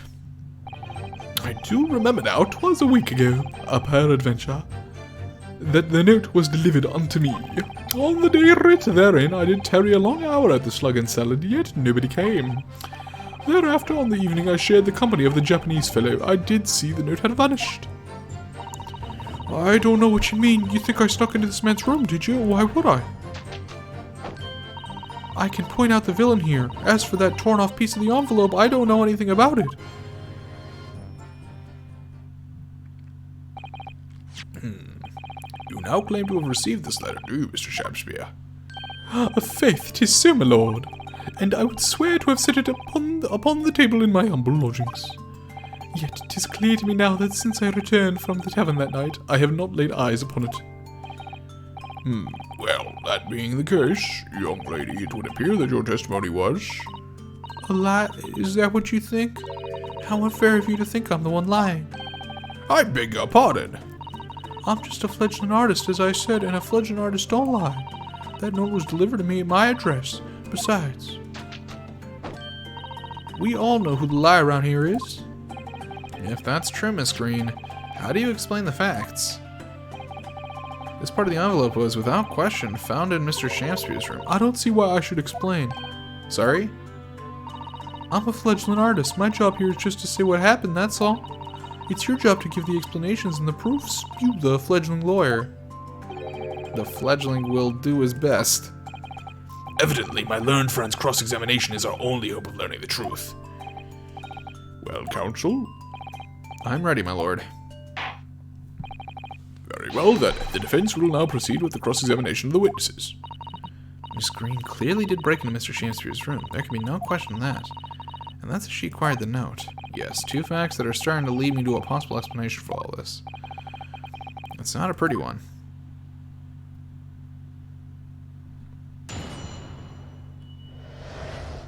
The anomaly of the note. I am but a fledgling artist incapable of murder. I am but a fledgling streamer. I've only been doing it for 11 years. Actually, when I started YouTube, did Twitch even exist? I hate to break the flow right now, but I'm genuinely curious. Because I've been doing content creation for just a fucking long time. When did Twitch start? 2011 in public beta. Huh. So Twitch released the same year that I started doing YouTube. That's interesting. Fun facts. How long have I been doing Twitch for? Like 3 years, 4 years? I don't know. Anyways, back to this. I do remember now, 'twas a week ago. Okay. On the day therein, I did tarry a long hour at the Slug and Salad, yet nobody came. Thereafter. Didn't it used to be Justin TV? That's true, it was, wasn't it? Don't know what you mean. You think I snuck into a man's room, do you? Well, would I point out the villain here? Okay. Alright, what do we want to press here? I mean, we can press this. The week might be relevant. And can you shed any light to the contents of the note at all? Nay, sire, 'tis as strange to me as foreign tongue. Even with a knowledge of literature as great as mine own, verily, 'tis impenetrable. But Mr. Duncan Ross had lodging in the same household as you. In effect, he was your neighbor, so surely you knew him, didn't you? Alack, if the choice is betwixt, I knew him, and I knew him not. And 'tis with foreboding that I be forced to declare that we were by some small measure acquainted. Despite your claims, though, you followed the note's instructions and went to the Slug and Salad. Presumably that was nothing to do with your knowledge of literature. Marry, naught will have the better of me, sire, save for the lure of curiosity. So 'tis true I was compelled by mine own eager heart to betake myself to the tavern, yet in the end my curiosity was not satiated. On the day therein I did tarry a long hour at the Slug and Salad. Hold it! So even after waiting an hour, nobody appeared? Well, yes, sire, 'tis as thou sayst. Really? You paused for a moment before you answered. In truth, when thou asked whether nobody appeared, I did suddenly recall. Really? Do you mean to tell the court that somebody did appear after all? I was not alone that night at the Slug and Salad, my lord, no, 'tis returning to me now. I did treat my lips to almost clear water, and mine innards to a premium crust of bread. And all around me danced a great many companions. What do you mean? Flies, sire, flies. Good lord. In the name of Beelzebub, what were they? Fairies, perchance, from Midsummer Night's Dream, come to taunt me. I think they were just flies. I can't help thinking that the flies ought to choose something more wholesome to buzz around. Is that wrong of me? No. Dude stinks, confirmed. Hold it! When exactly did you notice it gone missing? Such idle thoughts ne'er occupy my mind. I am busied with greater ideas. In other words, you didn't notice. Several days passed between your aunt going to the tavern and Mr. Nitsume's visit to your room. Yes, it would appear that the note disappeared sometime in that interval. Such idle thoughts ne'er occupy my mind. I am busied with greater ideas.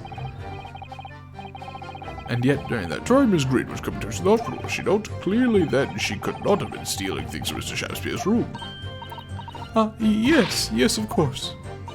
It's all some sort of misunderstanding, isn't it, Mr. Prosecutor, sir? He's like, I don't know. You have so far failed to give a satisfactory explanation as to how you came by the note. I am not here to advocate for your defense, madam. I won't tolerate inconsistencies in your story. You would do well to remember that. Oh, dearie me. What's Lord Van Zeek's getting at? I don't know what you mean. Hold it! It seems that this note was actually delivered to Mr. Shamspeare about 1 week ago. Oh, does it? But for some reason, it ended up in your possession. I can't think of any way that could have happened except for you breaking into Mr. Shamspeare's lodgings. Objection! But for what reason would the witness have done that? I Won't deny that Miss Green's possession of the note would appear to defy logic. However, until and unless her involvement in this case can be proven in some other way, any further pursuit of this note is meaningless. Miss Green could only have come in possession of the note by stealing it from Mr. Shamspeare's room. And yet, there's no obvious reason why she would have done such a thing. What if there was some other reason she broke into his lodgings, though? Yes! We should pursue that idea, Mr. Naruhodo. We're close now. I can feel it. We're so close to a breakthrough.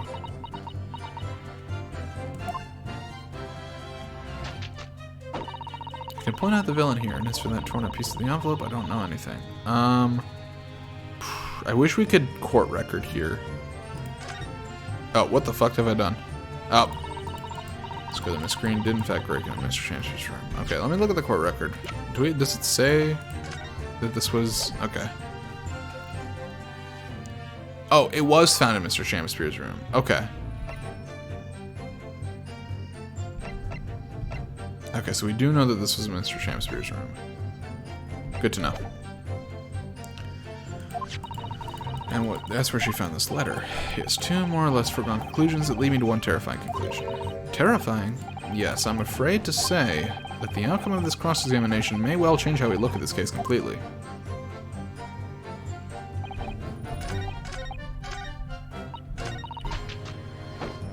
Hold it! So you don't want to tell the court the truth about the letter, is that it? I'm a fledgling artist, remember? Artists are nearly always introverted characters. Introverted? Fie, this fledgling doth readily cast aspersions about my nature. Yet I am an angel, a seraph, birds do harmonize with my song, the wind doth frolic on my wing. Oh pity, wherefore dost thou accuse one so pure of heart, ample woman? Pure of heart? I don't think so. Even a fledgling like me can see you're just a failure. Tragedy, thou shalt not know the true heart of an artist until thine instruction hereafter by death. Oh, the days, oh, the years. He's doing the dance. He's doing the dance. You hate to see it. We gotta do the dance. You fucking hate the Shamspeare dance. Mr. Naruhodo, interject with some clever remark. I have power over you! I have power!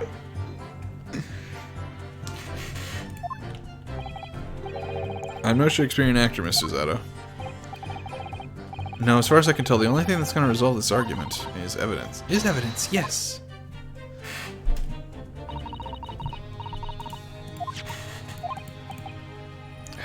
So we have to press something here, but I'm not sure what.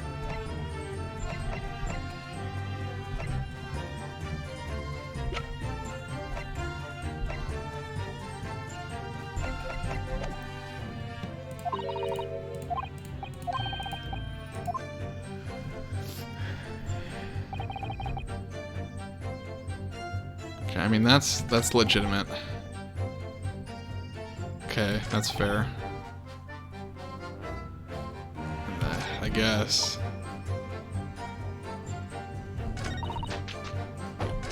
Okay, this is maybe a bit of a stretch. Objection! Yeah. Okay.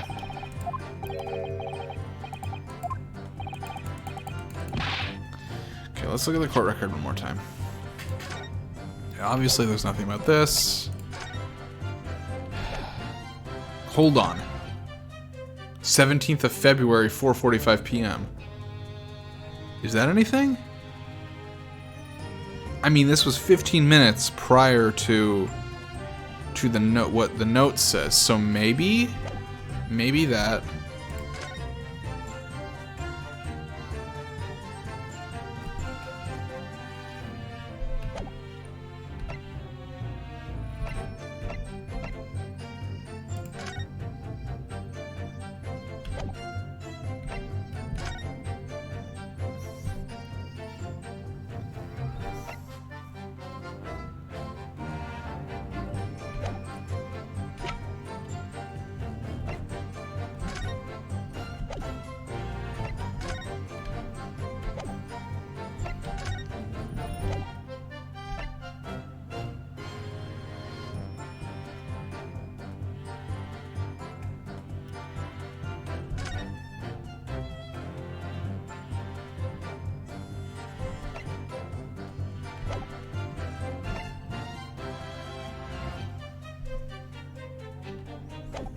Is there, can we look at this note more than I have been? No. Seems like not. Okay, so it's not gonna tell it. Okay. Alright. I think we're looking for a motive from our screen. Yeah, I mean... Give her a motive to break in. Yeah, I mean, I thought the picture, but... It's not really a good motive. I'm not sure there really is another motive for her. The only thing I can think of is the time matches up perfectly. Your book's 4:45 p.m. Well, I know she didn't take the right, but I tried that already and it failed.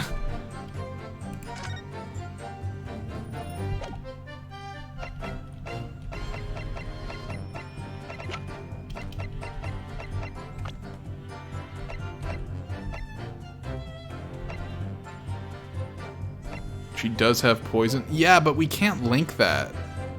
I mean, sure, it's strychnine, but that's like... That's a very tenuous link right now.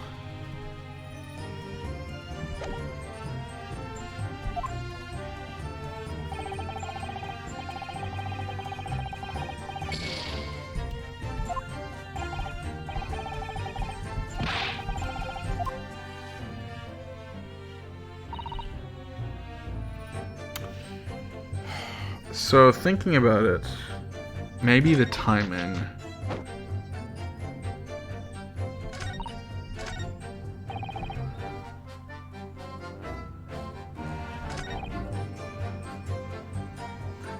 Did we connect her to the dead tenant? I mean, we haven't connected her to the dead tenant, but I'm not sure how we would. And then, right there in. Okay.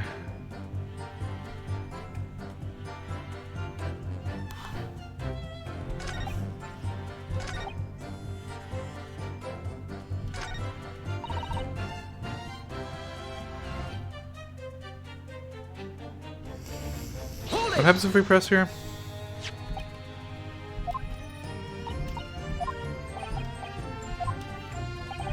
Objection!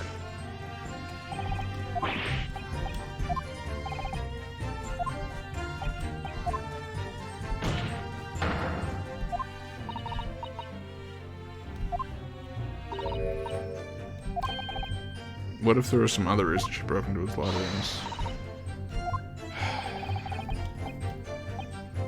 What other reason would she break into his lodgings for?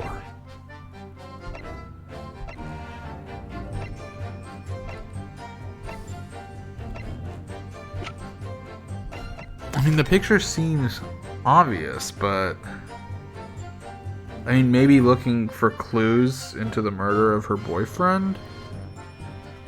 But again, I don't know how to connect this to her.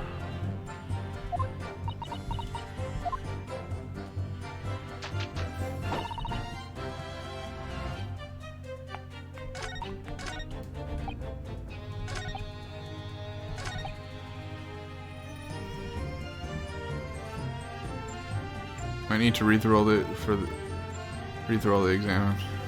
Okay.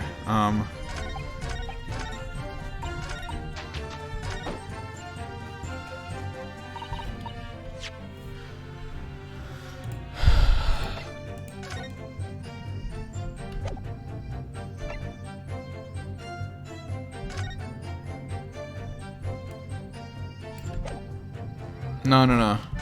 No need. Okay, so we've looked at this.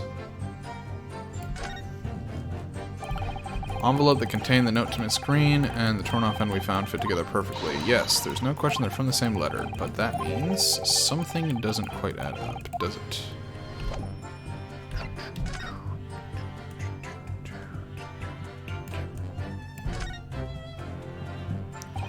This must be from the cup. Stand on the inside. Tea does that. Never noticed before, never noticed. Drink tea while it's hot. Okay. Anything on the bottom of these cups? No. Okay.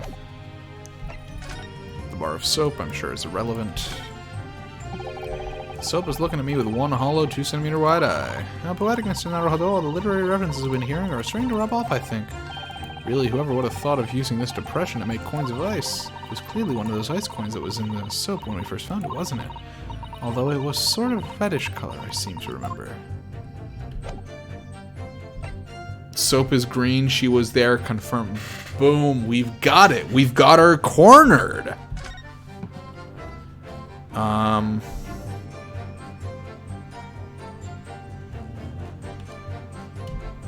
Yeah, nothing here. Cause of coma, strychnine, 30 minutes later. Psh, that doesn't give us anything.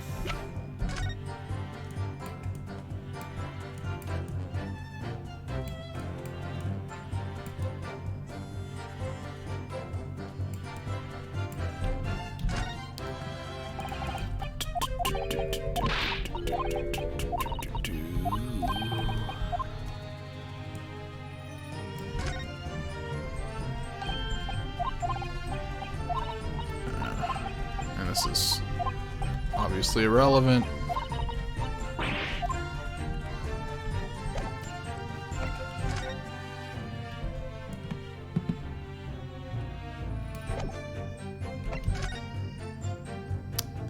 Is there something here I'm missing?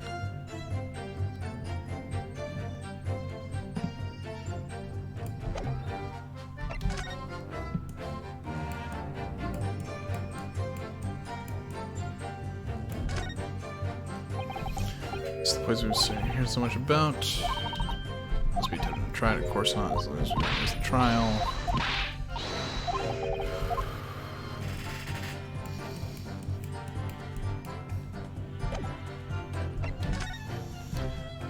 "18 counts of burglars, 6 murders, died whilst in prison, final notice witnessed by the cellmate, estimated 1,000 pounds of loot. Been suffering with fever, alerted by the shots." Okay.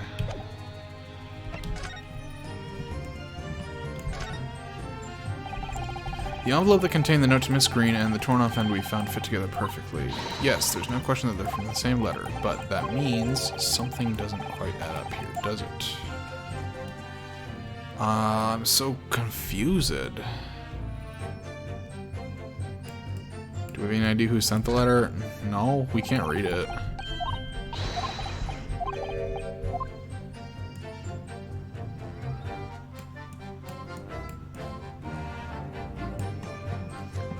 I need to read through all the evidence.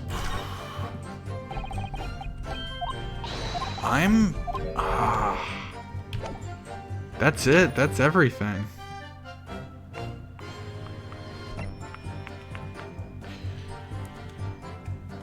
I mean, I almost feel like the reason we still have this is to prove the 4:45, 5 p.m. thing.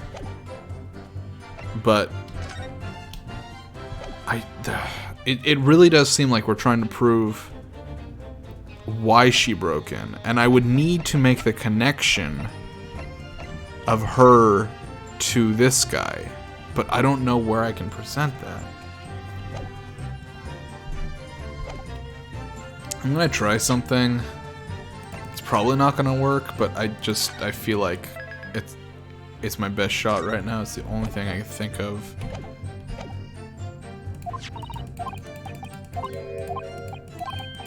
Okay. Let's see. Okay, the note was delivered to you. You waited. Note vanished. Why would you? You don't know anything about the envelope.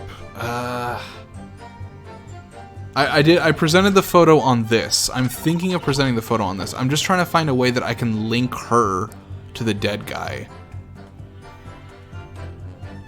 Let's try it. That's why I saved to try it. No, fuck. No, not that. Here we go. Objection.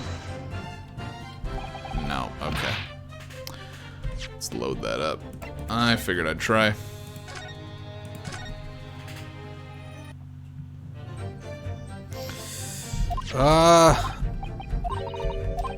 This one's got me stumped. This one's got me legitimately stumped. A week ago. Okay, what's a week ago? So it's just a week ago. 23 minus 7 is what? That's gonna be Okay, so 6 days ago would have been the 17th, so he would have gotten it a week ago, telling him to go on the next day, right? The day they're in, I did Terry a long hour at the Slugging Salad. Okay, I'm gonna start pressing stuff again. Hold it!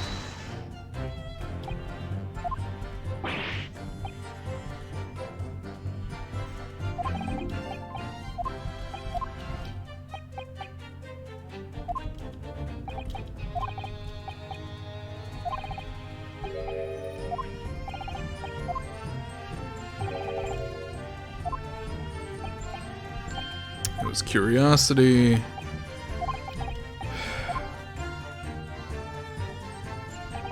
On the day they're in, I did Terry at the Slugging Salad, yet nobody came. So even for an hour, nobody appeared.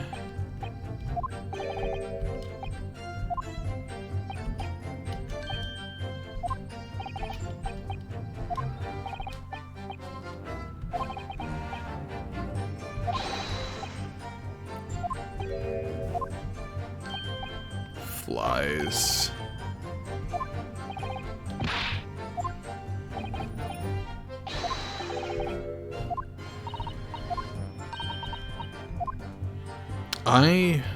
I'm very lost here. Let's see. Okay. The note had vanished. When did the note go missing? Such idle thoughts never occupy my mind. In other words, you didn't notice. Several days. So it disappeared at some time in that interval. Such idle thoughts never occupy my mind. I'm busy with greater ideas. During that time, clearly then she could not have been stealing things.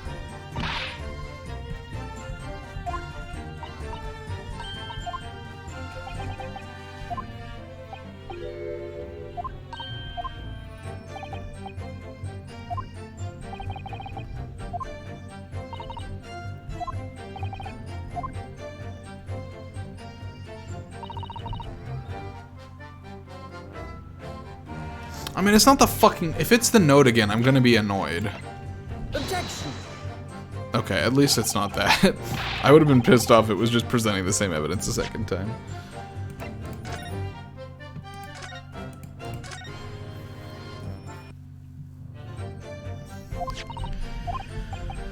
Okay. A couple more ideas that spring to mind.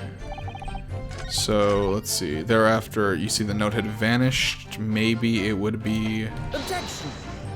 Nope. Okay, so the timing doesn't matter, like I thought it might. I feel bad for going in blind, but... Or just doing shit randomly. The torn off note? Is it real? But we just used that. We just used that. I'd be annoyed if there was that. Is it really just presenting on this, the fact... Because... Objection! No, okay.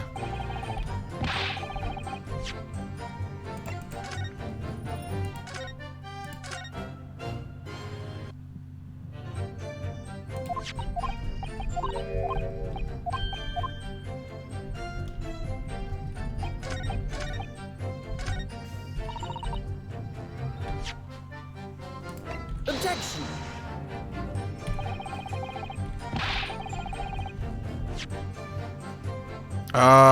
Okay, alright, you can look it up. I guess. This should be gettable. This should be gettable. I don't know what they're looking for here. Okay, I do remember now. The note was the... Oh, you about sham and treasure.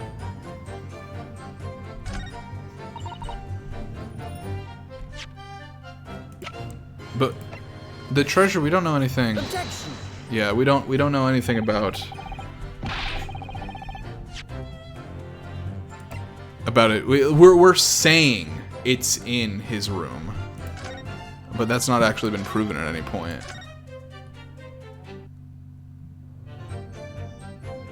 Present the poison.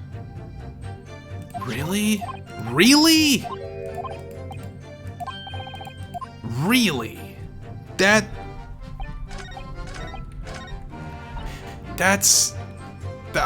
feels kind of shitty. I mean, I get... Objection. Really? There's no tie there. There's no tie there. That's kind of shitty. Is it just me, or is that a really tenuous... Like, literally before this trial, didn't they say that's incredibly tenuous? You'll need some more proof before you tie that together? That seems kind of bullshit to me. I think that's dumb. I think that's kind of dumb. Although the contents spilled during the course of our meeting, a small quantity remained. Ah! That's not proof. What? Just because it's strychnine? Oh my lord. According to the defense's independent analysis, Mr. Sholmes' chemistry set. Yeah, I know. I really thought we were going to be using this later. I didn't think, because like we were trying to find a motive for her to be in there, and the poison is not a motive. The poison is something that ties them, but it's not a motive for her. She's saying, why would I be in there? I guess it's to put the poison on, I guess. I mean, I suppose I should have tried that, like, blindly, like it was one of the more obvious things, but I honestly didn't, like... Yeah, okay, alright. Well... What? Strychnine? I guess this is the only bottle of strychnine in London. Maybe my memory fails me, but I am like 70% sure that when Sholmes gave us that, he said, or somebody said, you're gonna need more conclusive proof that her strychnine is the strychnine. Like, I'm pretty sure there was some mention saying that, like, you'll need to push further into this before you can present the strychnine, which, to me, I sort of took that as you'll need proof that she did want to kill him before you connect the two, but hey, okay, game, alright. Oh. Miss Green, you broke into this man's lodgings for one reason and one reason alone. To cover the end of the pipe that feeds the gas lamp in Mr. Shamspeare's room with poison.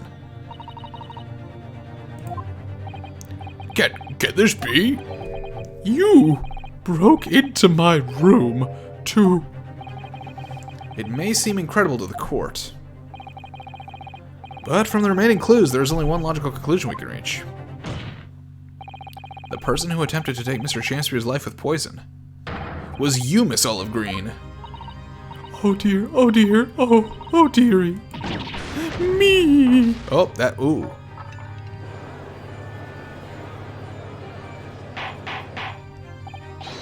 Order! Counsel, are you seriously suggesting this one put the poison on the end of the gas pipe with intent to kill? Yes, my lord. There's no other way to explain the facts. But if Miss Green did indeed set this odious trap 6 days ago, and the victim had put his mouth to the pipe that very evening as expected, the attempted murder would have happened 6 days ago, surely? That's a very good point.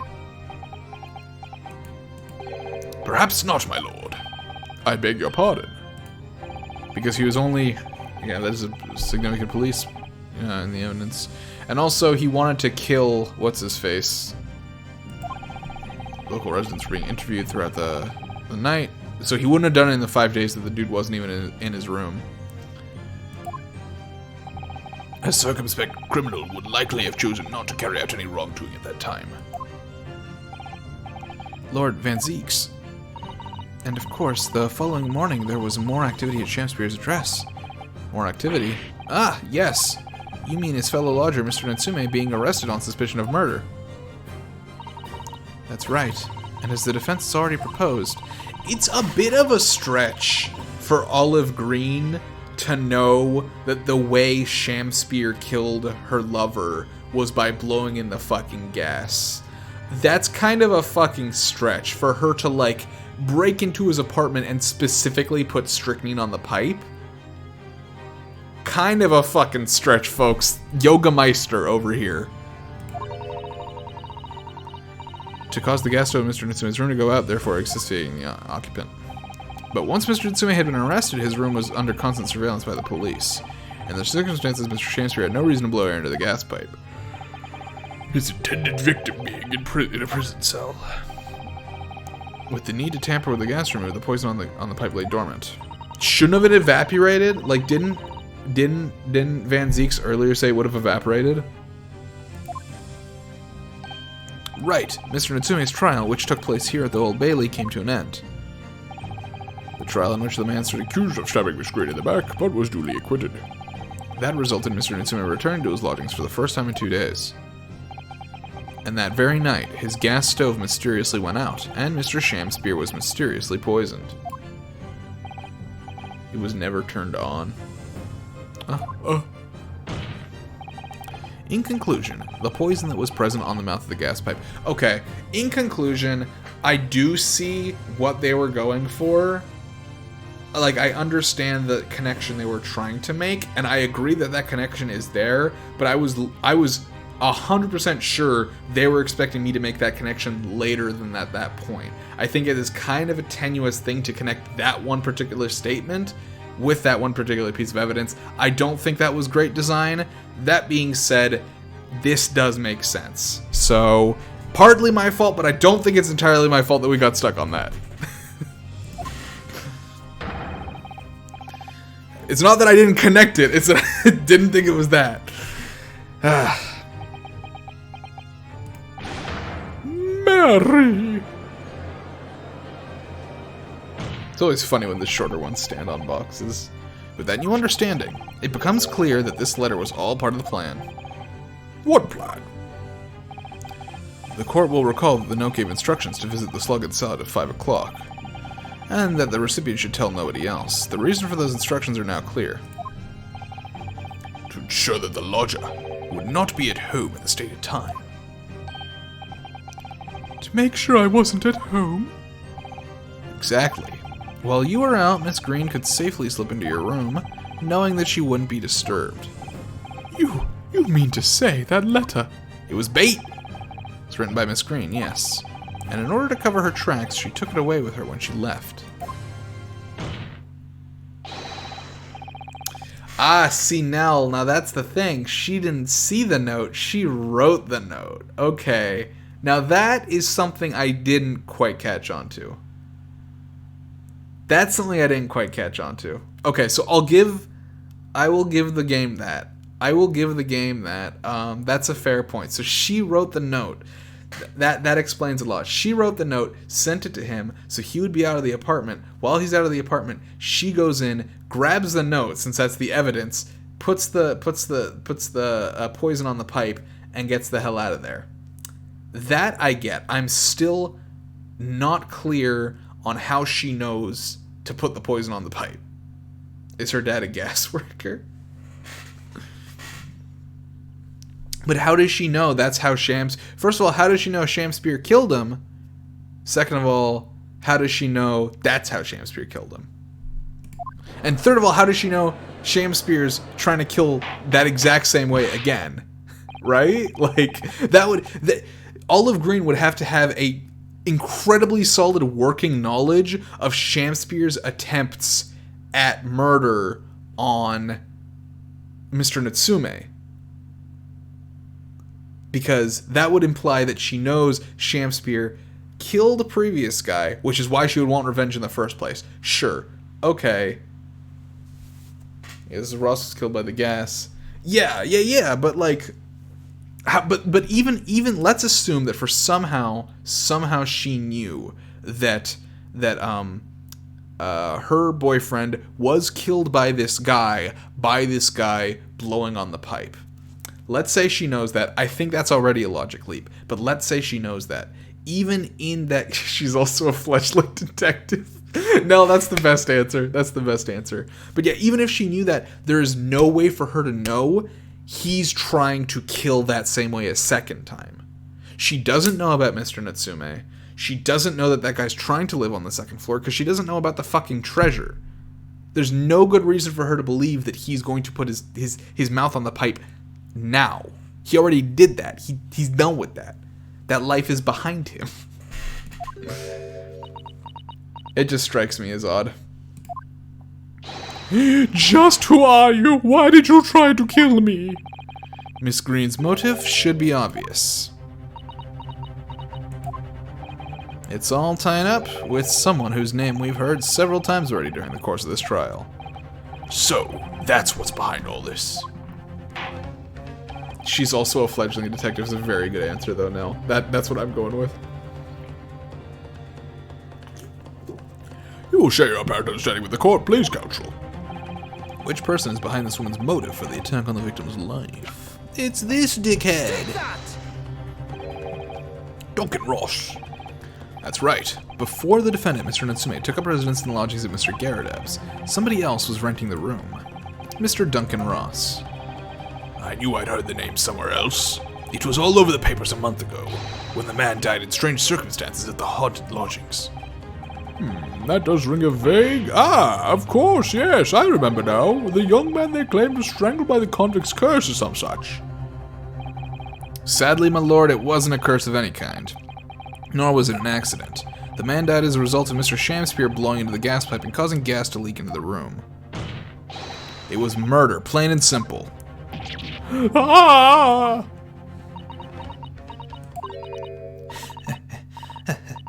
Well, what do you know? The world is so unfair. Curses, curious deaths. That's all people care about. If it's an interesting story, they want to know. It doesn't cross their minds that real people are involved. And once they're bored, just 1 month later, once the story's lost its appeal, everyone's forgotten him. You mean you. Duncan was. Mr. Ross was Miss Green's fiancé.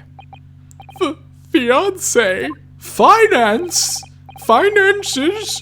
You may have not known until now who Miss Green really is, Mr. Shamspeare. But she's known exactly who you are all along. Because you're her sworn enemy. The murderer who took the life of the man she was to marry. Marry! Miss Green, is it not the case that in order to exact revenge on Mr. Shamspeare, you smeared poison over the end of the gas pipe?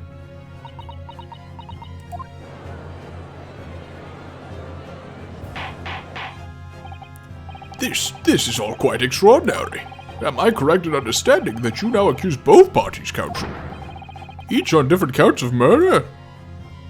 The only person in this case who's been on the stand who didn't commit murder is Gregson. Well, I can't speak for Gregson. Is Mr. Natsume?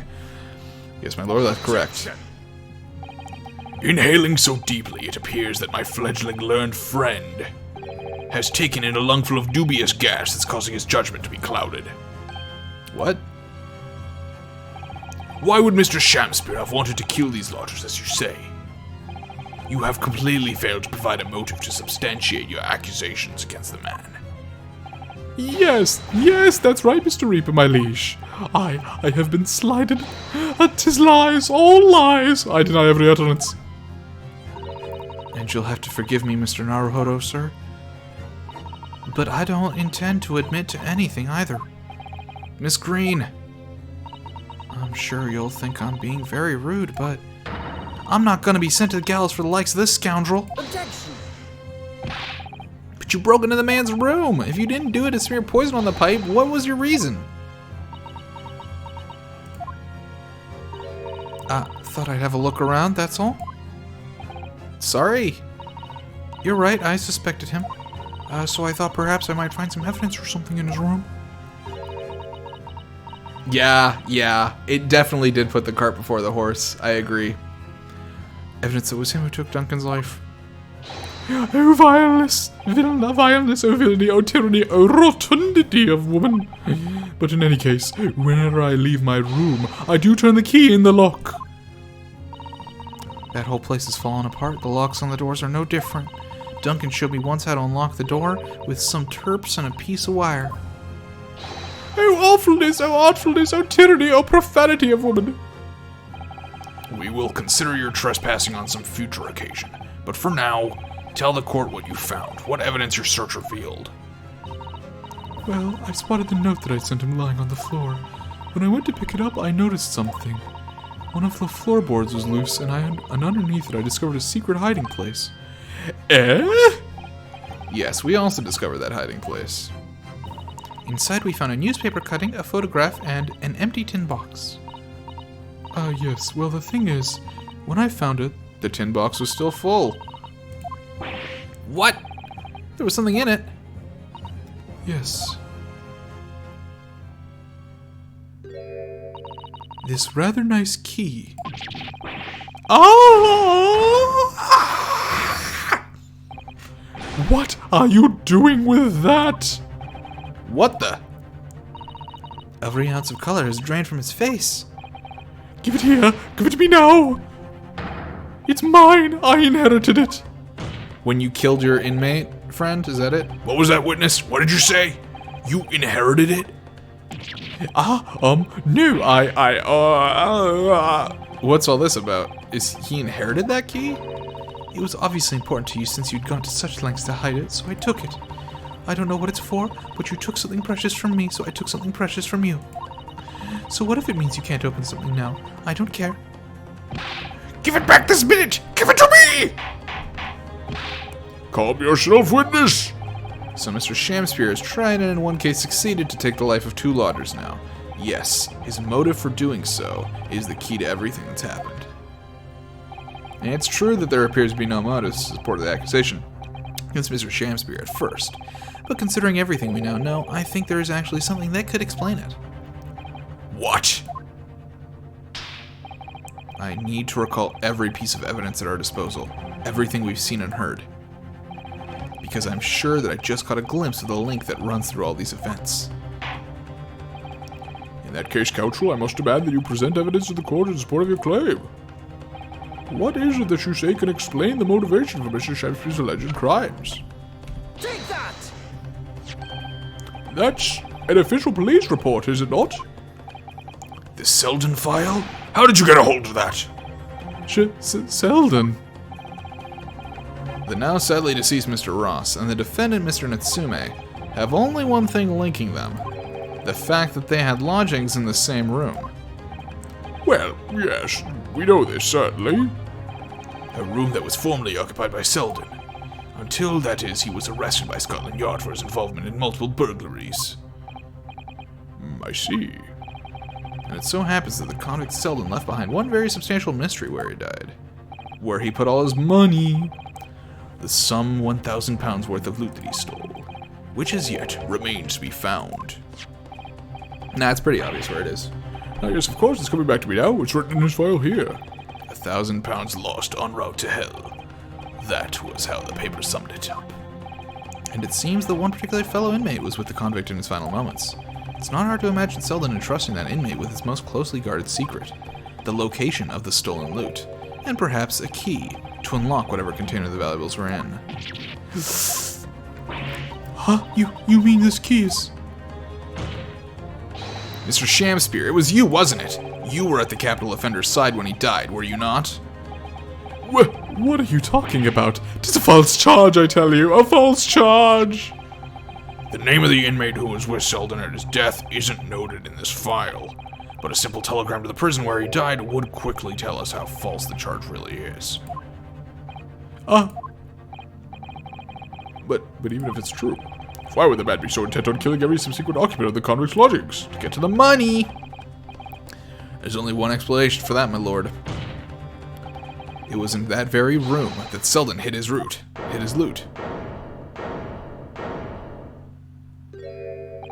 So, it all comes out. Yes, and having established that, all of Mr. Shamspear's subsequent actions start to make perfect sense. When he was let out of prison following Selden's death, he made immediately for Mr. Garrett's lodgings in the hope of renting out Selden's old room.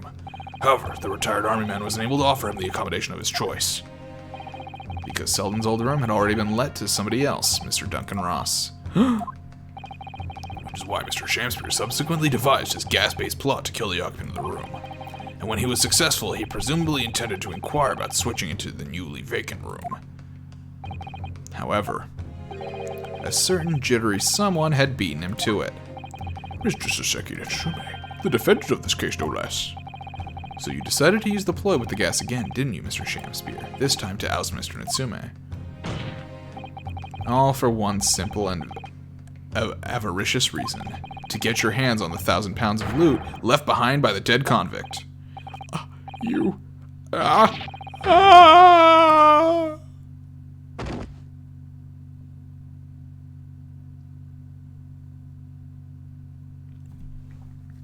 I still don't understand how Olive would have known to put the poison on the thing.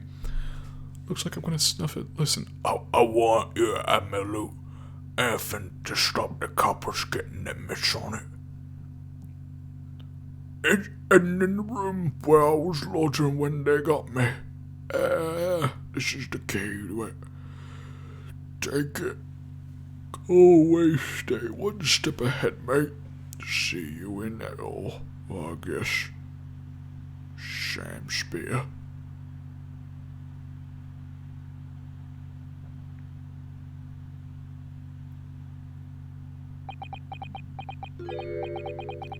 It's mine. What did he just say? It's mine. That loot is mine.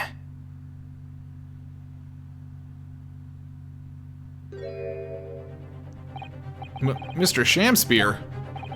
It's all lies. I don't accept any of it. Why should I? After all, you don't have a shred of evidence. You can't prove I killed that fella. Forsooth, I'm the victim here, remember? Ain't that right, ladies and gentlemen? If I don't admit it, there's nothing you can do. You can't arrest me, for the time being anyway. Verily, you can't arrest the victim, can you? Isn't that right, ladies and gentlemen? I'm so close. I just need a few more hours. I swore to myself that I'd get my hands on it, and I can almost taste it now. Do you really think I just give up? There's no question in my mind now. This man is guilty through and through. But he seems so utterly intoxicated by the idea of that loot. I'm afraid that however hard you press him, he'll never admit to what he's done, Mr. Naruhodo. There is a way. Pardon? There's one way I could finish him. No! He's already committed the most heinous crimes to get his hands on that loot, which means all we need to do is find it first. A fine plan. Were it not for the fact that the police thoroughly searched the room following the death of Mr. Ross. If it's there at all, it must be very well hidden indeed. Without conclusive evidence, I certainly cannot rule. If only there was some way we could find the convict's loot quickly. This is the final piece in this complex puzzle, but I think we might have it in our possession already. Or rather, I think we may well have something that can help us find where that loot is hidden. It's the fingerprint shit. My lord? Yes, counsel? The defense would like to make a proposal about how to find the late convict's hidden loot. I believe we are already in possession of something that could give us a clue as to its whereabouts.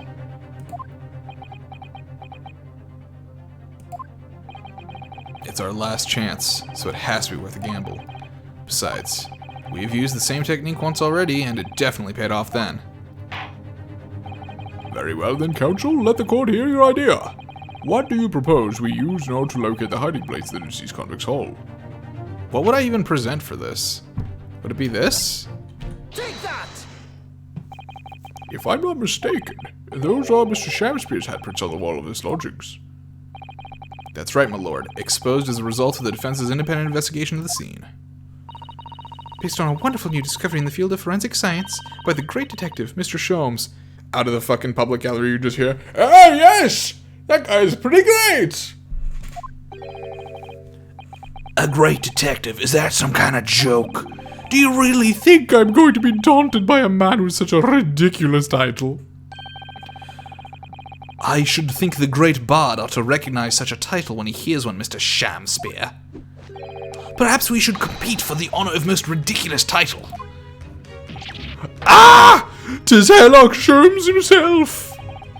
What are you doing here, great detective? Your usual haunts are the filthy back streets of the capital, are they not? Ah, Mr. Reaper, it's been too long since we fucked, and I see your complexion has worsened since we last met and fucked. Mr. Sholmes, he does know Lord Van Zeeks then. Well enough to say something like that in any case. Mr. Sholmes, though you may be heralded as a great detective by the population at large, that does not give you the right to come and go in my courtroom as you see fit. If I may, my lord, Mr. Sholmes' newly developed scientific method has helped us uncover vital clues in the case already. Clues, you say? I called them skin prints, my lord. My method identifies every location touched by an individual under scrutiny. It is the method by which we are able to ascertain this gentleman's gas pipe activities. Ah, You need only a small sample of something the individual has previously touched to make an indicator solution. In your case, sir, I used the teacup you had been holding. Elementary. So now, Mr. Naruhodo, Ah, yes? what am I to use as a sample to make the indicator solution this time? The key! Thank you for offering your help, Mr. Sholmes. When the convict was arrested, he was living in what is now Saseki-san's room. We need a sample to help locate Selden's loop that's hidden in his old room. What form will the sample take?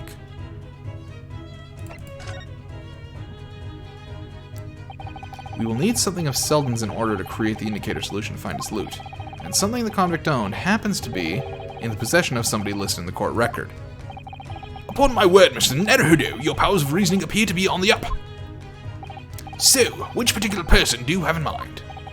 From whom can we obtain a possession of the late convict Selden to create an indicator solution? Take that!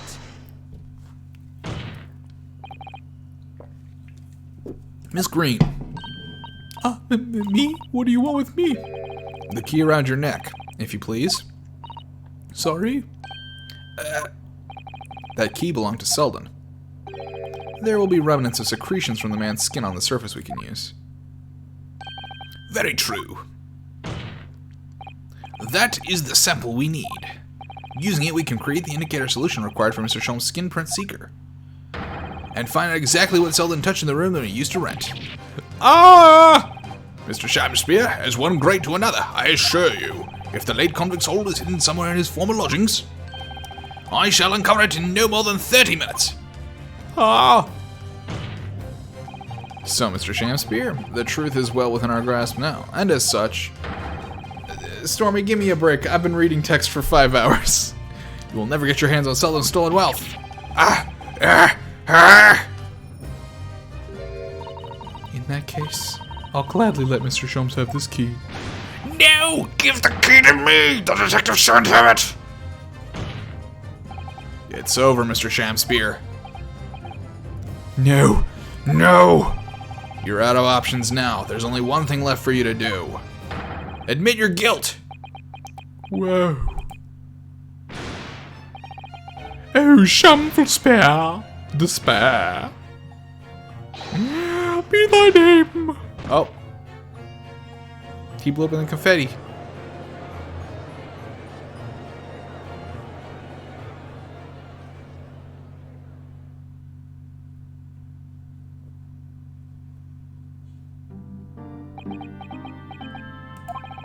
I never intended to kill the man. I just wanted to drive him out of the room, that's all.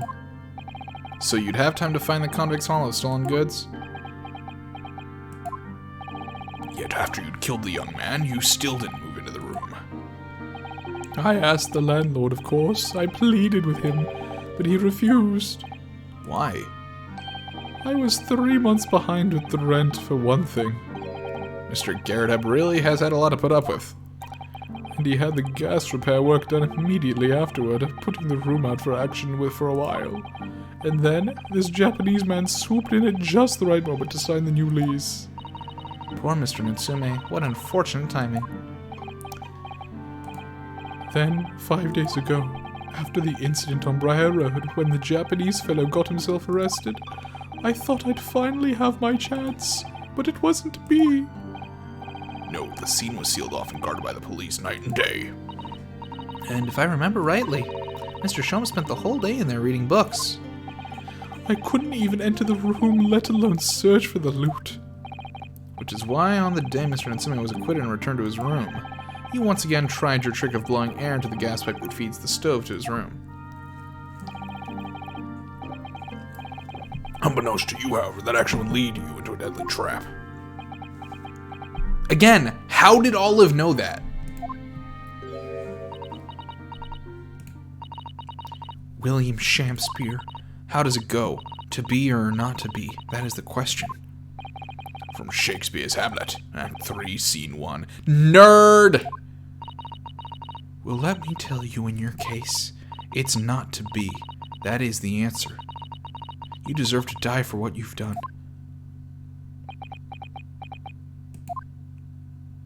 I do not buy the fact that she knew to put that poison on the pipe. She had no fucking good reason to believe he would be fucking blowing on that pipe.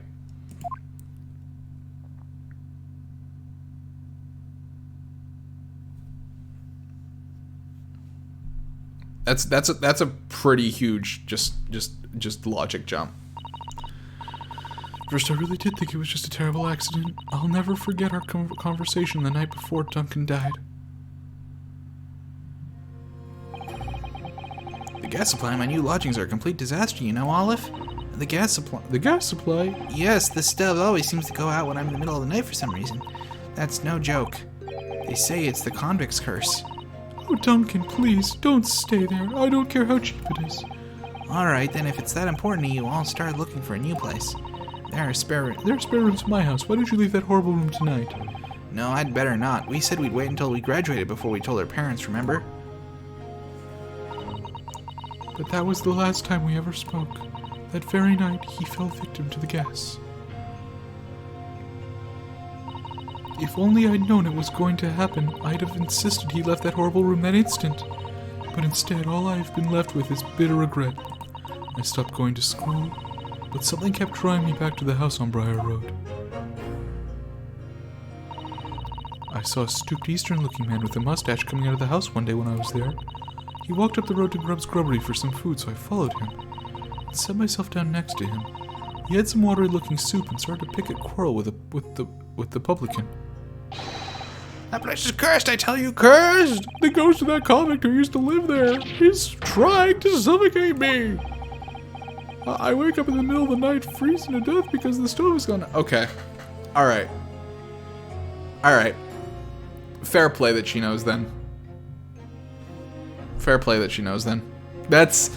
The fact that we didn't know that she knew is a bit silly. But this is incredibly contrived. But okay. The room is full of gas and I can hardly breathe. But the pipes have been checked, no problem there. It's like, I'm the problem. That's what they're thinking. But how could that be? Duncan was gone and now this man had almost suffered the same fate. Could it really be a curse? Then I remembered a rumor I'd heard about how the gas companies go around investigating the gas installations. A rumor? You mean? Yes, everybody's heard the stories, it seems, but how they go around checking the pipes. It's all coming together. It seems unfair of the game to withhold that meeting she had because we have no context for her knowing that. We can know what happened, but still be like plausible deniability on her part. How anything connected to the back? Gas can be extinguished through the pipework. But fair play. I still think it was yeah, as was it Zeke so put it so well, cart before the horse on that one thing. But otherwise pretty good. That's when it started. A little flicker of doubt in the back of my mind that just wouldn't go away. The flicker of being a fledgling detective. Was it really an accident, though? Once I'd had the idea, it wouldn't leave me alone. It plagued me day and night. So I bought this at one of the black markets in the East End. Black market? I'd never been, I just heard people talk about them. And you really can buy anything you can think of there. Can I buy a will to live? In some ways, being able to get my hands on this would have made me even more determined. The only strychnine in all of London was there. I had to find out one way or another. Was Duncan's death an accident, or was it murder? And your chosen method for establishing the truth was simple, but highly effective. Smear poison on the gas pipe you suspected the man of tampering with, and wait. If Mr. Shamspeare was innocent, nothing would come of what you'd done. But if he was guilty, he would pay for his crimes dearly. I'm genuinely curious now if strychnine evaporates. I found out the name of the man I suspected, William Shamspeare, and then I wrote him this little note. I have information regarding the death of Duncan Ross. Come to the Slug and Salad on Briar Road at 5 p.m. on the 17th. Don't tell anybody else about this letter or the meeting. It is a matter of utmost importance.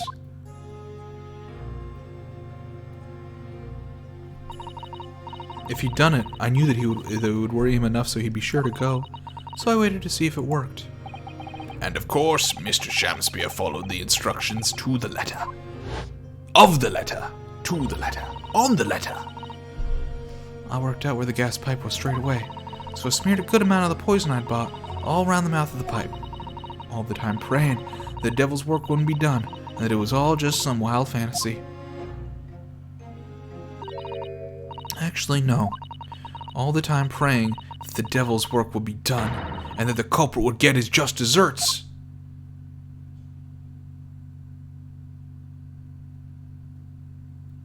Oh, okay. Yeah, way above water. Fair enough. Thank you, Stormy.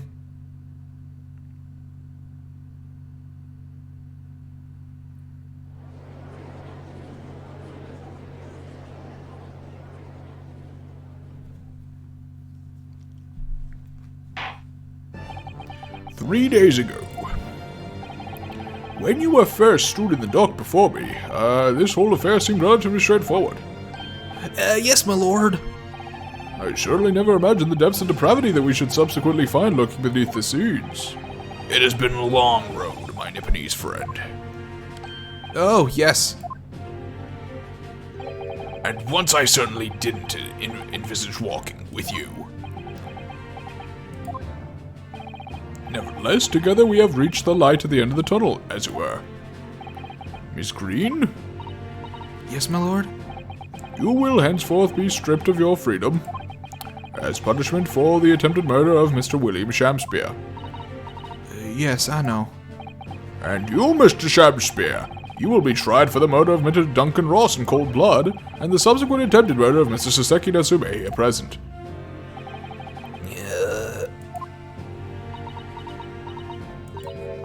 Mr. Naruhodo? Yes?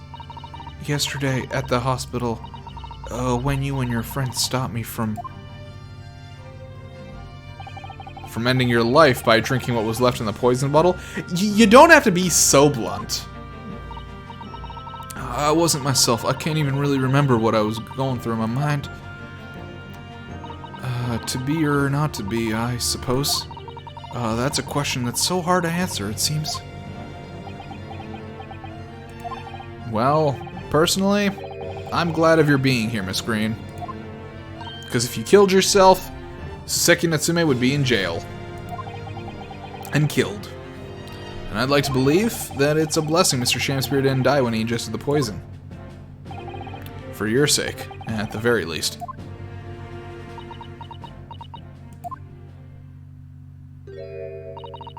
Because of you, I chose life, not death.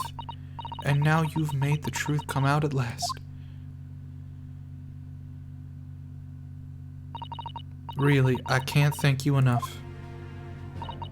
Man, maybe the Japanese aren't all that bad after all. What do you think, guys, huh? Maybe we should treat those Japanese folks with respect. Maybe they're people too. What do y'all think, chat? You think maybe those Japanese folks ain't so bad? Oh, Miss Green. Mr. Saseki Natsume. Yes, my lord. The court declares that you are exonerated from all blame in this matter. Accordingly, I would call upon the ladies and gentlemen of the jury to present a verdict of not guilty. We are in full agreement, my lord.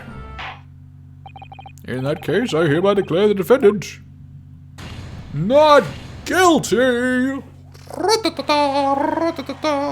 Guilty. He's Japanese. We just decided the Japanese aren't that bad, Mr. Foreman.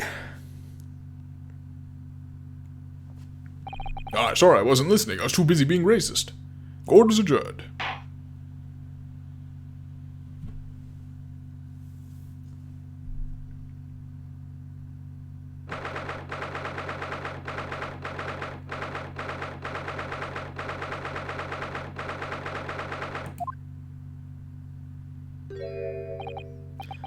Oh, yes, at last. Divine justice duly done. Divine justice? My dear fellow, if there were any divine justice in this world, you would shave that mustache. No! This has nothing to do with my mustache!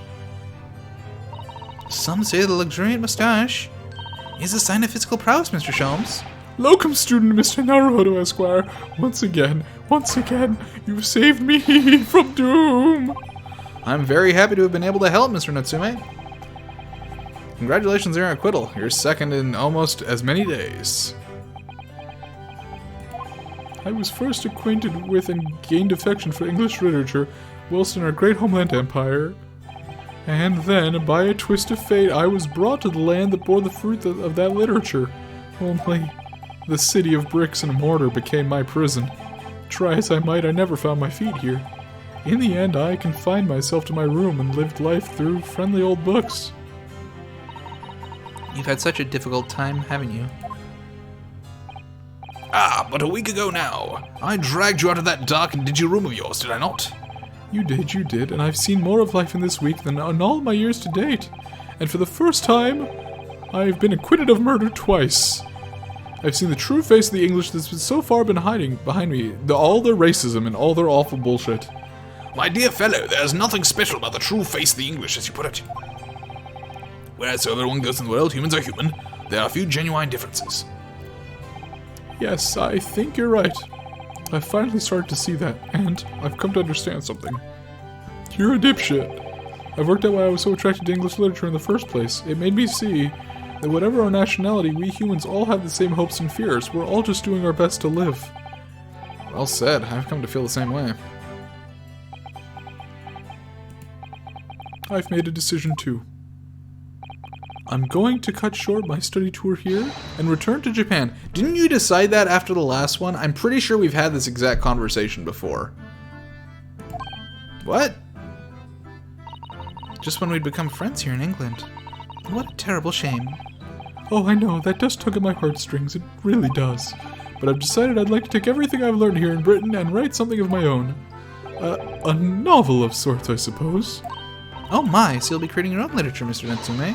How wonderful. Oh, well, no, I mean, I wouldn't presume to call it literature. Why not? When that is precisely the definition, Mr. Mustache. I suppose you're right, yes. It will, in a way, be literature. But as of now, all I know is that I'd like to try my hand at writing. I have no delusions of grandeur. I, for one, would love to read your work. Well, all things considered, it may be for the best. After all, you have once again emerged victorious from a battle with the Reaper. Ah, that's very true. There is no salvation for a person in that dock when the Reaper is the prosecutor. The desire to return post-haste to the perceived safety of your homeland is one I quite understand. My goodness, yes, faced with such a terrifying prospect. Nobody would consider that cowardly, I'm quite sure. But that's not why I'm leaving, I mean it! It's what you said last game. Objection! That was the case that we found ourselves embroiled in 6 months from now. Saseki-san did indeed return to Japan and submitted a report about both cases to the government. It was on reading that report that Professor Mikitaba was prompted to visit the scholar, and barely any time later, Suzato-san was given the news that she must return to Japan as well, on the back of a telegram stating falsely that her father had fallen gravely ill. The only possible explanation that comes to mind is what happened after the trial on the following day, the day that we uncovered the loot hidden by the now-deceased convict in his former lodgings.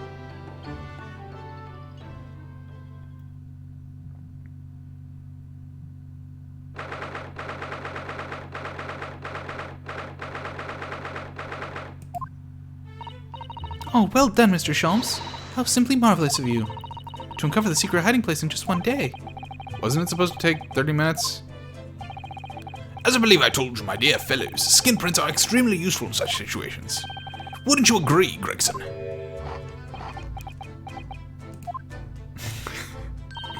Gregsy's been happily munching in agreement this whole time, you know, Hurley. Happily, I think perhaps humorlessly might be closer to the truth. So, it transpires the man fashioned a hiding place in the ceiling. And what's in it? What exactly is the loot? Let us look then, if you're ready. Let's examine the late burglar's hole. What the? What is that?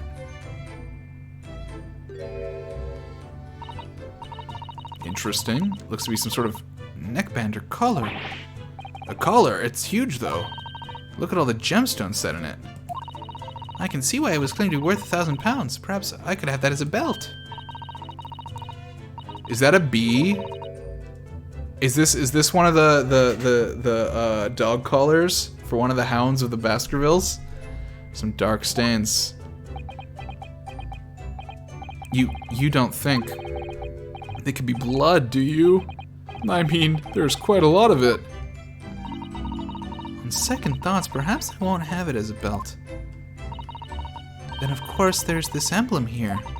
A large letter B and a small crown. Hounds of the Baskervilles. What does it signify, do you think? Oh, I hadn't noticed that. I feel as though I've seen that emblem somewhere before, you know? Where could it have been? That's enough of that, I think. What? What's the matter with Mr. Sholmes? All the color is drained from his face. Well, Inspector, I believe you ought to be taking this on you. It could be valuable evidence, after all. It must be kept safely under lock and key. Yes. Get your grubby heads off that, you lot. Hand over. Now! Seems my theory was correct. Never seen a collar that large before, and all those jewels certainly look to be extremely valuable. But that's not what stood out the most to me. At least, not once I'd noticed it. Those dark marks on the inside of the collar. Those stains. Could they really have been blood?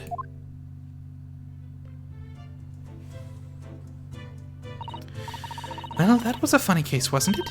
But it's all buttoned up now. And you look very pleased, Iris. I am, because I was starting to wonder what I could use as the basis of this month's story in the magazine. But this case will be perfect. It's been so fascinating. You're talking about the latest installment of The Adventures of Hairlock Sholmes, I presume?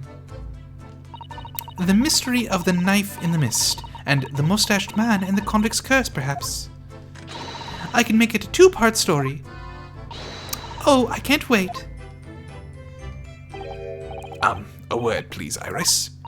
Yes, what is it, Hurley? I'm sorry, but you can't write about this case.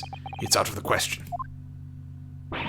What? Why not? It's a great case.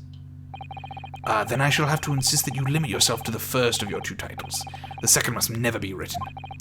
Is that clear? Yes.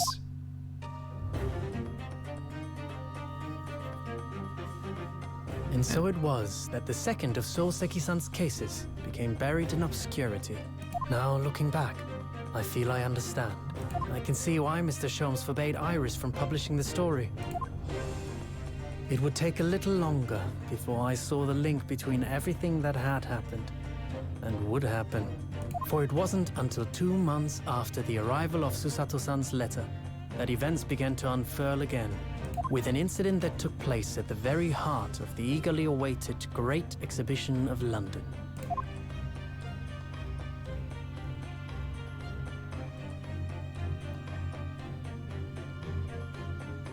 I guess we'll have to find out in the next case.